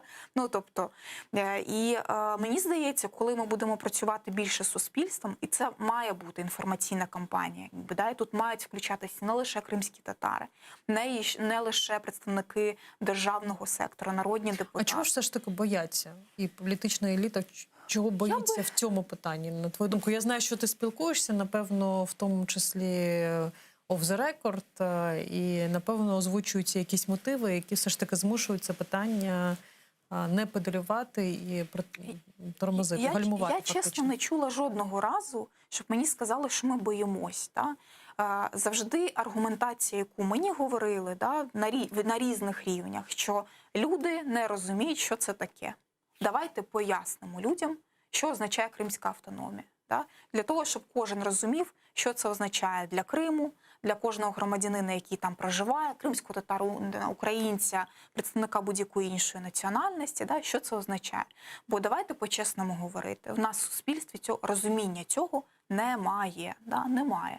У нас не було широких роз'яснювальних кампаній про те, що це означатиме для кожного кримчанина. Да? Відповідно, я, чесно кажучи, більше чула скепсису не від представників державного сектору, да, а чула більше скепсису від представників там різних експертних середовищ, представників громадянського суспільства. От скепсису від них я чула куди більше, аніж якби відвертого небажання, да, боязні якоїсь від представників держави. Я кажу про там свій досвід спілкування. Да? Тому мені завжди казали, давайте спробуємо от покроково йти, можливо, тоді розуміння буде більше. Угу. Мустафа Джемілєв, виступаючи на Кримській платформі, сказав, що Кримська платформа – це промінь світла для людей в окупованому Криму. І в тому числі закон про корінні народи, і в тому числі я сподіваюся, що якщо з'явиться все ж таки цей законопроект щодо кримсько-татарської національної автономії, він буде знаком. Я знаю, що в тому числі одна із функцій представництва – це зв'язок із мешканцями. А чи після Кримської платформи були звернення з боку кримчан? Яка в них реакція взагалі щодо того, що відбулося у Києві? Була і до, і після. Насправді ми і кримчан запрошували, в тому числі і на відкриття офісу, і на саму Кримську платформу. Да, і є кримчани, які приїхали і підтримували, да, і представники Кримсько-татарського національного руху, якби, да, і для них це було важливим. Дійсно, якби, сподівання є великі. Да. Є не до кінця розуміння, бо ми ж розуміємо, да, що дивляться люди телеканалу АТР, ще ряд українських медіа, які мовлять на Крим, да, або в онлайні якби виходять, але цього недостатньо. І от я навіть пересвідчилась на рівні там своїх рідних, да, своїх друзів в Криму, що до кінця розуміння, а що ж є Кримська платформа, все ж таки немає. Да? В них є великий запит на цю інформацію, є велика цікавість. Да? Дійсно, я погоджуюсь з Мустафою Ага, що це такий промінчик надії, що от нарешті знову про Крим почали на такому високому рівні говорити, да? і здійснювати певні дії. Але мені здається, ми трохи недопрацьовуємо, власне, да, в інформаційному якби напрямку і мало розповідаємо, і це потрібно робити більше. Ти сказала про залучення кримчан до роботи. Хотілося трохи цю тему розкласти. В якому саме плані планується і залучення, і участь, можливо, у наступних заходах? І ми їх залучали як на сам саміт, вони приїжджали і брали участь якби в панельних дискусіях, да, залучали як експертів і спікерів, да, залучали їх на відкритті, і в них була можливість поспілкуватися з лідерами, які прийшли на відкриття Кримської платформи, Офісу Кримської платформи з президентом. Да. Там був Демага Бекіров, якого дуже добре президент знає після звільнення, і вони якби багато обмінювались, да, оцією інформацією про політв'язнів там і так далі. Тому, якби, звісно, що ми в силу того, що ми постійно спілкуємось і по телефону, по гарячій лінії, емейли ми обмінюємось, звісно, що ми будемо долучати як до аналітичної роботи, да, просто для зв'язку і тримання руки якби на пульсі з кримчан. Вони постійно з нами комунікують, це правда. В нас гаряча лінія приймає безліч дзвінків, безліч звернень. Минулий рік, я точно вже не пам'ятаю цифру, це, по-моєму, більше 7 тисяч звернень було минулого року. Все ж таки, щодо звернень, чого вони більше стосуються? Вирішення якихось побутових питань? Більше, звичайно, це побутові питання. Звісно, що деякі нам повідомляють якусь важливу інформацію про, власне, про воду, про екологію, там повідомляють якусь інформацію про порушення там прав людини, в тому числі. Да? Але, звичайно, що це здебільшого це питання адміністративних послуг, медицини, особливо там під час ковіду було багато запитань, пенсійні виплати. Тобто, насправді, оце от питання зв'язку з нашими громадянами, я впевнена, що нам потрібно використовувати цей елемент надання послуг для того, щоб зберігати постійну комунікацію з ними. У мене є одне велике питання щодо ефективності діяльності органів, які працюють із окупованими територіями. У Південній Кореї, наприклад, існує безліч міністерств, які опікуються окупованою частиною Північною Кореєю, які існують у такому форматі вже десятиліття. Є навіть окремий квартал, де всі ці міністерства існують, але виконують фактично таку трохи бутафорську функцію. І, звичайно, скепсис, який лунає зараз щодо критиків взагалі цієї ініціативи, в тому числі, що ця ініціатива буде короткотривалою, і все залежить, в принципі, від якихось зусиль української сторони. Чи ця ініціатива дійсно буде працюючою, і що ти можеш сказати якраз на користь того, що це буде працююча ініціатива, яка у підсумку призведе до деокупації?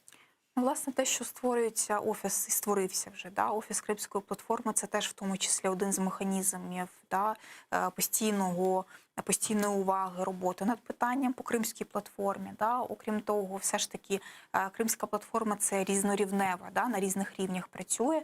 І, власне, залучення не лише топ-посадовців, да, іноземних країн, якби міністрів закордонних справ, а робота з парламентом. Я би дуже великої уваги приділяла би наступного року, да, або кінець цього року, в тому числі на роботу українських парламентарів, бо це більше неформальних комунікацій з одного боку, з іншого боку, парламенти країн-партнерів. Тобто твоє бачення, що саміт має бути щорічним? Звичайно, що саміт має бути щорічним. Це і моє бачення, це і бачення президента, що це має бути саміт щорічний, якби, і між цим щорічним самітом має бути постійна робота. Да? Без постійної роботи і, звичайно, що активних дій України, звісно, що цього не буде. Да? Ми маємо бути однозначно активними, маємо бути суб'єктними. Мені здається, що оцей рік останній, да, ми показали, що в питанні Криму ми нарешті здобули такої суб'єктності. Ми нарешті маємо стратегію деокупації, ми маємо важливі там закони або відмінені. Давайте не забувати про закон про вільну економічну зону Крим. Да? Це абсолютно здобуток як нашої команди, да? Там команди депутатів Верховної Ради, Офісу Президента. Це була політична позиція, що його потрібно відміняти. Да? Закон про корінні народи, ряд указів, які приймались по кримсько-татарській мові, розвитку на 10 років.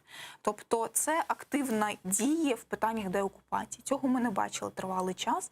Зараз ми надолужуємо. Да? Ще є ряд інших питань. Питання санкційної політики, яка досі не врегульована. Да? І закон, який був прийнятий в 2014 році, він дійсно є недосконалим. Зараз, власне, працює Кабмін над тим, щоб подати іншу версію закону, да, до Верховної Ради. Є про статус корінного народу, є про політв'язнів, ряд інших ініціатив, які важливо зробити. Тобто велику домашню роботу на наступний рік ми вже отримали і будемо дивитися, з якими підсумками, з якими результатами прийдемо, я так розумію, у серпень 2022 року, якщо саміт наступний відбудеться.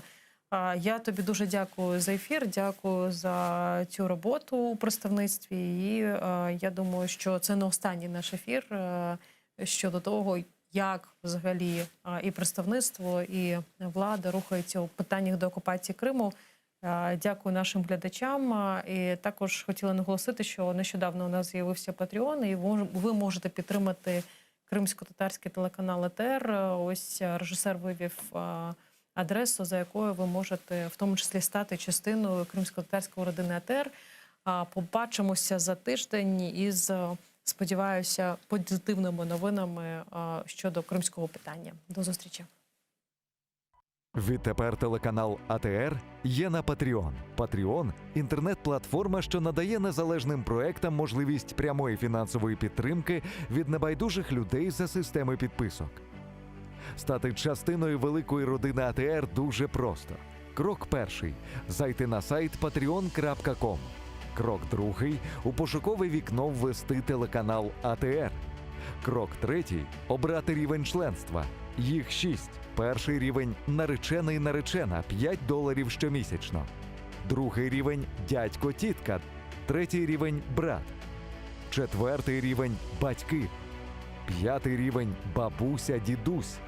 Шостий рівень – ата-предок – $200 щомісячно. Крок четвертий – авторизуватись. Крок п'ятий – переказати кошти. Просимо кожного з вас, де б ви не проживали, чим би ви не займались, долучитися до спільної справи і стати частиною великої родини АТР. Підтримайте нашу спільну боротьбу за повернення Криму.